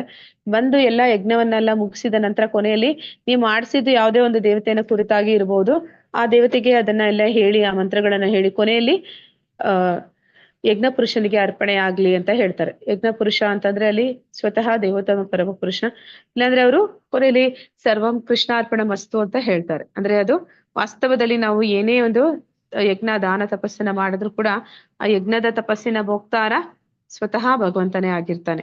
ಅಂದ್ರೆ ಅವೆಲ್ಲವೂ ಕೂಡ ಭಗವಂತನಿಗೆ ಅರ್ಪಣೆ ಆಗುವಂತದ್ದು ಅಂತ ಅದನ್ನ ಅವರು ಆ ಮಂತ್ರದ ಮೂಲಕ ಹೇಳ್ತಿದ್ರು. ತಸ್ಮಾತ್ ಓಂ ಇತಿ ಉದಾಹೃತ್ಯ ಯಜ್ಞದಾನ ತಪಕ್ರಿಯಃ ಪ್ರವರ್ತಂತೆ ವಿಧಾನೋಕ್ತ ಸತತಂ ಬ್ರಹ್ಮವಾದಿನಾಂ. ಆದುದರಿಂದ ಧರ್ಮ ಗ್ರಂಥಗಳ ನಿಯಮಗಳಿಗೆ ಅನುಗುಣವಾಗಿ ಯಜ್ಞ, ದಾನ ಮತ್ತು ತಪಸ್ಸುಗಳ ಆಚರಣೆಯನ್ನು ಕೈಗೊಳ್ಳುವ ಆಧ್ಯಾತ್ಮವಾದಿಗಳು ಪರಮ ಸತ್ಯವನ್ನು ಪಡೆಯಲು ಯಾವಾಗಲೂ ಓಂನಿಂದ ಪ್ರಾರಂಭಿಸುತ್ತಾರೆ. ಅಂದ್ರೆ ಆ ಒಂದು ಆಧ್ಯಾತ್ಮಿಕವಾದಿಗಳು ಭಗವಂತನಿಗೆ ಅದನ್ನ ಅರ್ಪಣೆ ಮಾಡ್ಬೇಕು ಅಂದಾಗ ಆ ಓಂ ಪದದ ಅರ್ಥ ಏನು ಅಂತಂದ್ರೆ ಭಗವಂತನ ನಿರಾಕಾರ ಹೆಸರು. ಅಂದ್ರೆ ನಾವು ಭಗವಂತನ ನಿರಾಕಾರ ಬ್ರಹ್ಮ ಅಂತಂದಾಗ ಅವನಿಗೆ ಒಂದು ಯಾವ ರೀತಿ ಕರೀತಾರೆ ಅಂದ್ರೆ, ಅವನು ವ್ಯಕ್ತಿ ಅಂತಂದಾಗ ನಾವು ಅವನನ್ನ ನರಸಿಂಹ ಅಂತ, ರಾಮ ಅಂತ, ಕೃಷ್ಣ ಅಂತ, ಅಥವಾ ವರಾಹ ಅಂತ, ಮತ್ಸ್ಯ ಅಂತ, ಈ ರೀತಿ ಅವನಿಗೆ ಒಂದು ಹೆಸರಿಟ್ಟು ಕರಿತೀವಿ. ಆದ್ರೆ ಭಗವಂತನಿಗೆ ಆಕಾರ ಇಲ್ಲ ಅಂತ ಯಾರು ನಂಬುತ್ತಾರೆ ಅಂತವ್ರು ಅವನನ್ನ ಏನಂತ ಕರೀತಾರೆ? ಓ ಸೃಷ್ಟಿಕರ್ತನೆ, ಓ ಪರಮ ನಿಯಾಮಕನೇ, ಓ ಶಕ್ತಿಶಾಲಿ, ಸರ್ವಶಕ್ತನೇ ಅಂತ ಕರೀತಾರೆ. ಆ ಒಂದು ಹೆಸರನ್ನ ಇಲ್ಲಿ ಓಂ ಅನ್ನುವಂತಹ ಪದದಲ್ಲಿ ಬರುವಂತಹ ಅರ್ಥ. ಅಂದ್ರೆ ಅವರು ಹೇಳ್ತಾ ಇರುವಂತದ್ದು ಭಗವಂತನನ್ನ ಉದ್ದೇಶಿಸಿ, ಆದ್ರೆ ಅವರನ್ನ ಕರೀತಾ ಇರುವಂತದ್ದು ನಿರಾಕಾರ ಒಂದು ಹೆಸರಿನ ಮೂಲಕ. ಮನುಷ್ಯನು ಯಾವ ಫಲಾಪೇಕ್ಷೆ ಇಲ್ಲದೆ ತತ್ ಎಂಬ ಪದವನ್ನು ಉಚ್ಚರಿಸಿ ವಿವಿಧ ಬಗೆಗಳ ಯಜ್ಞ, ತಪಸ್ಸು ಮತ್ತು ದಾನಗಳನ್ನು ಮಾಡಬೇಕು. ಇಂತಹ ಆಧ್ಯಾತ್ಮಿಕ ಕರ್ಮಗಳ ಉದ್ದೇಶ ಮೋಕ್ಷವನ್ನು ಪಡೆಯುವುದು. ಆದ್ರೆ ತತ್ ಅಂತಂದ್ರೆ ಆ ಪದದ ಅರ್ಥ ಅಂದ್ರೆ ಓಂ ತತ್ ಸತ್ ಅಂತ ಹೇಳಿದ್ವಲ್ಲ, ಅಲ್ಲಿ ಓಂ ಅಂದ್ರೆ ಅದು ದೇವೋತ್ತಮ ಪರಮ ಪುರುಷನ ಹೆಸರು. ತತ್ ಅಂತಂದ್ರೆ ನಾನ್ ಮಾಡ್ತಾ ಇರುವಂತ ದಾನ, ತಪಸ್ಸು, ಯಜ್ಞ, ಅದಕ್ಕೆ ಯಾವುದೇ ಒಂದು ಐಹಿಕ ಇಚ್ಛೆ ಅನ್ನುವಂಥದ್ದು ಇಲ್ಲ. ಅಂದ್ರೆ ನನಗೆ ಯಾವುದೇ ಒಂದು ಐಹಿಕ ಉದ್ದೇಶಕ್ಕಾಗಿ ಇದನ್ನ ನಾನು ಮಾಡ್ತಾ ಇಲ್ಲ ಅನ್ನುವಂಥದ್ದು ಆ ಒಂದು ತತ್ ಪದದ ಅರ್ಥ. ತತ್ವಂ ಅಸಿ, ಛಂದೋಗ್ಯ ಉಪನಿಷತ್. ತತ್ ಮುಕ್ತಿಯ ಸಲುವಾಗಿ ನಿರ್ಲಿಪ್ತ ಕೆಲಸವನ್ನು ಸೂಚಿಸುತ್ತದೆ. ಐಹಿಕ ಫಲಗಳನ್ನು ನಿರ್ಲಕ್ಷಿಸಿ ಈ ಚಟುವಟಿಕೆಗಳನ್ನು ಮಾಡಲಾಗುತ್ತದೆ. ಅಂದ್ರೆ ಇಲ್ಲಿ ಒಂದು ತತ್ ಅನ್ನುವಂಥ ಪದ, ನಾನು ಏನು ದಾನ, ಯಜ್ಞ, ತಪಸ್ಸನ್ನ ಮಾಡ್ತಾ ಇದ್ದೀನಿ, ಅದರಲ್ಲಿ ನನಗೆ ಯಾವುದೇ ಒಂದು ಐಹಿಕ ಲಾಭದ ಇಚ್ಛೆ ಇಲ್ಲ, ಅಪೇಕ್ಷೆ ಇಲ್ಲ ಅಂತ ಹೇಳುವಂಥದ್ದು. ಅರ್ಜುನನೇ, ಭಕ್ತಿ ಸೇವೆಯ ಗುರಿಯು ಪರಿಪೂರ್ಣ ಸತ್ಯ, ಅದು ಸತ್ ಎನ್ನುವ ಪದವು ಸೂಚಿಸುತ್ತದೆ. ಇಂತಹ ಯಜ್ಞಗಳು ಮಾಡುವಾತನನ್ನು ಮತ್ತು ಪರಮ ಪುರುಷರ ಸುಪ್ರೀತಿಗಾಗಿ ದಿವ್ಯ ಸ್ವಭಾವಕ್ಕೆ ಇಷ್ಟನಾಗಿ ನಡೆಸುವ ಎಲ್ಲಾ ಯಜ್ಞ, ತಪಸ್ಸು, ದಾನಗಳನ್ನು ಸತ್ ಎಂದು ಕರೆಯುತ್ತಾರೆ. ಸತ್ ಅಂದ್ರೆ ಇಲ್ಲಿ ಸಚ್ಚಿತ್ ಆನಂದ ಸ್ವರೂಪಿ, ಭಗವಂತನ ಒಂದು ಸ್ವರೂಪ. ಅವನು ಯಾವ ರೀತಿ ಇದ್ದಾನೆ, ಅವನ ರೂಪಕ್ಕೂ ನಮ್ಮ ರೂಪಕ್ಕೂ ವ್ಯತ್ಯಾಸ ಇದೆ ಅಂತ ಹೇಳ್ತೀವಿ ನಾವು. ಈ ಒಂದು ಭೌತಿಕ ಏನಂತಾರೆ ಪಂಚಭೂತಗಳಿಂದ ಆದಂತಹ ದೇಹ, ಸೂಕ್ಷ್ಮ ಶರೀರ ಇದೆ, ಮತ್ತೆ ನಮಗೆ ಸ್ಥೂಲ ಶರೀರ ಇದೆ ಅಂತೀವಿ. ಅಂದ್ರೆ ಭಗವಂತನ ಶರೀರ ಅದು ಸಚ್ಚಿದಾನಂದ ಸ್ವರೂಪ ಅಂತ ಹೇಳ್ತೀವಿ. ಅಲ್ಲಿ ಸತ್ ಚಿತ್ ಆನಂದ ಅಂತ ಹೇಳ್ತೀವಿ. ಸತ್ ಅಂದ್ರೆ ಶಾಶ್ವತವಾಗಿ ಇರುವಂತದ್ದು, ಅವನ ಒಂದು ದೇಹ ಅದು ಕ್ಷೀಣಿಸುವಂತದ್ದಲ್ಲ, ಅದು ಬದಲಾಗುವಂತದ್ದಲ್ಲ, ಅದು ಸದಾ ಕಾಲ ಶಾಶ್ವತವಾಗಿ ಉಳಿಯುವಂಥದ್ದು. ಆ ಒಂದು ಅರ್ಥವನ್ನ ಕೊಡುವಂಥದ್ದು ಸತ್. ಅದೇ ಅರ್ಥವನ್ನ ಇಲ್ಲಿ ಹೇಳ್ತಾ ಇದ್ದಾರೆ ಸತ್ ಅನ್ನುವ ಪದಕ್ಕೆ. ಇಲ್ಲಿ ಸತ್ ಅಂತಂದ್ರೆ ನಾವು ಏನು ದಾನ, ಯಜ್ಞ, ತಪಸ್ಸನ್ನ ಮಾಡ್ತಾ ಇದ್ವಿ, ಅದು ಆ ಭಗವಂತನನ್ನ ಕುರಿತು ಮಾಡ್ತಾ ಇರುವಂತದ್ದು. ಅವು ಎಲ್ಲ ಶಾಶ್ವತ ಫಲಗಳನ್ನ ಕೊಡುವಂಥದ್ದು. ಅದು ಶಾಶ್ವತವಾಗಿ ಯಾರು ಇದಾನೋ ಅವನನ್ನ ಕುರಿತಾಗಿ ಮಾಡುವಂಥದ್ದು. ಅದನ್ನ ಮಾಡಿದವನು ಕೂಡ ಶಾಶ್ವತವಾಗ್ತಾನೆ, ಅಂದ್ರೆ ಅವನು ಕೂಡ ಅಕ್ಷರನಾಗ್ತಾನೆ ಅನ್ನೋದನ್ನಲ್ಲಿ ಅದು ಸೂಚಿಸುತ್ತೆ. ಸತ್ ಎಂದರೆ ಶಾಶ್ವತ. ಭಗವಂತನ ಸೇವೆಗಾಗಿ ಮಾಡುವ ಚಟುವಟಿಕೆಗಳು ನಿಜವಾದ ಆಧ್ಯಾತ್ಮಿಕ ಸ್ವರೂಪವನ್ನು ಬಹಿರಂಗಪಡಿಸುತ್ತವೆ. ಅಂತಹ ಚಟುವಟಿಕೆಗಳನ್ನು ನಿರ್ವಹಿಸುವವನು ಶಾಶ್ವತನಾಗುತ್ತಾನೆ. ಚಟುವಟಿಕೆಗಳು ಶಾಶ್ವತದ ಗುರಿಯನ್ನು ಹೊಂದಿರುತ್ತವೆ ಮತ್ತು ಚಟುವಟಿಕೆಗಳ ಪ್ರಯೋಜನಗಳು ಶಾಶ್ವತವಾಗಿರುತ್ತದೆ. ಅಂದ್ರೆ ಯಾವ ಒಂದು ಯಜ್ಞ, ತಪಸ್ಸು, ದಾನವನ್ನ ಭಗವಂತನನ್ನ ಕುರಿತಾಗಿ ಮಾಡ್ತೀವಿ, ಅದರಿಂದ ನಮ್ಗೆ ಸಿಗುವಂತ ಫಲ ನಮ್ಮನ್ನ ಅದು ಆ ಒಂದು ಅಕ್ಷರ ಅಂದ್ರೆ ಆ ಒಂದು ಆಧ್ಯಾತ್ಮಿಕ ಜಗತ್ತಿಗೆ, ಅಂದ್ರೆ ಈ ಒಂದು ಮೃತ್ಯು ಇಲ್ಲದ ಒಂದು ಜಗತ್ತಿಗೆ ನಮ್ಮನ್ನ ತಗೊಂಡು ಹೋಗುತ್ತೆ. ಮತ್ತೆ ನಾವು ಮಾಡಿದ್ದು ಯಾರನ್ನ ಕುರಿತಾಗಿ, ಅವನು ಕೂಡ ಶಾಶ್ವತವಾಗಿ ಇರುವಂತವನು. ಅಂದ್ರೆ ದೇವೋತ್ತಮ ಪರಮ ಪುರುಷ ಕೂಡ ಅವನು ಕೂಡ ಅಕ್ಷರ. ಮತ್ತೆ ನಾವು ಮಾಡಿದ ಕ್ರಿಯೆ ಏನಿದೆ ಅದರ ಫಲಗಳು ಕೂಡ ಅದು ಶಾಶ್ವತವಾಗಿ ಉಳಿಯುವಂಥದ್ದು. ಅಂದ್ರೆ ಈಗ ದೇವತೆಗಳನ್ನಾಗಿ ಕುರಿತು ಮಾಡಿರುವಂತಹ ಒಂದು ದಾನ, ಧರ್ಮ, ಯಜ್ಞಗಳು ಏನ್ ಮಾಡುತ್ತೆ, ಅದು ಅಶಾಶ್ವತ ಅಂತ ಹೇಳ್ತಾರೆ. ಯಾಕೆ ಅಂತಂದ್ರೆ ಆ ದೇವತೆಗಳಿಗೆ, ಅಂದ್ರೆ ಬ್ರಹ್ಮನಿಂದ ಹಿಡಿದು ಎಲ್ಲಾ ದೇವತೆಗಳಿಗೂ ಕೂಡ ಅವರದೇ ಆದಂತಹ ಒಂದು ಆಯಸ್ಸು, ಸಮಯ ಅನ್ನುವಂಥದ್ದು ಇದೆ. ಅವರಿಗಾಗಿ ನಾವು ಏನ್ ಮಾಡ್ತಾ ಇದೀವಿ ಅದು ಕೂಡ ಅಷ್ಟೇ ಸಮಯವನ್ನ ಹೊಂದಿರುತ್ತೆ, ಆಮೇಲೆ ಅದು ಇರೋದಿಲ್ಲ. ಆದ್ರೆ ಈ ನಾವು ಭಗವಂತನನ್ನ ಕುರಿತು ಮಾಡಿದ್ವಿ ಅಂತಂದ್ರೆ ನಾವು ಮಾಡಿದ ಕಾರ್ಯಗಳು ಅದು ಸದಾ ಅದು ಶಾಶ್ವತವಾಗಿ ಉಳಿಯುವಂಥದ್ದು ಅನ್ನೋದನ್ನಲ್ಲಿ ಹೇಳ್ತಾ ಇದ್ದಾರೆ. ಅರ್ಜುನನೇ, ಪರಮಪ್ರಭುವಿನಲ್ಲಿ ಶ್ರದ್ಧೆ ಇಲ್ಲದೆ ಮಾಡಿದ ಯಾವುದೇ ಯಜ್ಞ, ದಾನ ಅಥವಾ ತಪಸ್ಸು ಅಶಾಶ್ವತ, ಅದನ್ನು ಅಸತ್ ಎಂದು ಕರೆಯುತ್ತಾರೆ. ಇದು ಈ ಜನ್ಮ ಮತ್ತು ಮುಂದಿನ ಜನ್ಮ ಎರಡರಲ್ಲೂ ನಿಷ್ಪ್ರಯೋಜಕ. ಅಂದ್ರೆ ನಾವು ಯಾವಾಗ್ಲೂ ದೇವೋತ್ತಮ ಪರಮ ಪುರುಷನನ್ನ ಕುರಿತು ಮಾಡಬೇಕು ಅಂತ ಇಲ್ಲಿ ಹೇಳ್ತಾರೆ. ನಾವು ನೋಡ್ತೀವಿ ಹಿರಣ್ಯಕಶಿಪು, ಅವನು ಯಾರನ್ನ ಕುರಿತು ತಪಸ್ಸನ್ನ ಮಾಡ್ತಾನೆ, ಯಾವ ದೇವತೆಯನ್ನ ಹೋಲಿಸ್ಕೊಳ್ಳೋದಕ್ಕೆ ಅವನು ಹಿರಣ್ಯಕಶಿಪು ತಪಸ್ಸನ್ನ ಮಾಡ್ತಾನೆ? ಬ್ರಹ್ಮನನ್ನ. ಅವನು ಏನಂತ ಕೇಳ್ತಾನೆ, ಯಾವ ವರ ಕೇಳ್ತಾನೆ ಬ್ರಹ್ಮನಿಂದ? ಯಾರಿಂದಲೂ ಸಾವು ಬರಬಾರ್ದು, ಪಶು ಪಕ್ಷಿ ಪ್ರಾಣಿ ಮನುಷ್ಯರಿಂದ ಹಿಡಿದು ಯಾರಿಂದನೂ ಸಹ ನನ್ಗೆ ಸಾವು ಬರಬಾರ್ದು ಅಂತ ಕೇಳ್ಕೊಳ್ತಾನೆ. ಅಂದ್ರೆ ಅವನು ಫಸ್ಟ್ ಅವನ್ನ ಕೇಳೋದು ನನಗೆ ಸಾವಿಲ್ಲದ ಬದುಕು ಬೇಕು ಅಂತ ಕೇಳ್ತಾನೆ. ಅದಕ್ಕೆ ಬ್ರಹ್ಮ ಹೇಳ್ತಾನೆ, ನೀನು ನನ್ನ ಹತ್ರ ಕೇಳ್ತಾ ಇದ್ಯಾ, ನನಗೆ ಸಾವಿಲ್ಲದ ಬದುಕು ಅನ್ನೋದು ಇಲ್ಲ. ಅಂದ್ರೆ ನನಗೆ ಆಯುಸ್ ಅನ್ನೋದಂಥದ್ದು ಇದೆ, ನನಗೆ ಸಾವು ಅನ್ನೋಂಥದ್ದು ಬರುತ್ತೆ, ಮತ್ತೆ ನಾನು ಹೇಗೆ ನಿನಗೆ ಸಾವಿಲ್ಲದ ಬದುಕನ್ನ ಕರುಣಿಸ್ಲಿ ಅಂತ ಹೇಳ್ತಾನೆ. ಆಗ ಹಿರಣ್ಯಕಶಿಪು ಏನ್ ಮಾಡ್ತಾನೆ, ಅತಿ ಬುದ್ಧಿವಂತಿಕೆಯಿಂದ ಕೇಳ್ತಾನೆ, ಸರಿ ನೀನು ಸಾವಿಲ್ಲದ ಬದುಕನ್ನ ಕೊಡೋದಕ್ಕೆ ಸಾಧ್ಯ ಇಲ್ಲ ಅಂದ್ರೆ ನಾನ್ ನಿನಗೆ ಅನೇಕ ಕೋರಿಕೆಗಳನ್ನ ಇಡ್ತೀನಿ, ಅದನ್ನ ಒಪ್ಕೋ ಅಂತ ಹೇಳ್ತಾನೆ. ಏನು ಅಂತಂದ್ರೆ, ನಾನು ರಾತ್ರಿ ಸಮಯದಲ್ಲಿ ಸಾಯ್ಬಾರ್ದು, ನಾನು ಬೆಳಗ್ಗೆ ಸಾಯ್ಬಾರ್ದು, ನಾನು ಮಧ್ಯಾಹ್ನ ಸಾಯ್ಬಾರ್ದು, ಅಥವಾ ನಾನು ಮನೆ ಒಳಗಡೆ ಸಾಯ್ಬಾರ್ದು, ಮನೆ ಹೊರಗಡೆ ಸಾಯ್ಬಾರ್ದು, ಆಕಾಶದಲ್ಲಿ ಸಾಯ್ಬಾರ್ದು, ಭೂಮಿ ಮೇಲೆ ಸಾಯ್ಬಾರ್ದು, ಹೀಗೆ ಪ್ರಾಣಿಗಳಿಂದ ಸಾಯ್ಬಾರ್ದು, ಮನುಷ್ಯರಿಂದ ಸಾಯ್ಬಾರ್ದು, ಆ ಒಂದು ಆಯುಧಗಳಿಂದ ಸಾಯ್ಬಾರ್ದು, ಹೀಗೆ ಎಲ್ಲಾ ರೀತಿಯಲ್ಲೂ ಅವನು ಎಲ್ಲಾ ಒಂದು ವಿಷಯಗಳನ್ನ ಹೇಳ್ಬಿಟ್ಟು ಇನ್ನು ನಾನು ಸಾಯೋದಕ್ಕೆ ಚಾನ್ಸೇ ಇಲ್ಲ ಅನ್ಕೋತಾನೆ. ಆದ್ರೆ ಏನಾಗುತ್ತೆ, ನರಸಿಂಹನ ಅವತಾರದಲ್ಲಿ ಭಗವಂತ ಬಂದು ಅರ್ಧ ನರನಾಗಿ ಅರ್ಧ ಸಿಂಹವಾಗಿ ಬರ್ತಾನೆ. ಮತ್ತೆ ಅವನು ಆಯುಧಗಳನ್ನ ಬಳಸ್ತಿರ ಅವನ ಉಗುರಿನಿಂದ ಅವನನ್ನ ಸೀಳಿ ಬಿಡ್ತಾನೆ.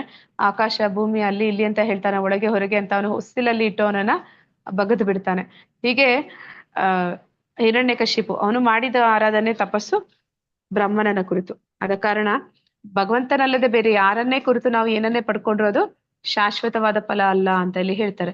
ಆದ್ರೆ ಇಲ್ಲಿ ಧ್ರುವ ಮಹಾರಾಜನ ಕತೆ ನೋಡ್ತೀವಿ. ಧ್ರುವ ಮಹಾರಾಜ ಏನ್ ಮಾಡ್ತಾನೆ, ಆ ಒಂದು ತಾಯಿ ಆದ್ರೆ ಉತ್ತಾನಪಾದ ತಂದೆ, ಅವನಿಗೆ ಇಬ್ಬರು ಹೆಂಡತಿಯರು, ಒಂದು ಸುನೀತಿ ಇನ್ನೊಂದು ಸುಲೂಚಿ.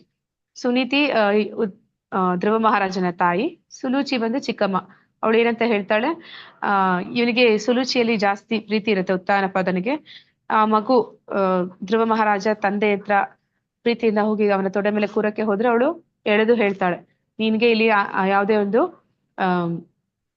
ಅರ್ಹತೆ ಇಲ್ಲ, ಅಂದ್ರೆ ನಿನ್ಗೆ ಯಾವುದೇ ಒಂದು ಅವಕಾಶ ಸಿಗೋದಿಲ್ಲ, ನೀನ್ ನನ್ನ ಹೊಟ್ಟೆಯಲ್ಲಿ ನೀನ್ ಸತ್ತು ಮತ್ತೆ ನನ್ನ ಹೊಟ್ಟೆಯಲ್ಲಿ ಹುಟ್ಟು ಬಂದ್ರೆ ನಿನಗೆ ಇದೆಲ್ಲ ಸಿಗೋದಿಕ್ಕೆ ಸಾಧ್ಯ ಇಲ್ಲ, ಅಂದ್ರೆ ನಿನಗೆ ಈ ರಾಜ್ಯದಲ್ಲಿ ಭಾಗ ಆಗ್ಲಿ ಅಥವಾ ಈ ಒಂದು ತಂದೆಯ ತೊಡೆ ಮೇಲೆ ನಿನಗೆ ಕೂರುವಂತಹ ಅವಕಾಶ ಆಗ್ಲಿ ನೀನ್ ಕೊಡೋದಿಲ್ಲ ಅಂತ ಹೇಳ್ತಾಳೆ. ಆಗ ಹತ್ಕೊಂಡು ಹೋಗ್ತಾನೆ 5 ವರ್ಷದ ಹುಡುಗ, ಹತ್ಕೊಂಡು ಹೋಗಿ ತಾಯಿ ಹತ್ರ ಹೇಳ್ತಾನೆ, ಅಮ್ಮ ಈ ತರ ಯಾಕೆ ನನಗ್ ಮಾಡ್ತಾ ಇದ್ದಾರೆ, ನಾನು ಏನ್ ಮಾಡಿದೆ, ನಾನು ಕೂಡ ಅವರ ಮಗ ತಾನೆ, ನನ್ಗೆ ಯಾಕೆ ಈ ಅವಕಾಶ ಇಲ್ಲ ಅಂತ. ಆಗ ಅವಳು ಹೇಳ್ತಾಳೆ, ಇದು ನನಗೆ ಗೊತ್ತಿಲ್ಲಪ್ಪ, ಇದೆಲ್ಲ ಭಗವಂತನಿಗೆ ಬಿಟ್ಟದು, ಭಗವಂತನಿಗೆ ಗೊತ್ತಿರುವಂತದ್ದು, ಅವನನ್ನ ಕೇಳು ಅಂತ ಹೇಳ್ತಾಳೆ. ಅಂದ್ರೆ ಅವ್ನು ಕೇಳ್ತಾನೆ, ಭಗವಂತ ನನ್ಗೆ ಎಲ್ಲಿ ಸಿಗ್ತಾನೆ ಅಂತ. ಆಗ ಸತ್ಯಯುಗದ ಆಗಿದ್ದ ಕಾರಣ ಅವಳು ಹೇಳ್ತಾಳೆ, ಕಾಡಿನಲ್ಲಿ ತಪಸ್ ಮಾಡಿದ್ರೆ ಭಗವಂತ ಸಿಗ್ತಾನೆ ಅಂತ ಹೇಳ್ತಾಳೆ. ಅವನು ಕಾಡಿಗೆ ಹೊರಟೋಗ್ತಾನೆ. ಕಾಡಿಗೆ ಹೋದಾಗ ನಾರದರು ದಾರಿಯಲ್ಲಿ ಸಿಗ್ತಾರೆ. ಅವ್ರು ಹೇಳ್ತಾರೆ, ಬೇಡಪ್ಪ ನೀನ್ ತುಂಬಾ ಚಿಕ್ಕವನು, ಈ ವಯಸ್ಸಿಗೆ ನಿನ್ಗೆ ಅದೆಲ್ಲ ಮಾಡಕ್ ಆಗಲ್ಲ, ನೀನ್ ಮತ್ತೆ ಹೊರಟೋಗು ಅಂತ ಹೇಳ್ತಾನೆ. ಆದ್ರೆ ನೀನು ಒಪ್ಪೋದಿಲ್ಲ ಪ್ರಹ್ಲಾದ, ಸಾರಿ ಧ್ರುವ ಮಹಾರಾಜ, ಇಲ್ಲ ನಾನ್ ನೋಡ್ಲೇಬೇಕು ಅಂತ ಹೇಳ್ತಾನೆ. ಸರಿ ಆಯ್ತು, ಹಾಗಾದ್ರೆ ತಪಸ್ಸು ಅಂದ್ರೆ ಏನು ಅಂತ ನಾರದ್ರು ಹೇಳ್ತಾರೆ, ಹೇಗೆ ಮಾಡ್ಬೇಕು ಅಂತ. ಅವನು ಅದೇ ರೀತಿ ತಪಸ್ಸನ್ನ ಮಾಡ್ತಾನೆ. 5 ವರ್ಷದ ಬಾಲಕ 6 ತಿಂಗಳಲ್ಲಿ ಭಗವಂತನನ್ನ ಸಾಕ್ಷಾತ್ಕರಿಸ್ಕೋತಾನೆ. ಅಂದ್ರೆ ಭಗವಂತ ಕಣ್ಣೆದುರುಗಡೆ ಬಂದಾಗ ಅವನಿಗೆ ಚಿಕ್ಕ ಮಗು, ಅವನಿಗೆ ಗೊತ್ತಿಲ್ಲ ಏನ್ ಕೇಳ್ಬೇಕು, ಹೇಗೆ ಭಗವಂತನನ್ನ ಸ್ತುತಿಸ್ಬೇಕು. ಭಗವಂತನ ದರ್ಶನ ಆದಾಗ ಅವನಿಗೆ ಪ್ರಣಾಮಗಳನ್ನ ಅಂದ್ರೆ ದೀರ್ಘದಂಡ ನಮಸ್ಕಾರ ಮಾಡ್ಬೇಕು, ಅವನ ಸ್ತುತಿ ಮಾಡ್ಬೇಕು, ಮತ್ತೆ ತಪ್ಪುಗಳಿಗೆ ಕ್ಷಮೆ ಕೇಳ್ಬೇಕು, ನಂತರ ವಿನಂತಿಗಳನ್ನ ಮಾಡ್ಕೋಬೇಕು. ಇದು ಯಾವ್ದು ಪದ್ಧತಿಗಳು ಅವನಿಗೆ ಗೊತ್ತಿಲ್ಲ. ಅವನು ಹಾಗೆ ಏನಂತಾರೆ ಶಾಕ್ ಆಗಿ ನಿಂತ್ಕೊಳ್ತಾನೆ. ಭಗವಂತ ಕಣ್ಣೆದುರುಗಡೆ ಪ್ರತ್ಯಕ್ಷ ಆಗಿದ್ದಾನೆ. ಆಮೇಲೆ ಭಗವಂತ ಏನ್ ಮಾಡ್ತಾನೆ, ಅವನಿಗೆ ಕರುಣೆಯಿಂದ ಅವನ ಒಂದು ಶಂಖವನ್ನ ಅವನ ಗಲ್ಲಕ್ಕೆ ತಾಗಿಸ್ತಾನೆ. ಆಗ ಅವನಿಗೆ ಒಂದು ಪ್ರಜ್ಞೆ ಅನ್ನುವಂಥದ್ದು ಬರುತ್ತೆ, ಆ ಒಂದು ಆಧ್ಯಾತ್ಮಿಕ ಜ್ಞಾನ, ಮತ್ತೆ ಅವನಿಗೆಲ್ಲಾ ವಿಚಾರಗಳು ತಿಳಿಯುತ್ತೆ. ಆಗ ಅವನು ಅನ್ಸುತ್ತೆ ಅವನಿಗೆ. ಆಮೇಲೆ ಸಡನ್ ಆಗಿ ಅವನಿಗೆ ಎದುರುಗಡೆ ಭಗವಂತನನ್ನ ಸ್ತುತಿಸ್ಬಿಟ್ಟು ಹೇಳ್ತಾರೆ, ಪರಮಾತ್ಮ ಕ್ಷಮಿಸ್ಬಿಡು, ತಪ್ಪಾಯ್ತು, ನಾನು ತಪ್ಪು, ನನ್ನ ಒಂದು ಉದ್ದೇಶ, ತಪಸ್ಸು ಮಾಡಿದ ಉದ್ದೇಶ ತುಂಬಾ ತೀರಾ ತಪ್ಪು. ಅಂದ್ರೆ ಎಂಥದ್ದು ತಪಸ್ ಮಾಡಿದೆ ಅಂತಂದ್ರೆ, ನಾನು ಒಂದು ಗಾಜಿನ ಚೂರಿಗಾಗಿ ಬಂದೆ, ಒಂದು ಗಾಜಿನ ಚೂರು, ನನ್ನ ಆಸೆ ಅನ್ನುವಂಥದ್ದು ಒಂದು ಗಾಜಿನ ಚೂರಿಗೆ ಸಮಾನ. ಆದ್ರೆ ನಾನೀಗ ನಾನು ಪಡ್ಕೊಂಡಿರುವಂಥದ್ದು ನಿನ್ನನ್ನೇ ನಾನು ಎದುರುಗಡೆ ನೋಡ್ತಾ ಇದ್ದೀನಿ. ನಿನ್ನನ್ನ ಈ ತರ ನೋಡೋದಕ್ಕೆ ಎಷ್ಟೋ ಮಹರ್ಷಿಗಳು, ತಪಸ್ವಿಗಳು ಎಷ್ಟೆಷ್ಟೋ ಜನ್ಮಗಳ ಕಾಲ ತಪಸ್ಸು ಮಾಡ್ತಾರೆ. ನೀನು ನನಗೆ ವಜ್ರದ ರೂಪದಲ್ಲಿ ನನ್ನ ಕಣ್ಣ ಮುಂದೆ ಇದೆಯಾ, ಆ ಒಂದು ಉದ್ದೇಶ ಏನಕ್ಕಾಗಿ ನಾನು ನಿನ್ನನ್ನು ನೋಡಕ್ ಬಂದೆ, ಅದು ಯಾವುದೇ ಒಂದು ಬೆಲೆ ಇಲ್ಲ ಅದಕ್ಕೆ. ನಾನ್ ನಿನ್ನನ್ನ ಕಂಡಿದ್ದೆ, ನನಗೆ ಸಾಕು, ಇಷ್ಟೇ ಸಾಕು ಅಂತ ಅಲ್ಲಿಗೆ ಅವನು ಧನ್ಯತಾ ಭಾವವನ್ನ ತೋರಿಸ್ತಾನೆ. ಆಗ ಭಗವಂತ ಹೇಳ್ತಾನೆ, ಪರಮಾತ್ಮ ಹೇಳ್ತಾನೆ, ಸರಿ ಆಯ್ತು, ನೀನು ಯಾವ ಉದ್ದೇಶಕ್ಕಾಗಿ ನನ್ನನ್ನ ತಪಸ್ ಮಾಡ್ದೋ ಆ ಉದ್ದೇಶ ನೆರವೇರ್ಲಿ ಅಂತ ಹೇಳ್ತಾನೆ. ಅಂದ್ರೆ ಅವನು ಮತ್ತೆ ವಾಪಸ್ಸು ಹೋಗ್ತಾನೆ. ಉತ್ತಾನಪಾದ ಮತ್ತೆ ತನ್ನ ಮಗನಿಗೆ ತನ್ನ ರಾಜ್ಯವನ್ನ ಬಿಟ್ಕೊಡ್ತಾನೆ. ನಂತರ ಅವನು ಕೇಳೋದೇ ಇಲ್ಲ, ಅಂದ್ರೆ ಅವನು ಕೇಳಲಿಲ್ಲ ಹಿರಣ್ಯಕಶಿಪು ತರ ನಾನ್ ಶಾಶ್ವತವಾಗಿ ಉಳಿಬೇಕು ಅಂತ. ಆದ್ರೆ ಭಗವಂತನನ್ನ ಅವನು ಸಾಕ್ಷಾತ್ಕರಿಸಿಕೊಂಡಿದ್ರಿಂದ ಧ್ರುವಲೋಕದಲ್ಲಿ ಈಗಲೂ ಕೂಡ ಧ್ರುವ ಮಹಾರಾಜ ಶಾಶ್ವತವಾಗಿ ಇದ್ದಾನೆ.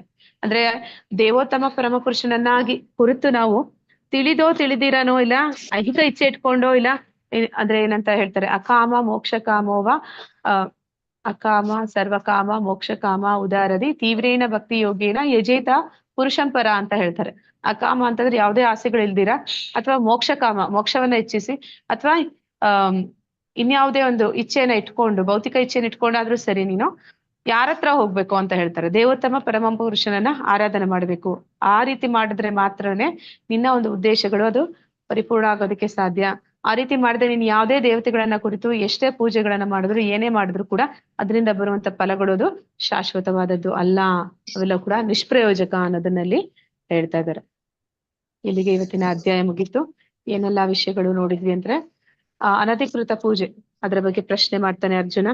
ಆದ್ರೆ ಶಾಸ್ತ್ರಗಳಲ್ಲಿ ಹೇಳಿದಂತಹ ಪೂಜೆಗಳನ್ನ ಮಾಡದೇ ಇರುವಂತವ್ರು, ಅವಿಧಿ ಪೂರ್ವಕವಾಗಿ ಆರಾಧನೆ ಮಾಡುವಂತವ್ರು, ದೇವತೆಗಳನ್ನ, ರಾಕ್ಷಸರನ್ನ, ಭೂತ ಪ್ರೇತಗಳನ್ನ, ಅವರೆಲ್ಲ ಯಾವ ಗುಣದಲ್ಲಿದ್ದಾರೆ ಅನ್ನೋ ಪ್ರಶ್ನೆ ಮಾಡ್ತಾನೆ.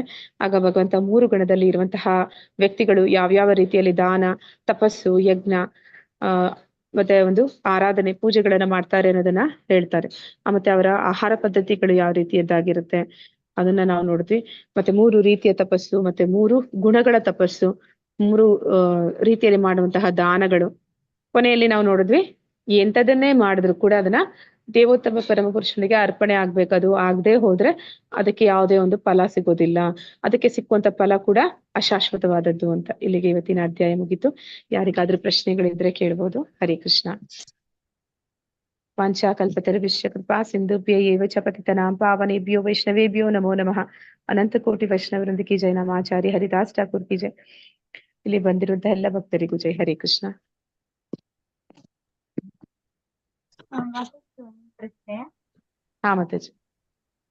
ಈಗ ನೀವ್ ಹೇಳಿದ್ರೆ ಇವಾಗ ಯಾರಾದ್ರೂ ಭಿಕ್ಷುಕರು ಇರ್ತಾರೆ ಅಥವಾ ಅವ್ರಿಗೆ ದಾನ ಮಾಡ್ಬೇಕು ಅಂತ ದುಡ್ಡು ಕಾಸು ಇದೆಲ್ಲ ದಾನ ಮಾಡ್ಬಾರ್ದು. ಅವ್ರಿಗೆ ಏನ್ ಊಟ ಐತೆ ಅದನ್ನ ಕೊಟ್ರೆ ಅದು ದಾನವಾಗಿ ಪರಿಣಾಮ ಅನ್ಸುತ್ತೆ ಅಂತ ಹೇಳ್ಬಿಟ್ಟು. ಅಂದ್ರೆ ಕೆಲವು ಸತಿ ಇನ್ನೊಂದ್ ತರನೂ ಹೇಳಿದ್ವು. ಅಂದ್ರೆ ಇವಾಗ ಪರಮಾತ್ಮನ್ಗೆ ಪೂಜೆ ಮಾಡಿ ಅದ್ರಲ್ಲಿ ಬರುವಂತಹ ನೈವೇದ್ಯವನ್ನು ನಾವು ದಾನವಾಗಿ ಕೊಟ್ರೆ ಅದು ಸಹ ಅವರಿಗೆ ಒಳ್ಳೆ ರೀತಿಯಾದಂತಹ ಒಂದು ಜ್ಞಾನವನ್ನ ಕೊಡ್ಲಿಕ್ಕೆ ಮತ್ತೆ ಅದ್ರಿಂದ ಅವರು ಪರಮಾತ್ಮನ ಒಂದು ಧ್ಯಾನಿಸೋದಿಕ್ಕೂ ಸಹ ಅನುಕೂಲ ಆಗುತ್ತೆ ಅಂತ. ಬಟ್ ಎಲ್ಲಾ ಟೈಮಲ್ಲೂ ಸಹ ನಾವು ಈಗ ಪೂಜೆ ಮಾಡ್ತೀನಿ ನಾವು ನೈವೇದ್ಯವನ್ನ ಮಾಡಿ ಕೊಡೋದಕ್ಕೆ ಆಗೋದಿಲ್ಲ.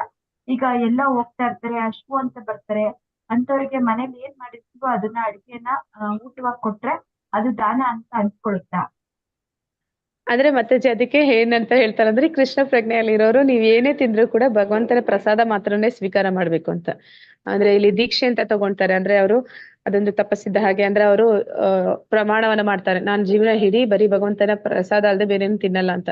ಅಂತವ್ರ ಮನೆಯಲ್ಲಿ ಅಥವಾ ಅಂತವ್ರ ಹತ್ರ ನೀವ್ ಏನ್ ತಗೊಂಡ್ರು ಕೂಡ ಅವ್ರ ಹತ್ರ ಯಾವಾಗ್ಲೂ ಭಗವಂತನ ಪ್ರಸಾದನೇ ಇರುತ್ತೆ. ಆದ್ರೆ ಅವರು ಏನಾದ್ರು ಕೈಯಲ್ಲಿ ಹಿಡ್ಕೊಂಡು ಹೋಗ್ತಾ ಇದ್ರು, ಹಣ್ಣು ಹಿಡ್ಕೊಂಡು ಹೋಗ್ತಾ ಇದ್ರು, ಇಲ್ಲ ಇನ್ನೇನೋ ಒಂದು ಡ್ರೈ ಫ್ರೂಟ್ಸ್ ಇಟ್ಕೊಂಡು ಹೋಗ್ತಾ ಇದ್ರು, ಎಲ್ಲ ಕೂಡ ಭಗವಂತನ ನೈವೇದ್ಯ ಆಗಿರುತ್ತೆ. ಅಂತದನ್ನ ಅವ್ರು ಯಾರಿಗ್ ಬೇಕಾದ್ರೂ ಕೊಡ್ಬೋದು. ಆದ್ರೆ ಮತ್ತೆ ತಗೊಂಡಿಲ್ಲ ಎಂತದೂ ಇಲ್ಲ, ಹರಿನಾಮಸ್ಮರಣೆ ಇವಾಗ ಏನ್ ಹೇಳ್ತೀವಿ ಅದಷ್ಟೇ ನಮ್ಗೆ ಗೊತ್ತಿರೋದು, ಬೇರೆ ಏನು ಗೊತ್ತಿಲ್ಲ ನಮ್ಗೆ. ಈಗ ನಮ್ಮ ಮನೆ ಹತ್ರ ಬಂದು ಊಟ ಕೊಡಮ್ಮ ಕೇಳಿದ್ರೆ ನಾವೇನು ನೈವೇದ್ಯ ಮಾಡಿಲ್ಲ, ಏನ್ ಮಾಡಿಲ್ಲ, ಆ ಊಟನ ಕೊಟ್ರೆ ನಮ್ಗೆ ದಾನ ಅನ್ಸಲ್ವಾ? ಮತ್ತೇಜಿ ಅದ ಊಟನ್ ಕೊಟ್ರೆ ದಾನ ಅನ್ಸಲ್ವಾ?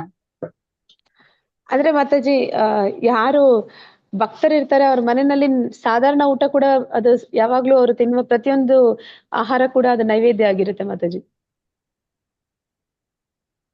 ಅಂದ್ರೆ ನಾವು ಹರಿನಾಮ ಸ್ಮರಣೆ ಅಷ್ಟೇ ಮಾಡಿರ್ತೀವಿ ಮಾತಾಜಿ, ನಾವು ಭಗವಂತನ್ಗೆ ಅದನ್ನ ನೈವೇದ್ಯ ಮಾಡಿರೋದಿಲ್ಲ. ನಾವು ಆ ರೀತಿಯಾಗಿ ಮಾಡಿದ ಅಡ್ಗೆನ ನಾವು ಕೊಟ್ರೆ ಅದು ದಾನ ಅನ್ಸುತ್ತಾ ಅಂತ. ದಾನ ನೀವು ಆತರ ಕೊಡ್ಬೋದು ಮಾತಾಜಿ. ನೀವು ಭಗವಂತನ ಸ್ಮರಣೆ ಮಾಡ್ದಿರ ಕೂಡ ನೀವು ಭೋಗ ಮಾಡ್ತಿರುವಂತ ಆಹಾರವನ್ನು ಕೊಟ್ರು ಕೂಡ ಅದು ದಾನನೇನೆ.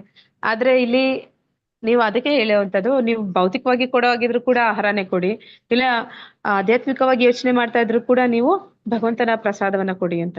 ಅಂದ್ರೆ ಈಗ ನಾವು ನೋಡ್ತೀವಿ ಕೆಲವೊಬ್ಬರು ತುಂಬಾ ಕರುಣಾಳುಗಳಿರ್ತಾರೆ. ಅವರು ಯಾರು ಒಂದು ತುಂಬಾ ಕಷ್ಟದಲ್ಲಿರ್ತಾರೆ ಅಂತವ್ರಿಗೆ ಸಹಾಯ ಮಾಡುವಂತ ದೊಡ್ಡ ಮನಸ್ಸಿರುತ್ತೆ ಅವ್ರಿಗೆ. ಅವ್ರು ಪ್ರಯತ್ನ ಪಡ್ತಾರೆ, ಅವರನ್ನ ಉದ್ಧಾರ ಮಾಡೋದಕ್ಕೆ ಪ್ರಯತ್ನ ಪಡ್ತಾರೆ. ಅದಕ್ಕಾಗಿ ಅವರು ಅವ್ರಿಗೆ ಏನಾದ್ರೂ ಒಂದು ಕಷ್ಟ ಅಂತಂದ್ರೆ, ಯಾರಿಗಾದ್ರೂ ಏನಾದ್ರೂ ಸಹಾಯ ಮಾಡ್ಬೇಕು ಅನ್ನೋ ಮನಸ್ಥಿತಿ ಇರುವಂತವ್ರು, ಅಂದ್ರೆ ಈ ಹುಟ್ಟು ಹಬ್ಬದ ದಿವಸಗಳಲ್ಲಿ ಒಂದು ಅನಾಥಾಶ್ರಮಗಳಿಗೆ ಹೋಗಿ ಆಹಾರ ಕೊಡುವಂತವ್ರು, ಈ ತರ ಎಲ್ಲ ಜನ ಇರ್ತಾರೆ. ಅಂದ್ರೆ ಅವರು ಒಂದು ಹೊತ್ತಿಗೆ ಅವ್ರು ಕೊಡೋದಕ್ಕೆ ಸಾಧ್ಯ. ಮತ್ತೆ ಆ ರೀತಿ ಅವರು ಯಾಕೆ ಅಂತ ಒಂದು ಪರಿಸ್ಥಿತಿಗೆ ಬಂದಿರ್ತಾರೆ ಅಂತಂದ್ರೆ, ಅವರ ಒಂದು ಪೂರ್ವ ಜನ್ಮದ ಒಂದು ಕರ್ಮಕ್ಕೆ ಅನುಗುಣವಾಗಿ ಬಂದಿರ್ತಾರೆ. ಅಂತವ್ರ ಒಂದು ಕರ್ಮ ಕಳಿಬೇಕು ಅಂತಂದ್ರೆ ಅವರು ಭಗವಂತನ ಸ್ಮರಣೆ ಮಾಡ್ಬೇಕು. ಅವ್ರಿಗೆ ಅಂತಹ ಒಂದು ಭಗವಂತನ ಸ್ಮರಣೆ ಮಾಡ್ಬೇಕು ಅಂದ್ರೂ ಕೂಡ ಭಕ್ತಿ ಪುಣ್ಯ ಅನ್ನುವಂಥದ್ದು ಇರ್ಬೇಕು ಅಂತ ಹೇಳ್ತಾರೆ. ಆ ಭಕ್ತಿ ಪುಣ್ಯ ಹೇಗೆ ಸಿಗುತ್ತೆ ಅಂದ್ರೆ ಭಕ್ತರ ಸಂಘದಿಂದ ಸಿಗುತ್ತೆ, ಅಥವಾ ಭಕ್ತರ ಸಂಘದಲ್ಲಿ ಅವ್ರು ಈ ರೀತಿ ಏನಾದ್ರು ಭಗವಂತನ ಪ್ರಸಾದವನ್ನ ಸ್ವೀಕಾರ ಮಾಡಿದ್ರು ಕೂಡ ಸಿಗುತ್ತೆ. ಅದಕ್ಕೆ ನಾವು ಅವ್ರಿಗೆ ಏನಾದ್ರು ಒಳ್ಳೇದ್ ಮಾಡ್ಬೇಕು ಅಂತಂದ್ರೆ ಭಗವಂತನ ಪ್ರಸಾದವನ್ನ ಕೊಡ್ಬೇಕು ಅಂತ ಹೇಳ್ತೀವಿ ಮಾತಾಜಿ. ಸರಿ ಹಲೋ ಮಾತಾಜಿ. ಹಲೋ ಹಾ ಪ್ರಭುಜಿ, ಹೇಳಿ ಮಾತಾಜಿ, ಪ್ರಭುಜಿ. ತತ್ವಮಸಿ ಅಂದ್ರೆ ಫುಲ್ ಫಾರ್ಮ್ ಏನ್ ಬರುತ್ತೆ ಮಾತಾಜಿ? ಓಂ ತತ್ವಮಸಿ. ಹಾ. ಈಗ ನಾನು ಹೇಳಿದ್ರು ಓಂ ತತ್ಸತ್ ಅಲ್ವಾ ಪ್ರಭುಜಿ? ಹಾ ಮಾತಾಜಿ. ತತ್ವಮಸಿ ಅದು ನನಗೆ ಗೊತ್ತಿಲ್ಲ ಪ್ರಭುಜಿ. ನಾನು ಓಂ ತತ್ಸತ್ ಅಂತ ಅದನ್ನ ಮಾತ್ರನೇ ವಿವರಣೆಯಾಗಿ ಹೇಳಿದ್ದು. ಓಕೆ. ಅವೆಲ್ಲವೂ ಕೂಡ ಉಪನಿಷತ್ತಿನಲ್ಲಿ ಬರುವಂತ ವಾಕ್ಯಗಳು ಪ್ರಭುಜಿ. ಏನೇ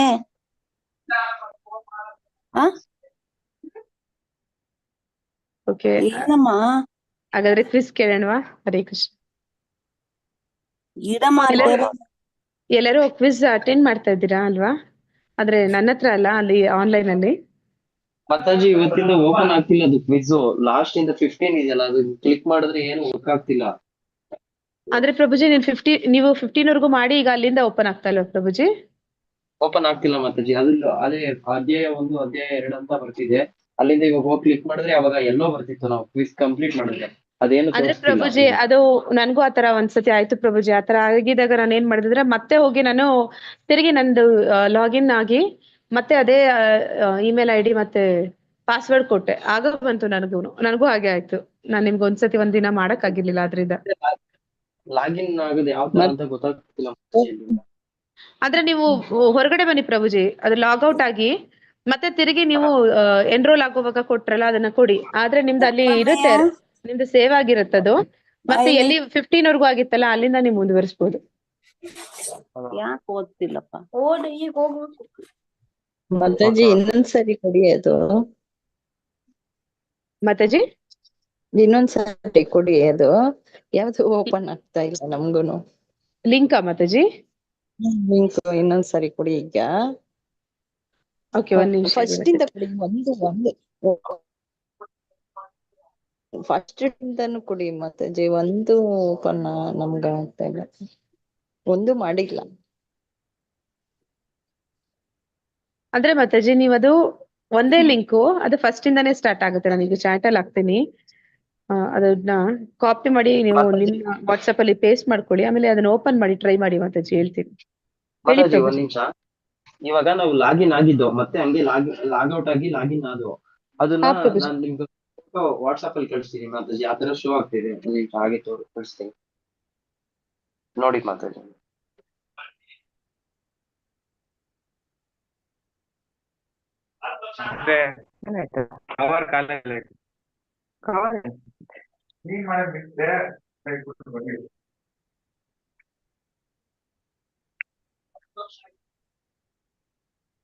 ಒಂದ್ ಸೆಕೆಂಡ್ ಮಾತಾಜಿ, ಅಲ್ಲಿ ಕಳಿಸ್ತಾ ಇದ್ದೀನಿ.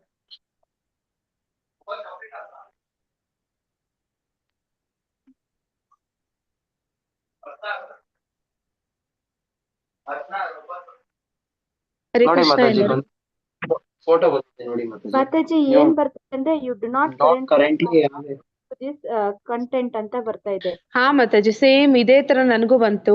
ನಾನೇನ್ ಮಾಡಿದೆ ಅಂದ್ರೆ ನನ್ಗೆ ಇದು ಹೋಯ್ತೇನೋ ಅಂತ ಹೇಳಿ ಮತ್ತೆ ಎನ್ರೋಲ್ ಆಗೋದಕ್ಕೆ ವಾಪಸ್ ತಿರುಗಿ ಹೋದೆ. ಹಿಂದೆ ಹೋದಾಗ ಏನಾಯ್ತು, ನನ್ಗೆ ಅದು ಕೇಳ್ತು, ಮತ್ತೆ ಇಮೇಲ್ ID ಕೇಳ್ತು, ಮತ್ತೆ ಪಾಸ್ವರ್ಡ್ ಕೇಳ್ತು.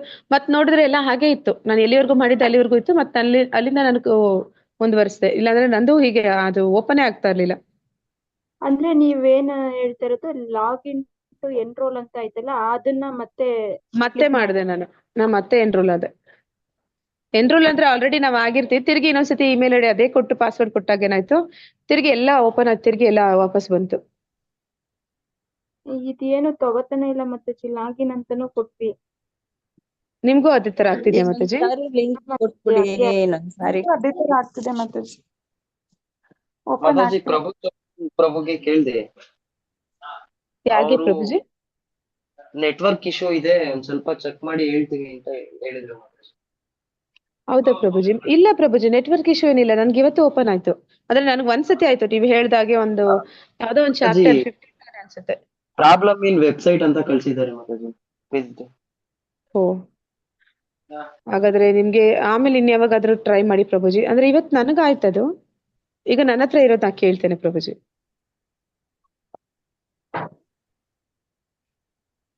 ಓಕೆ, ಪ್ರಶ್ನೆಗಳನ್ನು ಕೇಳ್ಬಿಡ್ತೇನೆ.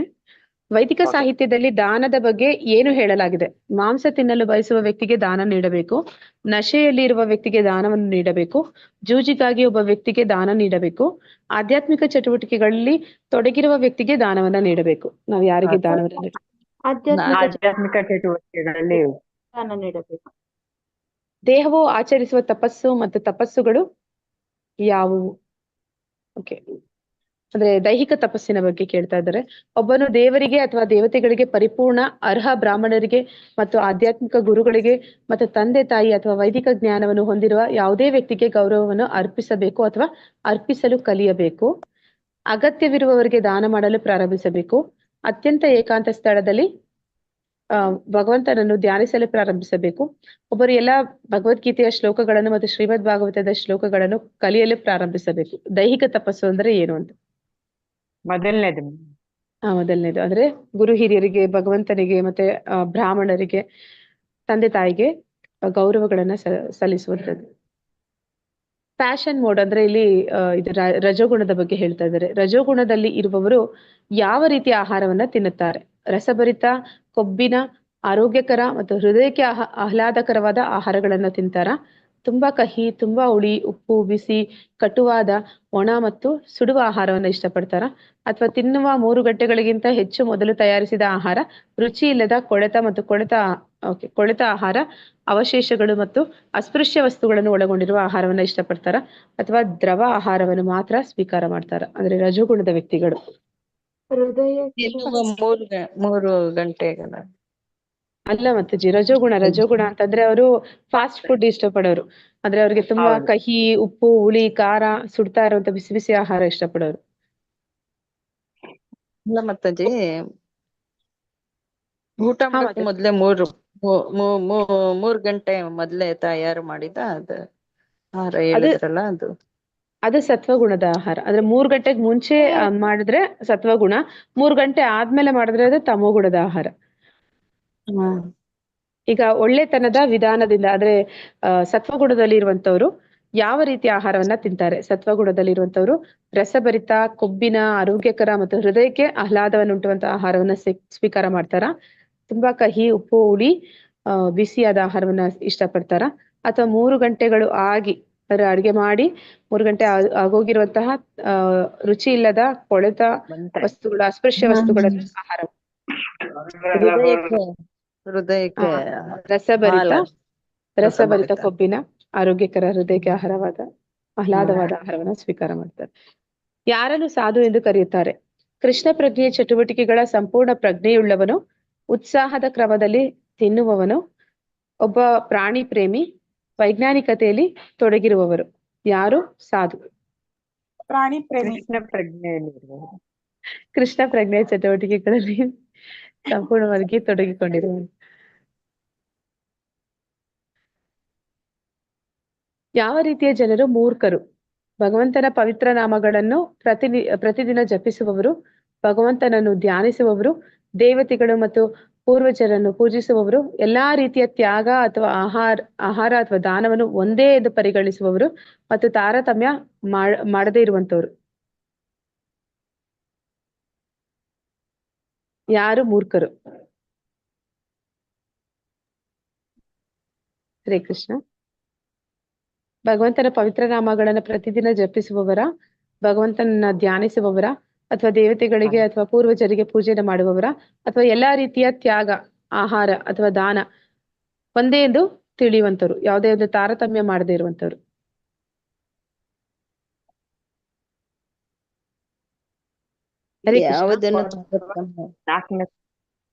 ನಾಲ್ಕನೇದು ಅಂದ್ರೆ ಅವ್ರು ಎಂತದೇ ತಿಂದ್ರು ಅದೆಲ್ಲ ಒಳ್ಳೇದೇ ಅಂತ ಅನ್ಕೊಳ್ಳೋರು, ಎಲ್ಲವೂ ಕೂಡ ಒಂದೇ ಅಂತ ತಿಳಿಯುವಂತವ್ರು, ಎಲ್ಲಾ ರೀತಿಯ ದಾನ ಯಾರಿಗೆ ಮಾಡಿದ್ರು ಕೂಡ ಅದು ಸರಿ ಅಂತ ಹೇಳುವಂತವ್ರು. ಯಾವುದೇ ಮಾರ್ಗದರ್ಶನದಲ್ಲಿ ವಸ್ತು ಪ್ರಜ್ಞೆಯಲ್ಲಿ ಮೊದಲಿನಿಂದಲೂ ಕೆಲಸ ಮಾಡುವುದು ಉತ್ತಮ ಕೋರ್ಸ್, ಅದು ಎಲ್ಲವನ್ನೂ ಯಶಸ್ವಿಯಾಗುವ ಮಾರ್ಗವಾಗಿದೆ. ಏನಿದು? ಯಾವುದೇ ಮಾರ್ಗದರ್ಶನದಲ್ಲಿ ವಸ್ತು ಪ್ರಜ್ಞೆಯಲ್ಲಿ ಮೊದಲಿನಿಂದಲೂ ಕೆಲಸ ಮಾಡುವುದು ಎಲ್ಲವನ್ನು ಯಶಸ್ವಿಯಾದ ಆಗುವ ಮಾರ್ಗ. ಆದ್ರೆ ನಾವು ಯಾವುದೇ ಒಂದು ಗುಣದಲ್ಲಿ ಏನನ್ನೇ ಮಾಡಿದ್ರು ಕೂಡ ಅದು ನಮಗೆ ಪರಿಪೂರ್ಣ ಒಂದು ಶಾಶ್ವತ ಒಂದು ಫಲವನ್ನ ನೀಡುತ್ತೆ ಅನ್ನುವಂಥದ್ದು. ನಿಜನಾ ತಪ್ಪ ಅಥವಾ ಎರಡೂನಾ ಅಥವಾ ಮೇಲಿನ ಯಾವುದು ಅಲ್ಲವಾ? ಯಾವುದು ಅಲ್ಲ. ತಪ್ಪು. ತಪ್ಪು ಅಂದ್ರೆ ನಾವು ಮಾಡುವಂತಹ ಒಂದು ತ್ರಿಗುಣಗಳಲ್ಲಿ ನಾವು ಮಾಡಿದ ಕೆಲಸಗಳು ಅದು ಶಾಶ್ವತವಾಗಿ ನಮ್ಗೆ ಯಶಸ್ಸನ್ನ ಕೊಡೋದಿಲ್ಲ.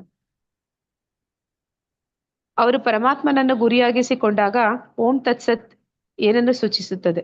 ವಸ್ತು ಸ್ವಭಾವ, ಪ್ರೇತ ಪ್ರಪಂಚ, ಪರಮಾತ್ಮ ಪರಮಪುರುಷನ ಶಾಶ್ವತ ಸ್ವರ್ಗೀಯ ಜಗತ್ತು. ಓಂ ತತ್ಸತ್ ಕೊನೆಯಲ್ಲಿ ನಾವು ನೋಡಿದ್ವಲ್ಲ, ಅದು ಯಾವುದನ್ನ ಸೂಚಿಸುತ್ತೆ? ಅಂದ್ರೆ ಈ ಒಂದು ಭೌತಿಕ ಸ್ವಭಾವ ಅಂದ್ರೆ ವಸ್ತು ಸ್ವಭಾವ ಅಂದ್ರೆ ತ್ರಿಗುಣಗಳ, ಅಥವಾ ಭೂತ ಪ್ರಪಂಚವನ್ನ, ಅಥವಾ ದೇವೋತ್ತಮ ಪರಮಪುರುಷನನ್ನ, ಅಥವಾ ಸ್ವರ್ಗೀಯ ಜಗತ್ತನ್ನ? ದೇವತಾ ಪರಮಪುರುಷ, ಪರಮಾತ್ಮನನ್ನ ಕುರಿತು ಮಾಡುವಂಥದ್ದು. ವೈದಿಕ ಸಾಹಿತ್ಯದಲ್ಲಿ ಏನು ಉಲ್ಲೇಖಿಸಲಾಗಲಿಲ್ಲ, ಯಾವುದನ್ನ ಉಲ್ಲೇಖಿಸಿಲ್ಲ? ಶ್ರೀಕೃಷ್ಣನ ಶಕ್ತಿ, ಕೃಷ್ಣ ಪರಮಪುರುಷ, ಕೆಲವು ರಾಜಕೀಯ ಅಂತ್ಯಕ್ಕಾಗಿ ಅನಧಿಕೃತ ಉಪವಾಸ ಮತ್ತು ಸಂಯಮ, ವರ್ಣಾಶ್ರಮ ವ್ಯವಸ್ಥೆ. ಯಾವುದು ಶಾಸ್ತ್ರಗಳಲ್ಲಿ ಇಲ್ಲ ಅಂತ? ಶ್ರೀಕೃಷ್ಣನ ಶಕ್ತಿ, ಕೃಷ್ಣ ಪರಮಪುರುಷ, ಕೆಲವು ರಾಜಕೀಯ ಉದ್ದೇಶಕ್ಕಾಗಿ ಅನಧಿಕೃತ ಉಪವಾಸ ಅಥವಾ ಮಾಡುವಂತಹ ತ್ಯಾಗ. ರಾಜಕೀಯ ಉದ್ದೇಶಕ್ಕಾಗಿ ತ್ಯಾಗ ಮಾಡೋದು. ಈ ಒಂದು ಉಪವಾಸಗಳನ್ನ ಸತ್ಯಾಗ್ರಹ ಮಾಡುವಂಥದ್ದು ಅದನ್ನೆಲ್ಲ ಈ ಒಂದು ಶಾಸ್ತ್ರಗಳಲ್ಲಿ ಉಲ್ಲೇಖ ಇಲ್ಲ. ಅದು ಧರ್ಮಗ್ರಂಥದ ಆದೇಶದ ಪ್ರಕಾರ ಯಾರು ಪೂಜಿಸಬಹುದು, ಯಾರನ್ನ ಪೂಜಿಸಬೇಕು? ಧರ್ಮಗ್ರಂಥಗಳ ಆದೇಶದ ಪ್ರಕಾರ ದೇವತೆಗಳು, ಪೂರ್ವಜರು, ಪ್ರೇತಗಳು, ಪರಮಾತ್ಮ ಪರಮಪುರುಷ ಕೃಷ್ಣ. ಪರಮಾತ್ಮ ಪರಮಪುರುಷ ಕೃಷ್ಣ. ಹರೇ ಕೃಷ್ಣ. ಇಲ್ಲಿಗೆ ಇವತ್ತಿನ ಒಂದು ಕ್ವಿಜ್ ಕೂಡ ಮುಗ್ದಿದೆ. ಪ್ರಭುಜಿ ನೀವು ಮತ್ತೆ ಟ್ರೈ ಮಾಡಿ ಪ್ರಭುಜಿ, ಅದು ಆಗುತ್ತೆ. ನನಗೂ ಅದು ಒಂದ್ಸತಿ ಆಗಿತ್ತು. ಇವತ್ತು ನಾನು ಓಪನ್ ಮಾಡಿದ್ದೀನಿ ವೆಬ್ಸೈಟ್, ಏನಾದ್ರೂ ಇಶ್ಯೂ ಇದ್ದಿದ್ರೆ ನನ್ಗೆ ಓಪನ್ ಆಗ್ಬಾರ್ದಾಗಿತ್ತು ಅದು. ನನ್ಗನ್ಸುತ್ತೆ ಅದು ಇಲ್ಲ, ಮತ್ತೆ ಅದು ಒಂದು ಓಪನ್ ಆಯ್ತು ನನ್ಗೆ, ಆದ್ರೆ ಅದ್ರಲ್ಲಿ ಪಾಸ್ವರ್ಡ್ ಕೇಳ್ತಾ ಐತೆ. ಇಮೇಲ್ ಐಡಿ ಹಾಕದ್ಮೇಲೆ ಒಂದ್ ಪಾಸ್ವರ್ಡ್ ಕೇಳ್ತಾ ಇದೆ. ನಾನು ಹಳೆ ಪಾಸ್ವರ್ಡ್ ನಾನು ಇಮೇಲ್ ಐಡಿ ಕೊಟ್ಟಿರೋದೇ ಕೊಡ್ಬೇಕಾ, ಅಥವಾ ಈಗ ಮತ್ತೆ ಗೆಟ್ ಸ್ಟಾರ್ಟೆಡ್ ಒಂದ್ ನ್ಯೂ ಪಾಸ್ವರ್ಡ್ ಅಂತ ಕೇಳ್ತಾ ಇದೆ, ಅದ್ ಕೊಟ್ಟಿದ್ದೇ ಕೊಡ್ಬೇಕಾ? ಹಳೇದು ತಗೊಂತಾ ಇಲ್ವಾ ಮಾತಾಜಿ? ಇಲ್ಲ ಮಾತಾಜಿ, ಇವಾಗ ಗೆಟ್ ಸ್ಟಾರ್ಟೆಡ್ ನ್ಯೂ ಪಾಸ್ವರ್ಡ್ ಅಂತ ಕೇಳ್ತಾ ಇದೆ. ಅದಕ್ಕೆ ಇವಾಗ ನಾನು ಅದನ್ನ ಕೊಟ್ರೆ ಮತ್ತೆ ನಾನು ಇಮೇಲ್ ಐಡಿದು ಮರ್ತೋಗ್ಬಿಡ್ತೀನಿ, ಮತ್ತೆ ಅದನ್ನೇ ಇದಾಗ್ಬಿಡುತ್ತೆ. ಇಲ್ಲ ಮಾತಾಜಿ, ನೀವು ನನಗೆ ಅದು ಏನಾಯ್ತು ಅಂದ್ರೆ, ನಾನು ಹಾಗೆ ಟ್ರೈ ಮಾಡಕ್ ಹೋದಾಗ ಓಪನ್ ಆಗಿಲ್ಲ. ನಾನು ಮೊದ್ಲು ಎನ್ರೋಲ್ ಅದೇ, ಆದ್ರೆ ನಿಮ್ದು ಏನು 7 PM ಬ್ಯಾಚ್ ಇದೆ, ಅದಕ್ಕೆ ನಾನು ಕೂಡ ಡಿವೋಟಿ ತರ ಜಾಯ್ನ್ ಆದೆ. ಆಮೇಲೆ ಅದು ನನಗೆ ಓಪನ್ ಆಯ್ತು. ಮತ್ತೆ ಅದು ನಾನು ಸೇಮ್ ಕೊಟ್ಟೆ, same email ID same password ಕೊಟ್ಟೆ. ನನ್ಗೆ ಅದು ಪ್ರಾಬ್ಲಮ್ ಆದಾಗ ಅದು ಮತ್ತೆ ಓಪನ್ ಆಯ್ತು. ನನ್ಗೆ ಅದೇ ಕೇಳ್ತೈತೆ ಮಾತಾಜಿ ಇವಾಗ. ಅಂದ್ರೆ ನಂದು ಏನ್ ಇಮೇಲ್ ಐಡಿ ಐತೆ ಅದಕ್ಕೆ ಕೊಟ್ಟಿರೋಂತ ಪಾಸ್ವರ್ಡ್ ನ ನಾನು ಕೊಡಕ್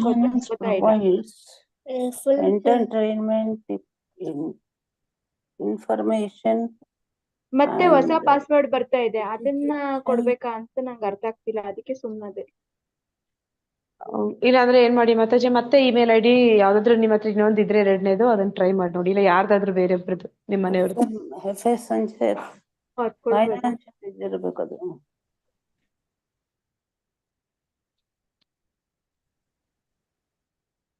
ಹರೇ ಕೃಷ್ಣ ಮಾತಾಜಿ, ಧನ್ಯವಾದಗಳು. ತುಂಬಾ ತುಂಬಾ ಧನ್ಯವಾದಗಳು ಮಾತಾಜಿ. ಹರೇ ಕೃಷ್ಣ. ಹರೇ ಕೃಷ್ಣ ಮಾತಾಜಿ. ಹರೇ ಕೃಷ್ಣ. ಹರೇ ಕೃಷ್ಣ. ಧನ್ಯವಾದಗಳು ಮಾತಾಜಿ. ಹರೇ ಕೃಷ್ಣ. ಗೊತ್ತಾಗ್ಲಿಲ್ಲ ಅಂದ್ರೆ ಮತ್ತೆ ಕೇಳ್ತೀನಿ ಮಾತಾಜಿ. ಎಲ್ಲರೂ ಲೆವೆಲ್ 2 ಜಾಯ್ನ್ ಆಗಿದ್ದೀರಲ್ವಾ? ಹರೇ ಕೃಷ್ಣ ಮಾತಾಜಿ ಕೇಳ್ತಾ ಇದ್ರು. ಮತ್ತೆ ಬೇಕಿದ್ರೆ ಲಿಂಕ್ ಹಾಕಿ. ಆದ್ರೆ ಇದನ್ನ ಕ್ವಿಜ್ ಯಾರು ಅಟೆಂಡ್ ಮಾಡಿಲ್ಲ ಮಾತಾಜಿ. ಆ ಕ್ವಿಜ್ ನೋಡಿ ಮಾತಾಜಿ, ಅದೇನಾದ್ರೂ ಓಪನ್ ಆಗುತ್ತೆ ಮೊದ್ಲು, ಆಮೇಲೆ ಮುಂದೆ. ಮಾತಾಜಿ ನಾಳೆ ಸ್ಟಾರ್ಟಿಂಗ್ ಒಂದ್ಸರಿ ಅದನ್ನ ಕ್ವಿಜ್ ಓಪನ್ ಮಾಡಿ ತೋರ್ಸೋಣಲ್ಲ ಮಾತಾಜಿ? ಹಾ ಮಾತಾಜಿ, ಸ್ಟಾರ್ಟಿಂಗ್ ಎಲ್ರಿಗೂ ತೋರ್ಸಿ ಅವ್ರ ಅಟೆಂಡ್ ಆಗ್ಲಿ. ಸರಿ ಮಾತಾಜಿ. 18 ಚಾಪ್ಟರ್ಸ್ ಮಾಡ್ಬೇಕಲ್ಲ. ಹಾ ಮಾತಾಜಿ, ಅದು ಸ್ವಲ್ಪ ಲೆಂತಿ ಇದೆ. ಆಮೇಲೆ ಏನು ಜಾಯಿನ್ ಆಗಿ ಎಲ್ರು ನಾಳೆ ಜಾಯಿನ್ ಆಗಿ ತಪ್ಪದೆ. ಇನ್ನ ಯಾರ್ಯಾರು ವಾಟ್ಸಪ್ ಗ್ರೂಪ್ ಜಾಯಿನ್ ಆಗಿಲ್ವೋ ನಾಳೆ ಮತ್ತೊಮ್ಮೆ ಹಾಕ್ತೇವೆ, ಪ್ಲೀಸ್ ಎಲ್ರು ಜಾಯಿನ್ ಆಗಿ. ಇಲ್ಲ ಮಾತಾಜಿ, ಇವಾಗ ನಾವ್ ಏನಾದ್ರು ಕ್ವಿಜ್ ಅಟೆಂಡ್ ಮಾಡಿಲ್ಲ ಅಂದ್ರೆ ಲೆವೆಲ್ 2 ಗೆ ಹೋಗಕ್ ಆಗಲ್ವಾ? ಇಲ್ಲ ಆಗುತ್ತೆ, ಮಾತಾಜಿ, ಹಾಗೇನಿಲ್ಲ, ಹೋಗ್ಬೋದು ನೀವು. ಆದ್ರೆ ಹೋಗ್ಬೋದು. ನಿಮ್ಗೆ ಏನಂದ್ರೆ ಇದು ಸರ್ಟಿಫಿಕೇಟ್ ಸಿಗುತ್ತೆ ಅಂತ. ಸರ್ಟಿಫಿಕೇಟ್ ಸಿಗುತ್ತಂತಷ್ಟೇ. ಅದೇ ಇದು ಓಪನ್ ಆಗ್ತಿಲ್ವಲ್ಲ ಅದಕ್ಕೆ ಹೇಳ್ತೀವಿ. ಆಗತ್ತೆ ಮಾತಾಜಿ, ಆತರ ಏನಿಲ್ಲ. ನನ್ಗೂ ಆಯ್ತು, ಅದು ಒಂದಿನ ಆಯ್ತು, ನನಗೂ ಅದೇ ತರ ಆಯ್ತು. ನಾನು ಏನಪ್ಪಾ ಇದು ಅನ್ಕೊಂಡೆ. ಸೇಮ್ ನೀವ್ ತೋರ್ಸಿದ್ರಲ್ಲ ಪ್ರಭುಜಿ, ಅದೇ ತರ ಬಂತು. ಇನ್ನೊಂದ್ ನೆಕ್ಸ್ಟ್ ಟ್ರೈ ಮಾಡಿ. ಲಿಂಕ್ ಹಾಕಿ ಮತ್ತೆ. ಹಾ ಮಾತಾಜಿ. ಹರೇ ಕೃಷ್ಣ ಮಾತಾಜಿ. ಹರೇ ಕೃಷ್ಣ ಮಾತಾಜಿ, ಧನ್ಯವಾದ ಮಾತಾಜಿ. ಹರೇ ಕೃಷ್ಣ ಮಾತಾಜಿ, ಹರೇ ಕೃಷ್ಣ.